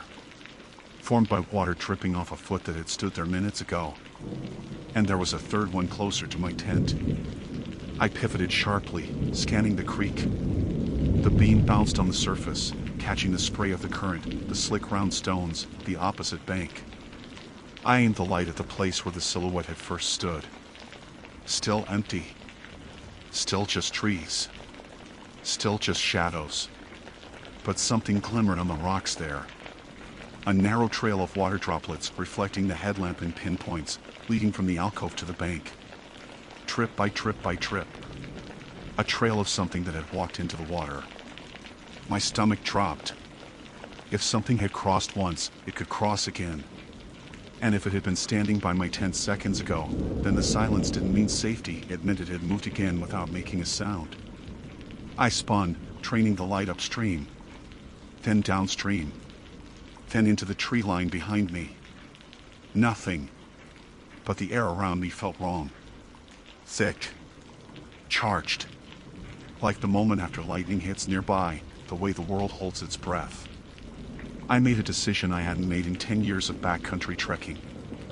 I packed nothing. I grabbed my pack frame, leaving most of the gear in the gravel, and slung it over one shoulder. I didn't bother breaking the tent down. I didn't even zip it. I just turned and started moving down the creekside trail as fast as my boots could carry me. The headlamp beam wobbled wildly ahead of me as I pushed through low brush, stumbling over roots and rocks. My breath clouded in front of me in quick bursts. I didn't look back. Couldn't look back. I just kept putting distance between me and that campsite. After maybe 2 minutes of moving fast, the sound reached me. Another splash. Behind me this time. But not directly behind me. Closer to the middle of the creek. I froze. The splash came again. And again. Deliberate. Slow. As if something walked calmly through the water, step by step. I finally turned. The headlamp beam stretched across the creek. The water churned brightly under it. But I saw no person. No shape. No outline. Only the disturbance. Ripples where the water broke around something tall that wasn't there. A path of splashes moving steadily toward the bank I just left. Each one spaced exactly like footsteps. Each one rising and falling with the rhythm of someone walking upright through the current. I staggered backward, breath tearing in my throat. My mind refused to process what my eyes saw. The splashes continued, slow and steady, until they reached my gravel bar, right next to my abandoned tent. But there was nothing making them. No figure stepping out of the water. No shape climbing onto shore. Just the final splash as something invisible reached the bank. Then silence. Not even the drip of water. I ran. Not a careful, controlled pace, an all-out sprint, crashing through branches, scraping my shins on rocks, stumbling hard enough to nearly fall twice. The creek disappeared behind a bend, and I didn't care. I just followed the faint trail, my breath loud in my ears, the night air burning cold in my throat. I didn't slow until lights appeared in the distance, a ranger station flood lamp glowing at the trailhead. A soft, amber halo. Civilization. When I burst into that clearing, gasping, shaking, soaked with sweat, the ranger on duty hurried out to meet me. I tried to explain. Tried to tell him what had happened. He asked me one question. Did you camp by the creek in the canyon? I nodded, barely breathing. He exhaled hard, jaw tightening in a way that told me he already knew more than he wanted to. He walked over to the radio, lifted the receiver, then paused before speaking. Finally he said, "You're not the first." I swallowed a painful knot in my throat. What did they see? His eyes didn't meet mine when he answered. They all described the same thing. A watcher across the water. Unmoving. All night. And when sunrise came, my voice cracked. He hesitated. Then, there's never anything there. No prints. No tracks. Just water. I stared at him, the cold settling deeper into me than it had all night. I saw more than that, I whispered. He nodded once, slowly. They said that too. My skin prickled. What else did they say? He finally looked at me. No one ever sees it, he said quietly. But everyone hears it coming out of the water. I didn't sleep that morning. I haven't gone back. And I can still hear those footsteps in the creek whenever I close my eyes steady, patient, approaching through the dark, as if whatever stood across the water all night wasn't watching me. It was waiting.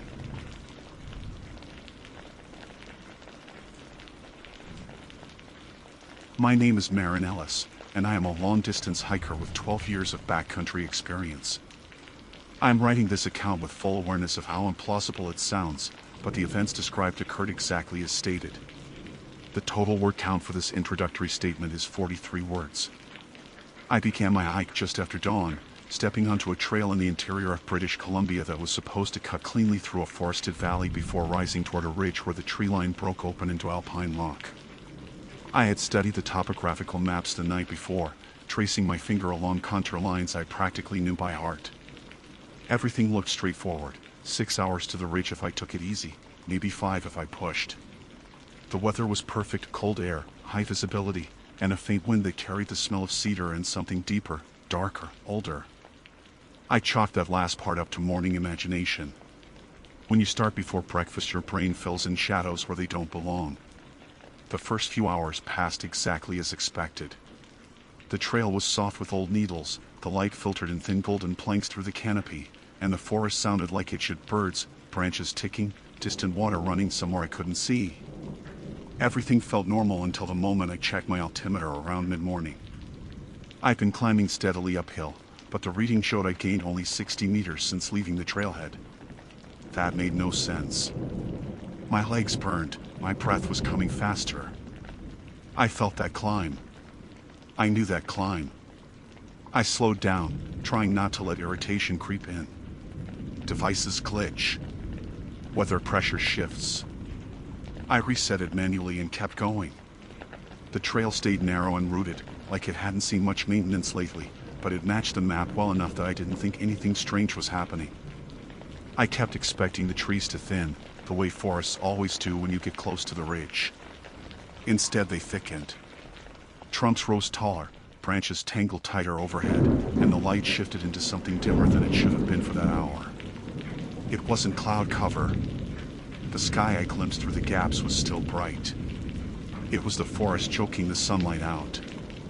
I stopped around noon to eat, even though I wasn't hungry. Something about the silence around me made me check my watch every few minutes. I don't know what I was hoping for, maybe proof that time itself wasn't dragging the way the trail was. I kept thinking, irrationally, that maybe I'd slowed down without realizing it. Maybe I'd let my mind wander and lost track of distance. But my GPS said I'd been moving at a normal pace, and the trail kept climbing. I could feel the slope in my shins. I packed up and kept going for another hour, then 2, the forest closing around me like it had been waiting. The smell changed too. The cedar gave way to something denser, like wet soil mixed with old rot. Not fresh decay, ancient decay, the kind that sinks into your clothes and lingers. I've hiked through plenty of old-growth forests, and they all have their own scent signatures, but this one felt wrong. Heavy. Almost sentient in the way it hovered around me. By the time I realized something was truly off, the light had dipped low enough that I thought evening was approaching. That startled me because it should have been only mid-afternoon. I cursed under my breath and pulled out my map again. That's when I saw it for the first time. The forest name printed across the center of the valley had changed. Not handwritten. Not smudged. Not damaged. The map was clean, crisp, and accurate, except the name I had seen a dozen times before, Briar-Shade Forest, had been replaced in small, sharp lettering that definitely hadn't been there that morning. Greywater Interior Forest. I stared so long my eyes burned. Maps don't update themselves. They don't shift typography. They don't invent new forest names in the middle of the day. I folded it slowly, forcing my breath to stay steady even though every instinct in me screamed to run. But run where? There was only one trail. One direction. Backtracking or pushing forward, both paths were inside whatever this was. I chose forward because hikers don't like admitting defeat, but the deeper reason was pettier, more human. I refused to let a forest intimidate me. I kept walking. The trail felt wrong under my boots. I noticed the soil changed, going from brown to almost gray, as if the ground had been drained of something vital. The trees lost their color too. Their bark dulled into slate, their needles darkened into a near black green. Even the air felt denser, like it pushed gently back every time I exhaled. Eventually I reached a point where the trail split even though the map showed no such junction. Two narrow paths bent away from each other, vanishing between thick trunks that all looked identical, like a mirrored forest. I stood there, unable to decide, and then I heard something that chilled me deeper than any mountain wind ever had. Footsteps. Behind me. Soft, steady, measured. Not animal. Human. I turned so fast my pack nearly threw me off balance. The trail behind me was empty, stretching back into the dim light in a long straight corridor. Nothing moved. Yet the air was still trembling with the echo of those steps. I don't scare easily, but my chest tightened. I backed up a little, watching the path, waiting for a figure to appear, a hiker, a lost camper, a ranger, anything. But no one came.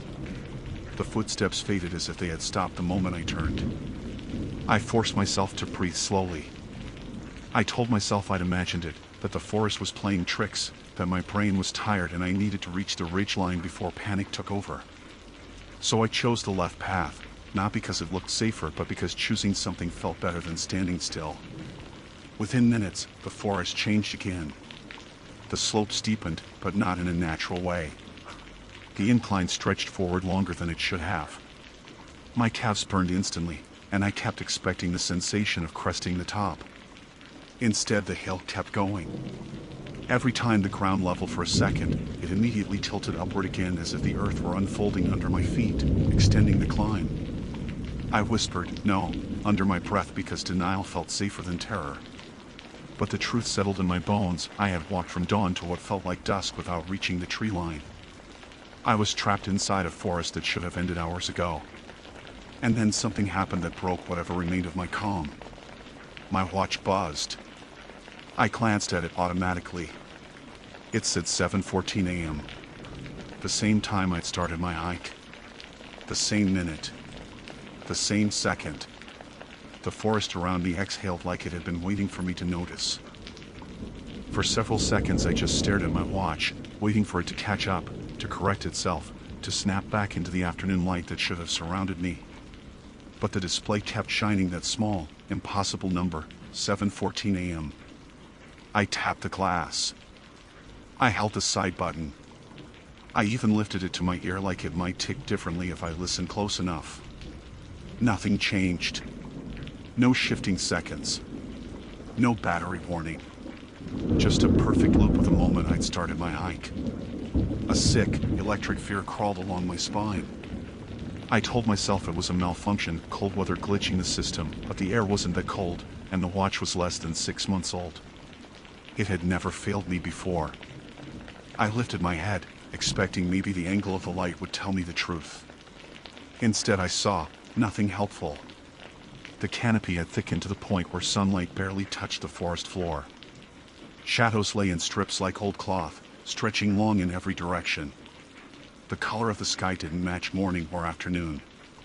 It was a flat, dim gray, like a storm preparing to happen but never committing. Something shifted behind me. I didn't turn. Not completely. I cocked my head just enough to listen, my hand hovering near the strap of my pack where I kept a small canister of bear spray. It wasn't for people, but fear doesn't always care about details. Somewhere far down the trail, much farther than any human voice should have tarried, a faint, low creak moved through the trees. A sound like two trunks rubbing against each other in heavy wind. Except there was no wind. The forest was perfectly, unnaturally still. I swallowed hard and kept moving uphill, forcing my legs to a steady rhythm that didn't quite match the thundering in my chest. The incline had eased a bit, enough that my breath slowed, but the path didn't open. The trees grew even taller, unnervingly straight, like thick pillars arranged with intention. For the first time since starting the hike, the thought hit me with full force. Maybe this wasn't just a strange forest. Maybe this was a forest designed to keep people inside. The smell deepened too. It had that same damp rot as earlier, but now something metallic threaded through it, faint, sharp, like old blood on steel. I tried to ignore it, breathing shallowly through my mouth, but the scent stuck to my tongue. When my nerves were stretched thin enough to snap, the trail suddenly widened. Not naturally. The gap between the trees opened in a clean, symmetrical corridor, straight as if someone had measured it. The ground flattened. The earth darkened to that same washed gray from earlier. And there, in the center of the path, lay something that made my heart stall. My boot print. Fresh. Crisp. Impossible. I crouched, staring at it like maybe seeing it up close would make it make sense. But no, there it was. The exact tread pattern of my hiking boots. Left foot. I reached out and touched the dirt. It smudged easily, still soft from pressure. Still warm. I hadn't been there before. I would have recognized this widening of the trail. I know terrain like I know my own breathing. You don't forget a sudden shift like this. I stood up fast, my pulse banging in my ears. The air felt thicker again, like something had stepped closer even though nothing moved. My watch still showed 7:14 a.m. I pulled the map out with shaking fingers. The forest name had changed again. Not to what it was before, but to something worse. Greywater Interior Reserve, Active Research Zone. Research Zone? There was no such designation in this region. No private companies. No government projects. Nothing of the sort anywhere near the valley I'd entered. I checked the folds around it, looking for print inconsistency, for evidence of tampering, but the font matched perfectly. The paper matched perfectly. It looked printed, not altered. My lungs squeezed tight.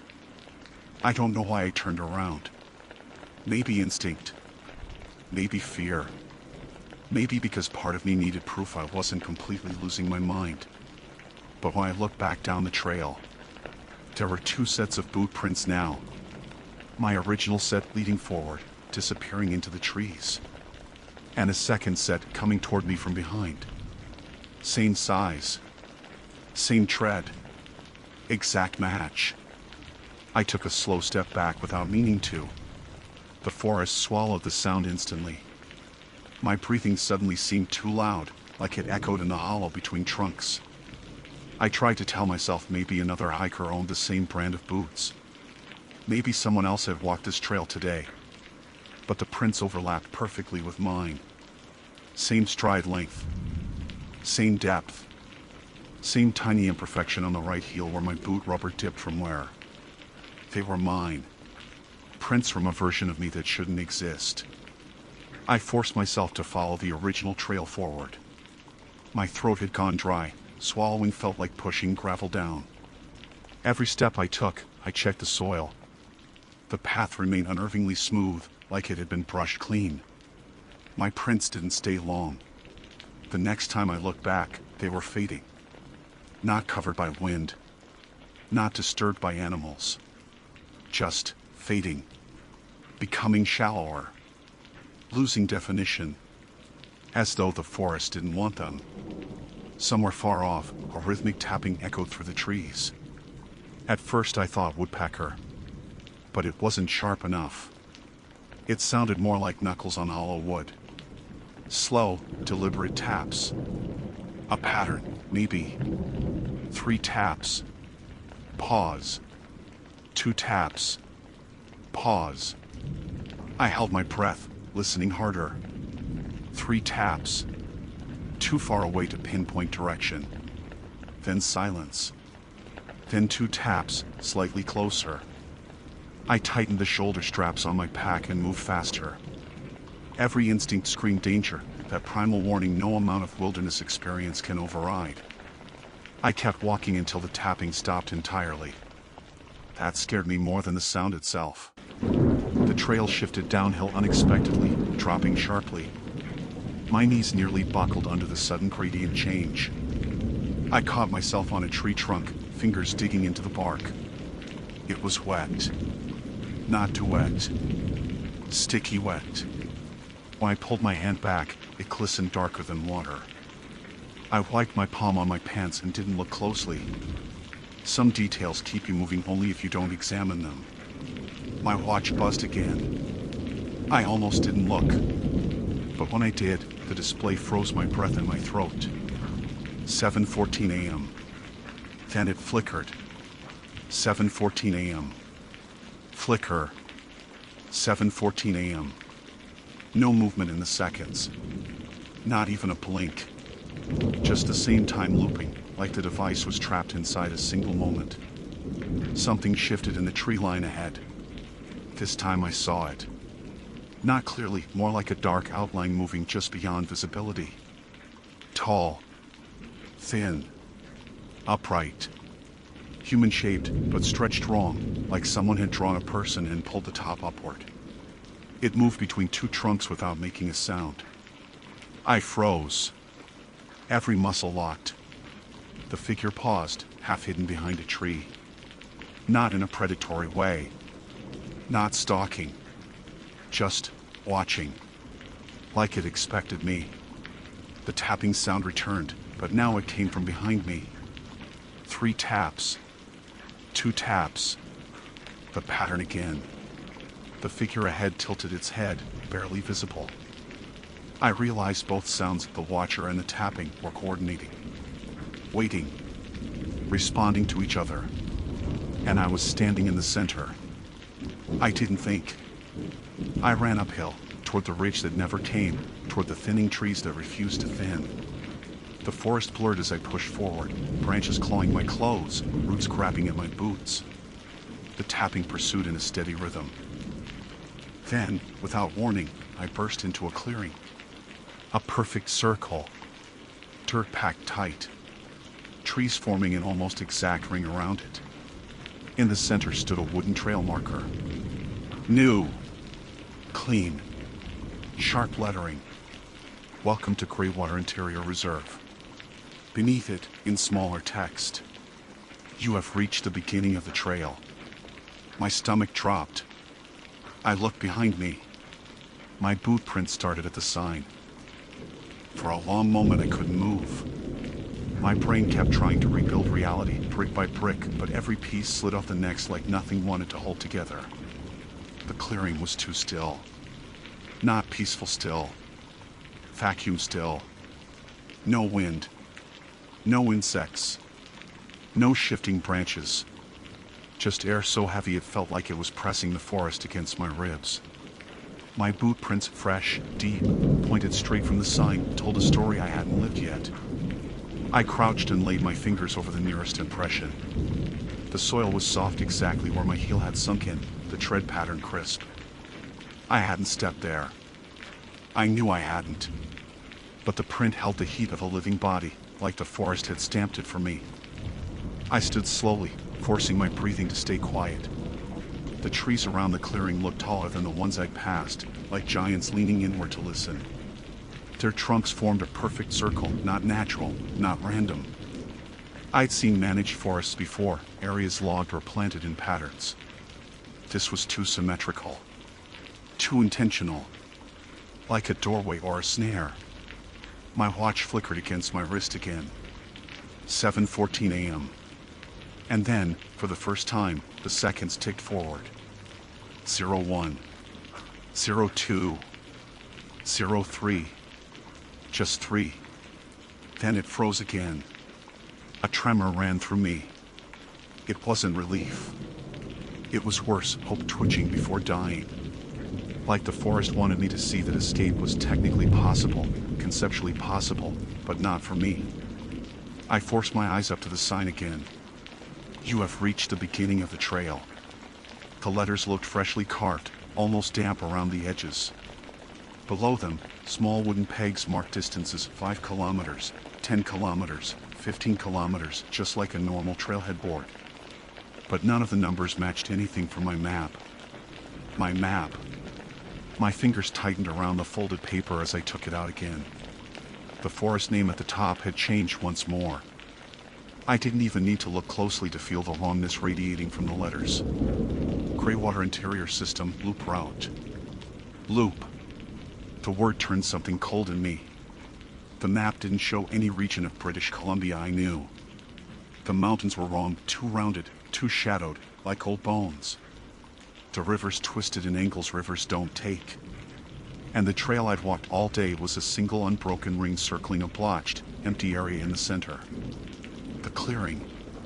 The place I stood. The place the forest brought me back to. My chest squeezed so tight I had to swallow air like water. I turned in a slow circle, scanning the walls of trees carefully, expecting to see that stretched figure again, or the watcher behind another trunk. Nothing moved. But the feeling of being seen intensified, like eyes were pinned behind bark. I needed out. Now! I backed away from the sign and chose the only available direction, the path opposite where my prints began, a narrow opening that cut cleanly between two cedar trunks. It didn't matter if it was the same trail. It didn't matter if the forest bent the distance again.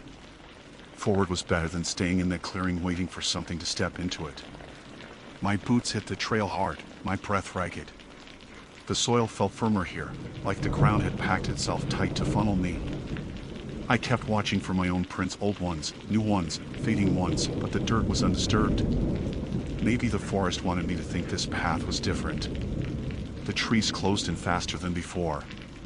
Their branches arched overhead in a tight canopy, blocking out nearly all the light. Shadows swam between the trunks like something alive. The air kept that faint metallic smell. I moved as quietly as possible, which wasn't very quiet at all. Every step echoed. Every step felt like it was being counted. Somewhere in the dark, tapping resumed. 3 taps. Silence. 2 taps. Silence. Then, faintly, an answering tap. But not behind me this time. Ahead. I froze mid-step. 2 sources. Coordinating again. Bracketing me between them. I scanned the path, eyes straining. My headlamp was in my pack, but instinct told me turning it on was a terrible idea. Light attracts attention. Light invites things. I kept walking, slower now, each footfall deliberate. My heartbeat was in my ears. I tried to control it, but adrenaline doesn't care about professionalism. Fear was raw, almost metallic in my mouth, matching the air. Then I saw it. A shape drifting between the trees ahead. Not walking. Not running. Drifting like someone stepping without letting their weight fall. Tall. Wrongly tall. Shoulders too narrow. Limbs too long. Like a human outline stretched at the edges. It didn't approach. It just angled its head the same way as before, watching me. My legs nearly buckled. I forced myself to stay upright. That's when the tapping behind me began again, louder this time. Closer. The forest floor behind me trembled with each dull knock. I didn't turn around. I didn't want 2 horrors in my sight. Instead, I angled left, toward a slope that dropped sharply downhill. It wasn't a trail, but it was open enough to push through. My boots slid. Dirt kicked up. Roots scraped at my shins. Branches ripped my sleeves. I stumbled, nearly fell headlong, but kept moving. The tapping stopped, which meant the forest was thinking again. Halfway down the slope, I spotted something carved into a fallen tree trunk. Words. Deep cuts through old bark. I didn't want to stop. Didn't want to know. But my brain made me read it. Don't follow the trail. Follow the air. The words were so ragged I couldn't tell if they were carved by a knife or fingernails. My breathing hitched. I closed my eyes for half a second, trying to gather sense. Air. Air moves downhill. Cold air pulls. Warm air rises. Basic wilderness orientation. I lifted my hand and let the air trickle through my fingers. There was a faint directionality to it, a tiny drift pushing left. Not downhill. Not uphill. Sideways. I adjusted, moving along the slope instead of down it. The air thickened and thinned. I followed its thinnest current like a lifeline. The forest grew dense, then sparse, then dense again. Patterns didn't match terrain. The ground rose and fell illogically, like waves frozen in motion. I kept moving until a new sound threaded through the stillness. Water. Trickling. Faint. Natural. Relief hit so hard I nearly cried. Water meant geography. Geography meant reality. I pushed through a wall of low branches and slid down another short slope. There it was. A small creek, shallow, running clear over smooth stones. I knelt beside it and dipped my hand in. Cold. Real. Flowing in one direction, the direction the valley should slope. I followed it, staying close to the bank, letting the current guide me. The trees thinned. The air warmed. Light brightened overhead. My steps quickened. My breathing steadied. Then I saw it. The true trailhead. Not the wooden sign. Not the perfect ring of trees. The real gravel lot. My car. My pack straps lying where I'd adjusted them that morning. The world looked normal, warm, almost painfully bright after the dim forest. I stumbled toward the car and collapsed against the door, shaking. My watch ticked forward again. 7:15 a.m. 1 minute had passed. 1. All the hours I'd walked, all the distance I'd covered, all the terror I had never left the first minute of the morning. The forest looped time. I didn't dare look back, but I felt it, the weight of the trees like a hand between my shoulder blades. Watching. Waiting. Not reaching. Not pulling me back. Because it didn't have to. Forests don't rush. Some loops don't end when you leave them. Some loops follow you. Forests wait. I drove until the trees vanished from the rearview mirror. And when I stopped hours later at a gas station to breathe and gather myself, I pulled out the map again. The name had changed one final time. Greywater Interior System access granted. I folded it slowly, hands trembling.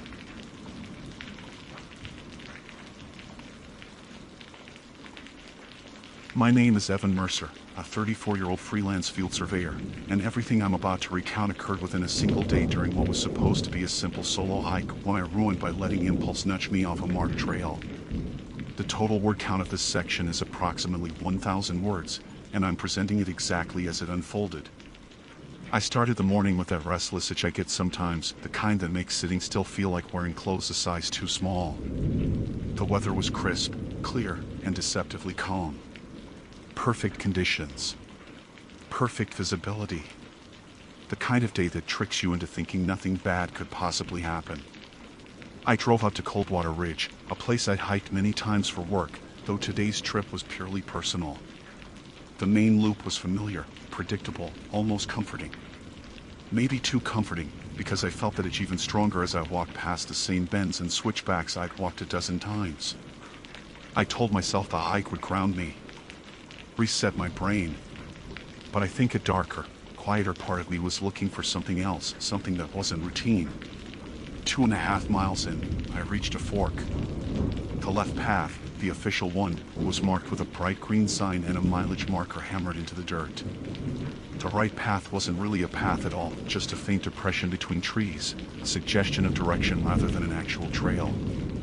I'd seen it before and always ignored it. Today, though, it pulled at me. Maybe it was curiosity. Maybe boredom. Maybe ego. But I stopped, adjusted the strap of my pack, and stared at that thin line slicing into the forest. I should have kept walking. Every logical part of me knew that. But logical parts of me have never been especially loud. I stepped off the trail. At first, the diversion felt harmless. The ground dipped gently downward, the trees growing closer together. I kept checking my GPS just to reassure myself I wasn't wandering too far, but the signal was solid. The coordinates lined up fine. I wasn't doing anything reckless, just exploring. That's what I told myself anyway. The slopes deepened, the terrain becoming more uneven, rocks half hidden under leaves. I moved carefully, even professionally, the way I would on a job site. It was almost fun, like rediscovering the thrill I used to feel doing wilderness surveys before everything became spreadsheets and deadlines. The air got cooler as the canopy thickened. My breath puffed out in little white clouds. I stopped once to take a drink of water and listen for birds or rustling brush, but the forest was weirdly quiet. Quiet, but not alarming. Just still. About 40 minutes in, the terrain funneled me into a shallow ravine. Nothing dangerous, just a natural drainage channel lined with slick, mossy rock. The kind of place you carefully pick your way across on all fours. I crouched down and made my way along it, palms scraping against cold stone. My boots skidded once, but I caught myself. I remember thinking, this is fine. I've handled worse slopes. I've worked remote sites 2 states away. I know what I'm doing. But there's a difference between controlled work environments and impulsive detours. The ravine widened, and for a moment I felt relief until I looked back and realized the way up was steeper than I remembered. Like it had shifted somehow. I brushed that off, telling myself it was just the angle or the light. But I felt something else too, the beginning of unease curling low in my stomach. I kept moving forward. Eventually the ravine emptied into a patch of forest where sunlight filtered through in thin beams. The ground was soft with pine needles. My GPS still seemed fine, but every time I checked it, the arrow pointing toward the main trail looked just a little off. Like it shifted a degree or two each time I glanced away. I chalked that up to user error. Maybe my hand was shaky. Maybe the compass was recalibrating. Nothing supernatural, just tech being finicky. I walked another 15 minutes before realizing the terrain around me didn't match anything on the topographic map. Not the slope, not the tree density, not the rock formations. I stopped and turned slowly in place, and something hit me hard, the feeling that the forest had subtly rearranged itself while I wasn't looking. I knew that was irrational. Forests don't shift. Land doesn't move without you noticing. But the unease wasn't irrational. It was instinct. And instinct was getting louder. My chest tightened in a way that felt embarrassingly close to panic. I took a breath, dropped my pack, and pulled the map out. I crouched in the needles, smoothing the paper flat, trying to match ridgelines and depressions. But none of it made sense. I felt heat rise up my neck in that specific way it does when you're about to realize you made a stupid, expensive mistake. I stood up and decided to backtrack. Same ravine, same slope, same landmarks. That was the logical move. But when I turned, the ravine wasn't there. The ground behind me sloped upward, sure, but not sharply enough to be the channel I'd crawled down. The trees looked wrong too, closer together, younger, the trunks thinner. Like I'd walked into a subtly different version of the forest without noticing the transition. I blinked hard. Looked again. My brain scrambled for something rational. Maybe I'd angled left instead of right. Maybe there had been 2 parallel drainages and I'd picked the wrong one. That happens. That's real. I forced myself to calm down. I retraced my steps, counting paces, noting distinct trees, fallen branches moving slowly, methodically. 5 minutes passed. Then 10. The ravine still didn't appear. The forest pressed in, the silence somehow heavier now. My pulse thudded in my ears. I wiped sweat off my palms even though the air was cold. I kept walking back the way I believed I'd come, refusing to let panic dictate my pace. But then something stopped me dead. One of the trees ahead, tall, straight, with a split in the bark running down the center, was one I remembered passing earlier. I recognized its shape, its angle, even the little fern growing at its base. I'd passed it maybe 20 minutes ago, but I'd approached it from the opposite direction. I stared at it, feeling my throat go dry. The forest was quiet again, unnervingly so, the kind of quiet where even wind feels like it's holding its breath. I turned slowly in a circle, scanning every direction, every trunk, every cluster of brush. Nothing. No movement. No sound. Just that unfamiliar slice of forest and my own breathing, uneven and too loud. For the first time all day, I let myself acknowledge something I'd been avoiding. I wasn't entirely sure where I was anymore.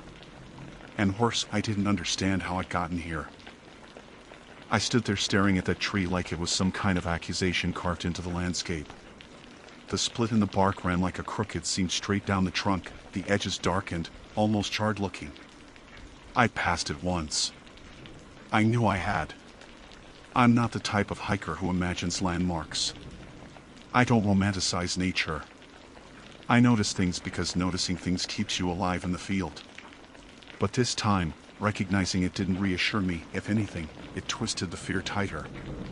I took a slow breath, steadying myself. Things can look similar in dense forest. Trees repeat shapes, natural patterns echo each other. Maybe I was mistaken. Maybe the split was common. Maybe exhaustion was playing tricks. But I'd only been hiking a few hours, nowhere near fatigue levels. My legs weren't even sore yet. I walked up to the tree and placed my palm against the bark, trying to ground myself with something physical. The surface was rough, cool, and completely real beneath my fingers. I stepped around it, checking the angle of the split, the moss pattern, the fern at its base. Everything matched what I remembered. And I couldn't shake the certainty that I had approached it from the opposite side before. My throat tightened. I forced myself to pull away. I needed to pick a direction and commit.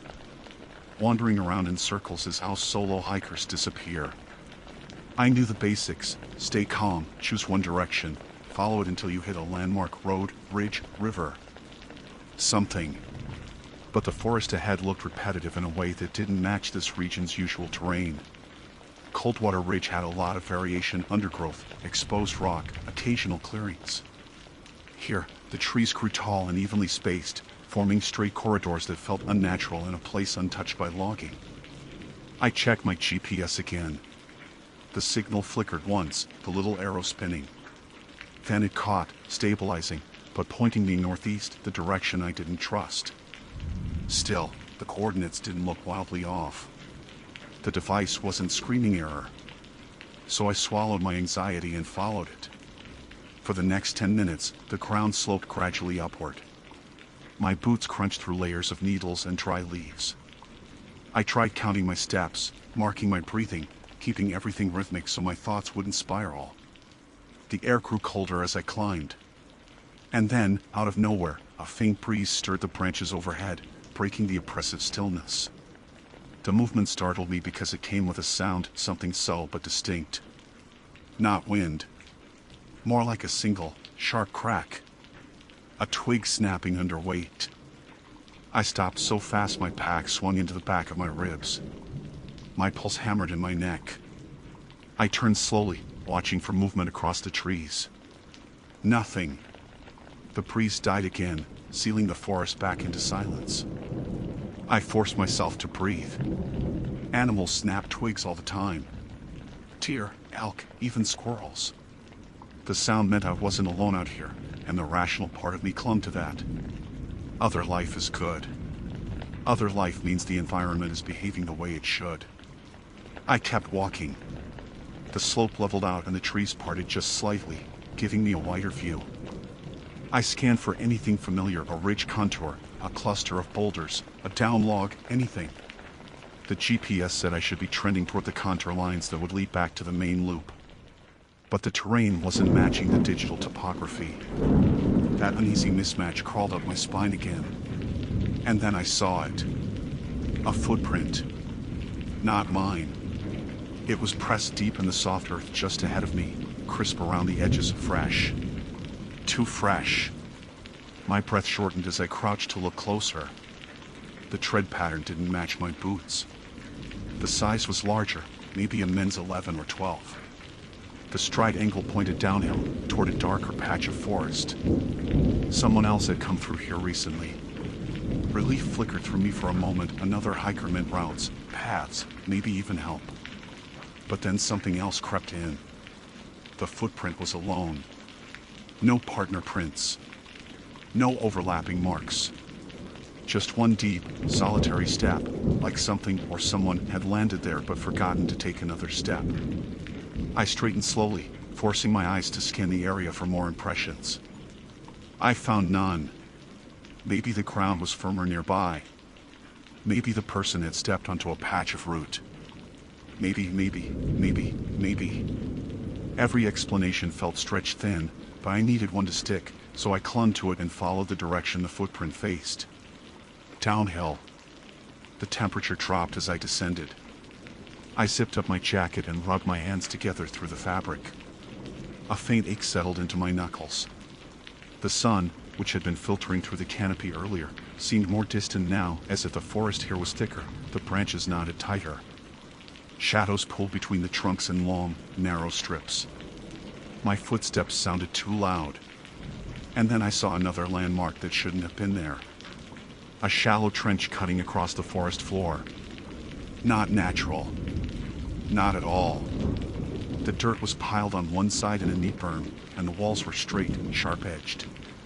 It looked like someone had begun digging a narrow drainage channel, or maybe the early stages of a pit, something deliberate. Maybe trail maintenance work.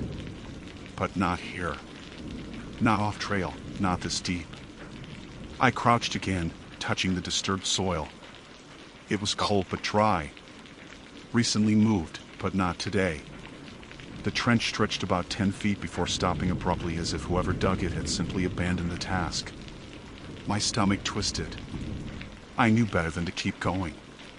Everything in my training screamed that the smart move was to turn around, even if turning around meant facing confusion and uncertainty.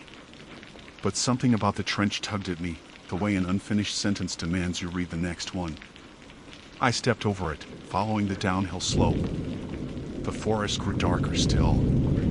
My GPS beeped once, battery notification. I checked it. 70% remaining. Plenty of power. But the arrow pointing north kept twitching, shifting a few degrees every time I blinked. I tapped the screen. It steadied. Then twitched again. Metal interference? No. There were no radio towers out here, no buried lines, nothing that could disrupt magnetic readings at this intensity.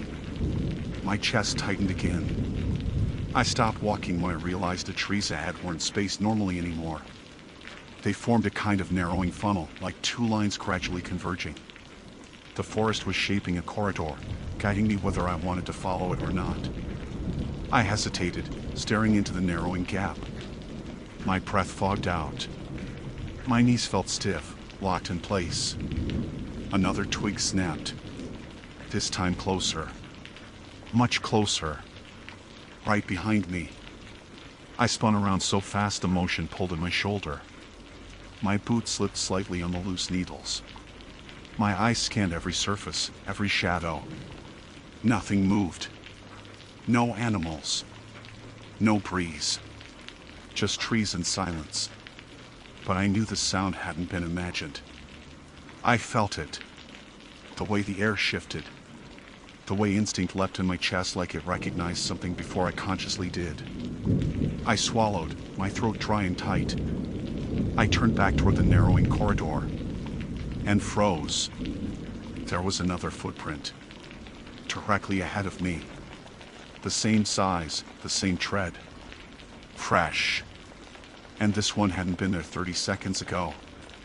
Not when I first looked. Not when I scanned the path. Not when I turned around. It appeared while my back was turned. I stared at it as a thin tremor crawled up my spine. Someone was out here. Someone close. Someone moving when I wasn't looking. I didn't move at first. I just stood staring at that footprint like all the air had been sucked out of the forest. My heart thudded slow and heavy, the way it does right before adrenaline truly kicks in. I crouched down to examine the print again, and there was no denying it: crisp edges, no debris blown into it, no sign of degradation. It was made minutes ago. Maybe seconds. Someone was out here with me. Not someone I had seen. Not someone making noise. Someone who could get close enough to leave a fresh, deep impression without me catching a glimpse of movement. I straightened up, but my legs felt stiff, like they didn't quite trust the signals my brain was sending. I kept scanning the trees, each trunk looking like a potential figure, until I realized it wasn't. My breath fogged in uneven bursts. I knew I had two choices: keep going downhill or turn and push back the way I came, hoping I'd find that missing ravine or stumble into a familiar rise in the terrain. But the forest didn't look like it wanted to give anything back. It felt like walking inside a room designed with slight irregularities, just enough to make your senses second-guess themselves. I chose downhill. Not because it felt safer. Because it felt like the only direction that wasn't closing in on me. My steps were slow, controlled, each footfall deliberate. I didn't bother being quiet. If someone wanted to track me, quiet wouldn't matter. Staying oriented mattered. Keeping calm mattered. I reminded myself of every no-nonsense survival lecture I'd ever given interns or junior surveyors over the years. Don't panic. Don't catastrophize.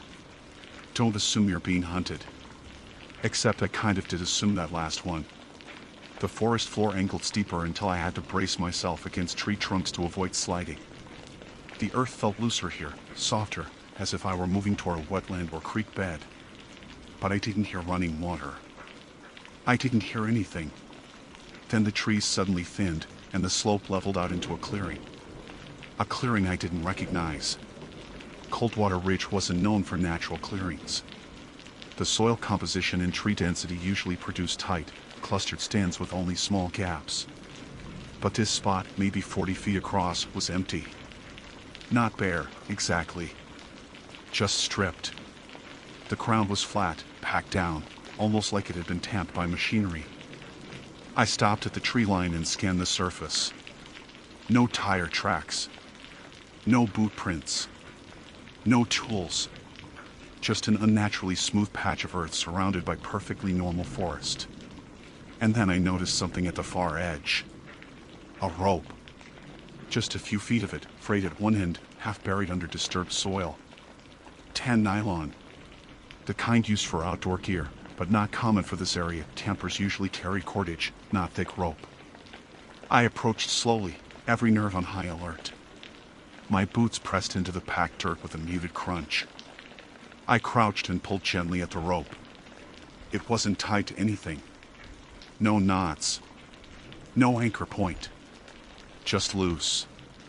Something about it made my palms sweat. Rope suggested intentionality.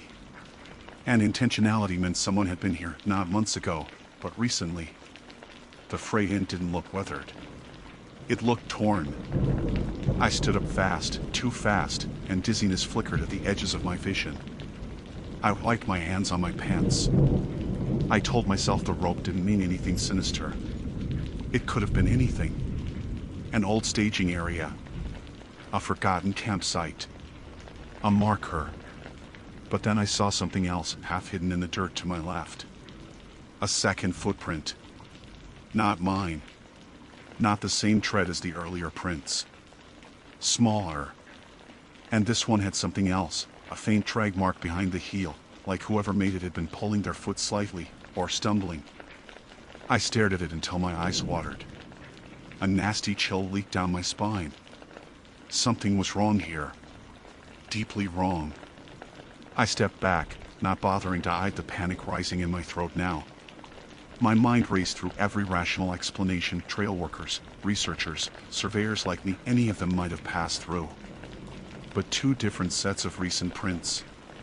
An unknown clearing, a snapped rope, and the forest shifting in ways that didn't match any map. I couldn't piece it into anything normal. I turned sharply and headed back toward the tree line, intending to circle around the clearing and regain elevation. As I reached the first row of trees, something moved in my peripheral vision. My head snapped toward it. A branch. Falling. Just a branch.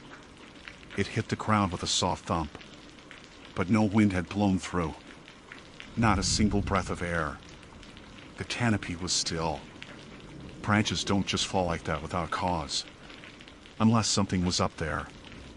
I felt the back of my neck prickle, a crawling sensation that made me want to duck or sprint or just get as many feet of distance as I could between myself and the clearing. I backed up again, then turned and pushed into the trees, moving uphill as quickly as my legs allowed. The terrain shifted beneath me, roots, rocks, uneven earth. I stumbled once, hands scraping against bark as I caught myself. I forced my breathing to stay even. Keep moving. Don't stop. The forest felt thicker again, pressing inward, the light filtering through in thin, cold strands. My GPS beeped. Low signal. Not low battery, low signal. I stopped, swore under my breath, and lifted it higher. The arrow flickered, rotated, then froze. I checked the coordinates. They were wrong. Not wildly wrong, but off by about half a mile from where I should have been after the downhill traversal. It was impossible. GPS drift happens, but not like this, not in open tree cover, not in this mild terrain, not without storms or solar interference. My pulse spiked. Branches rustled behind me. I spun, breath hitching in my chest. Nothing. Just trees. But I felt watched. That same damn instinct that kept rising like static under my skin. Every hiker knows the feeling of being observed by wildlife, a bear, a mountain lion, even a deer curious about salt. But this wasn't that. This felt directional. Intentional. And then came the sound that nearly stopped my heart. A slow exhale. Human. Close. I froze, fists clenching without me telling them to. My ears rang. The sound hadn't been loud, more like the breath of someone trying not to be heard, slipping through the trees just beyond sight. I didn't call out. Didn't ask who was there. Didn't want to. Something deep inside told me that acknowledging it, whatever it was, would be a mistake. I turned and hiked faster. Then faster. My walk turned into a near trot, pushing toward higher ground where the terrain felt slightly more familiar. My thighs burned, lungs tightening, but I didn't slow down. I kept cutting through the forest, checking the GPS every few seconds even though it was barely holding signal. Then, finally, I saw something that didn't belong to the wilderness. A strip of orange. Fabric. Caught on a low branch, fluttering faintly. I rushed toward it, heart hammering like a fist against my ribs. When I reached it, I felt a wave of cold sweep over me. Because I recognized the fabric. It was the same shade of orange as the compression sack attached to my backpack. Except mine was still attached. I reached up and touched it. The fabric was smooth, clean, not weathered, freshly torn from something identical to my own gear. I looked around, breath stuttering. If there was gear like mine out here. If someone had walked this way before. If someone had left footprints. If someone had breathed behind me. I wasn't lost. I wasn't alone. And whoever else was out here, they didn't want to be seen.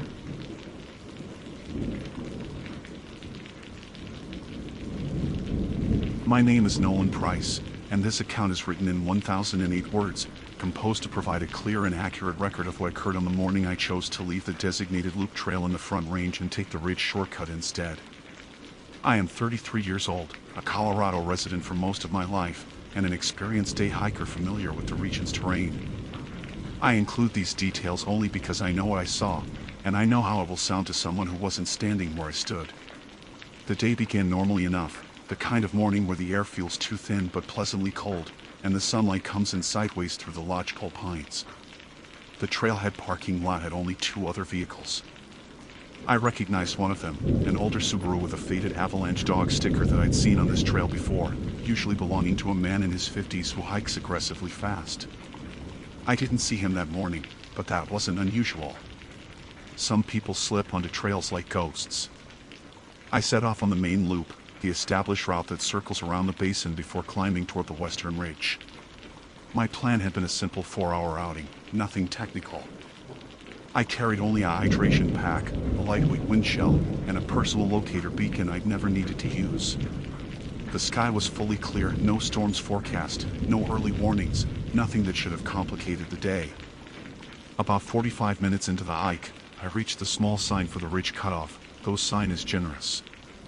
It's a weather-beaten wooden stake with a carved arrow that hardly points anywhere. The shortcut isn't official. It's just a steep scramble favored by trail runners and locals who don't mind using their hands. I'd taken it only twice before. It saves nearly an hour, but it's loose, unmaintained, and generally discouraged.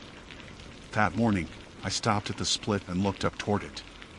The angle of the sun lit the ridge in a way I couldn't ignore, an inviting slope rising cleanly into blue. And maybe I was just in the mood to push myself. I can admit that.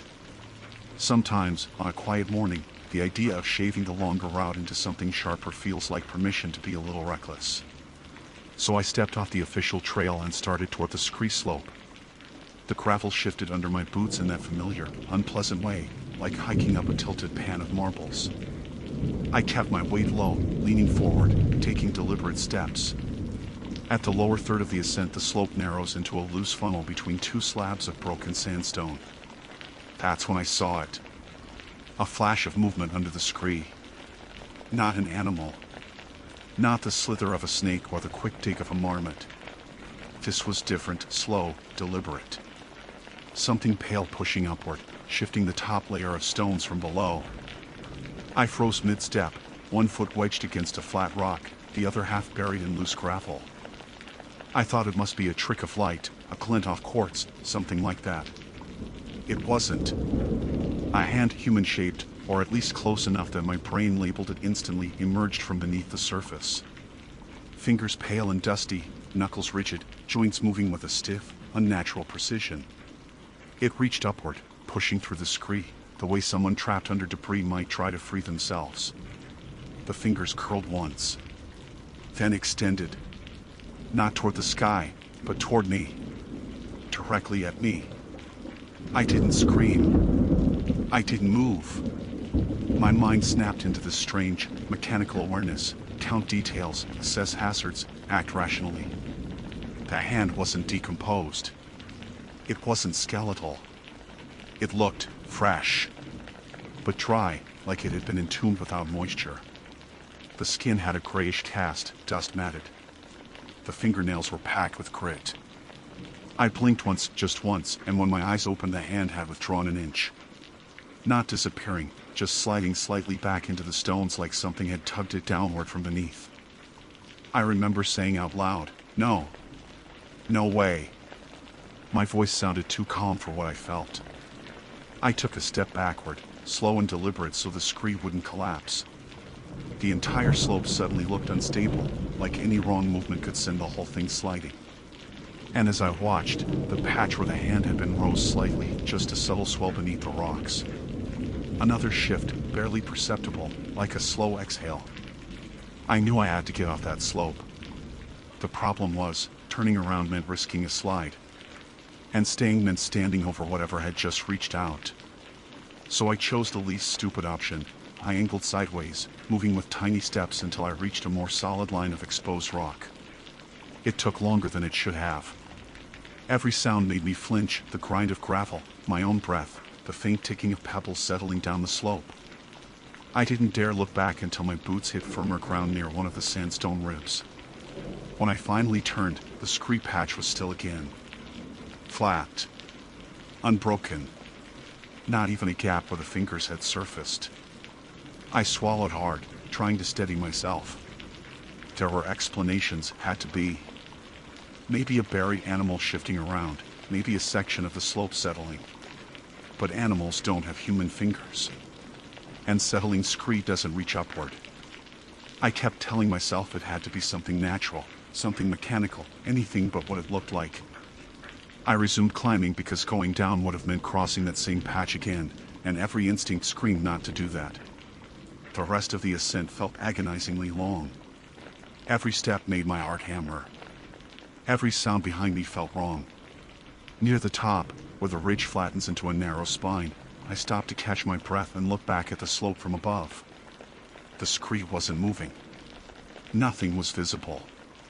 But I couldn't shake the sense that something beneath that pile of stones had been waiting. And that it had reached for me specifically. I stood there trying to convince myself I'd misinterpreted everything, that stress or angle or lighting had fooled me. But even that early into the day, the air felt different.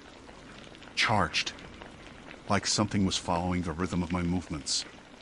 And the farther I walked along the ridge, the more I felt watched not from the trees or the basin below, but from somewhere beneath my feet.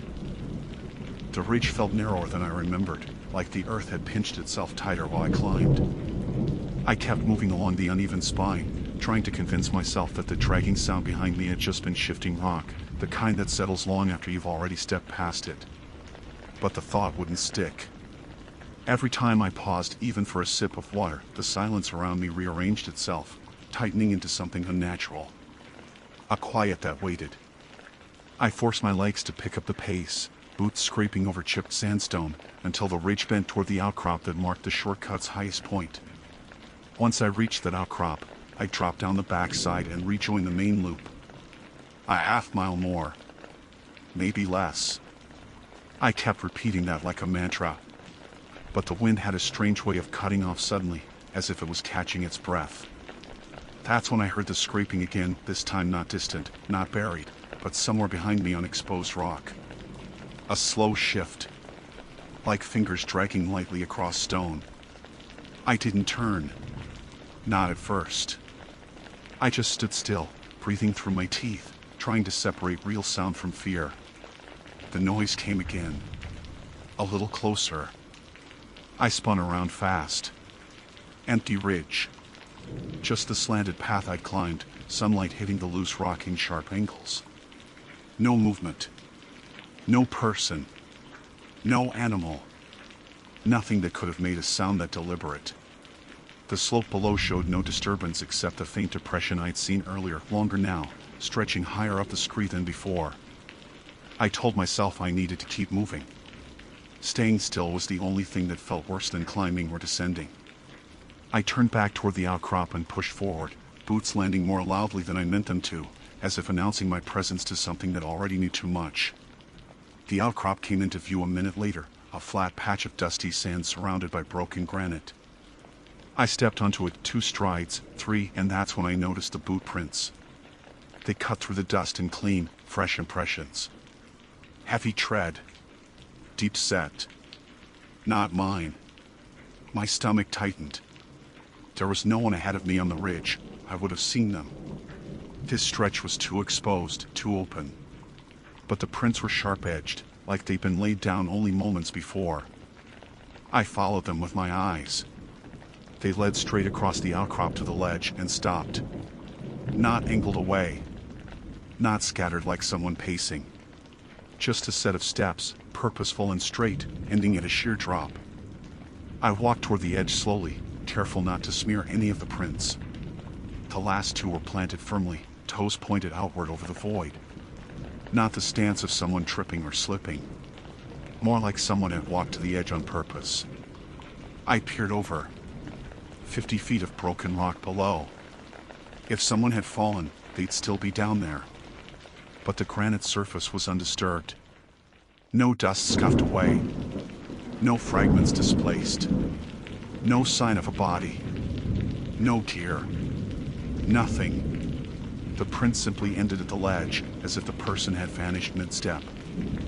I stepped back quickly, pulse running too fast. For the first time that morning, I felt exposed in a way I couldn't rationalize.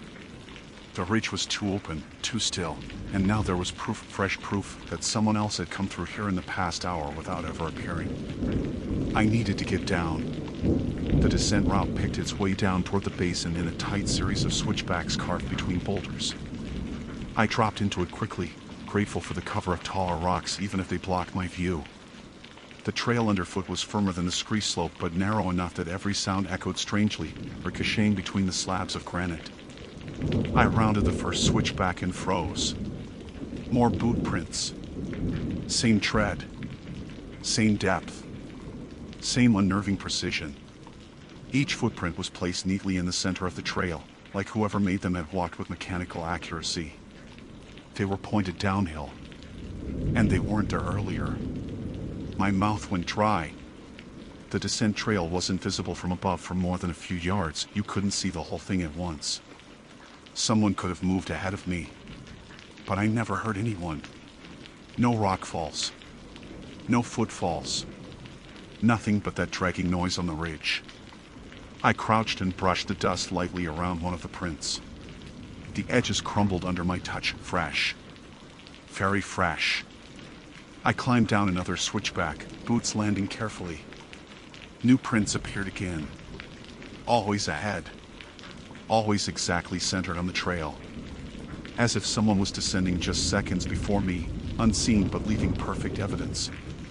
I kept descending anyway. The idea of climbing back up the ridge, the idea of going anywhere near the scree slope again, hit me with a full-body rejection. My legs wouldn't do it. Downward was the only direction that didn't feel impossible. I followed the next bend, then the next, moving faster with each turn, feeling the basin's open space drawing nearer. The air down here should have felt calmer, warmer, less exposed. Instead it tasted metallic, like the air inside an old mine shaft. Halfway through a steep corner, the sound came again. Not behind me this time. Below. A dragging scrape, slow and heavy, somewhere farther down the switchbacks. Something shifting weight across stone. I crouched instinctively, pressing myself against the inside wall of the trail, listening. The sound stopped. Then, a few seconds later, came again, lighter this time, like fingertips brushing across granite. This wasn't a person walking. This wasn't a person at all. I moved again, careful but fast, descending as quietly as boots on rock would allow. Each switchback revealed more of the trail, but no movement, no shadow, no shape. Just more prints. And then something shifted at the corner ahead, a small fall of dust, barely visible, catching the light like smoke. I froze again, breath trapped high in my chest, watching for any sign of a figure stepping into view. Nothing. But the dust kept drifting downward in tiny wisps, as if disturbed by something passing just seconds before I reached it. I rounded the corner anyway, throat tight. The prints continued, perfectly spaced, leading down into the next bend. But this time, something else was visible, just barely. A smear. A faint streak on the rock beside the trail. Not blood. Not mud. Something grayish, like dust rubbed off skin. I touched it. It was cold. Colder than the rock around it. I jerked my hand away, wiped my fingers on my shorts, and picked up my pace. I didn't care about slipping now. I didn't care about anything except reaching the tree line below, or at least the path would stop feeling like a funnel narrowing around me. But even as I descended, the prints remained ahead. Always ahead. Always fresh. Like something wanted me to follow. Or like something was waiting for me to catch up. The switchbacks tightened as they dropped toward the basin, steep enough that I had to brace myself with one hand on the granite to keep from slipping.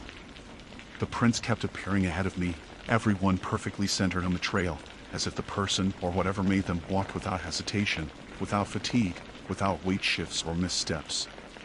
A human descent always leaves irregularities. These didn't. I followed them anyway, because the alternative, turning around and going back toward the ridge, toward that scree slope, felt impossible.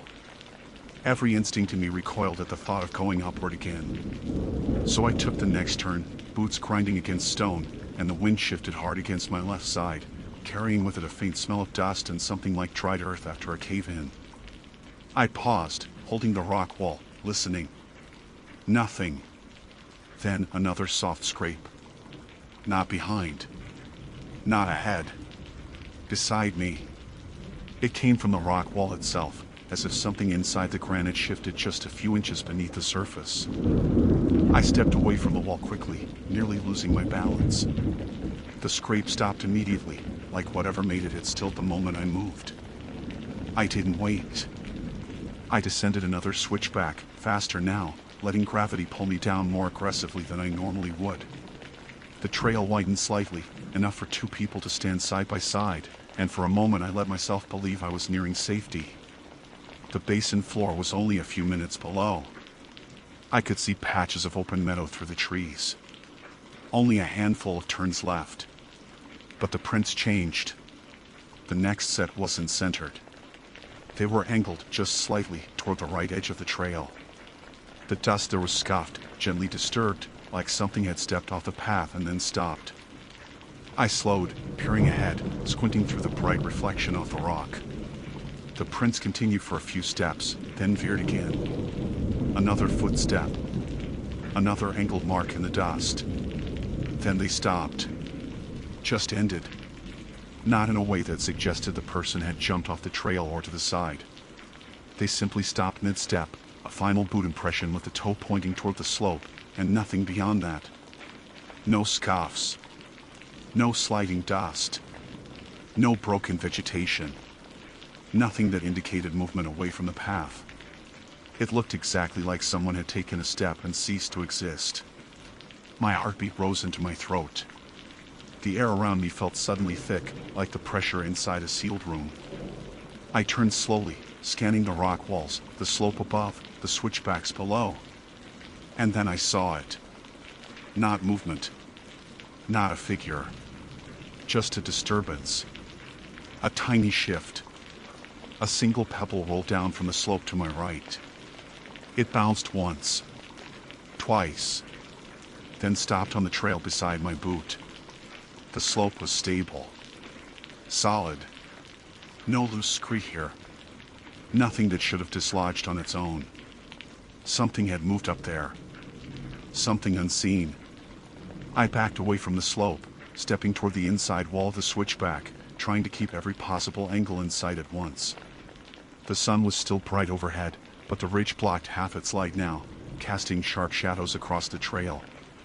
Every shadow looked like it held something. Every sound felt too focused, like it was listening back. I forced myself to move again, descending toward the tree line as fast as my legs allowed.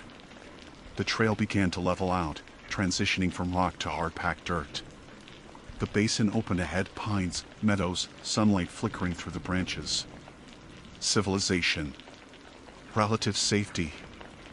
I reached the final bend before the loop trail reconnected and stopped so abruptly I nearly fell forward. More prints. But these weren't on the trail. They were in the meadow grass. A straight line through vegetation, blades bent downward in a perfect sequence as if someone had walked with the same mechanical precision I'd seen on the descent. The line cut through the grass, heading toward the tree line. Toward the thicker forest. Toward deeper shade.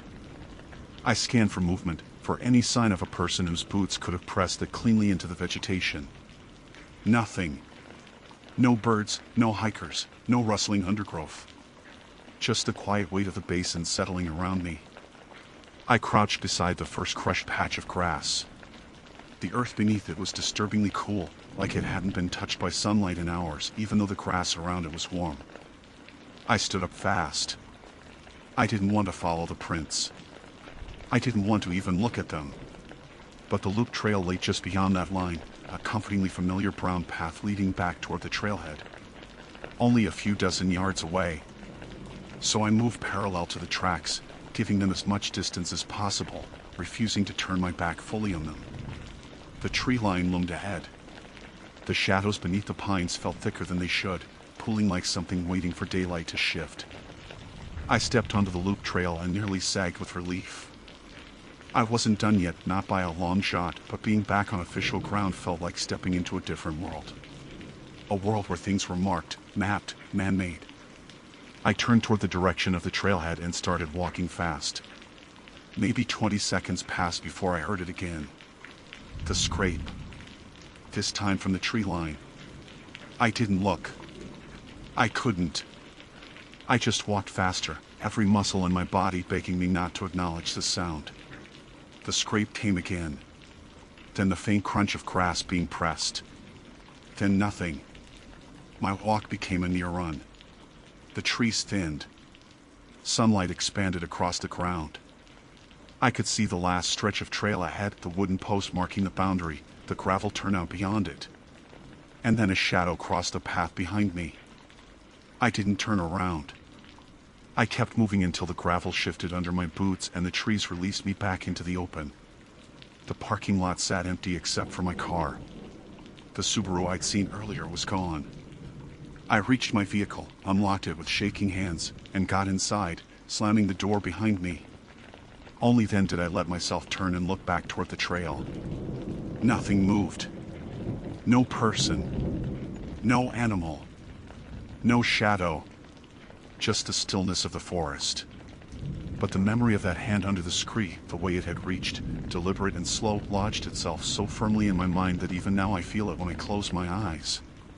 And sometimes, in the dead quiet before dawn, I hear a faint scrape under my house. Soft. Slow. Like something dragging a hand across the foundation, searching for stone it recognizes. Something that remembers I've walked away. And isn't finished following.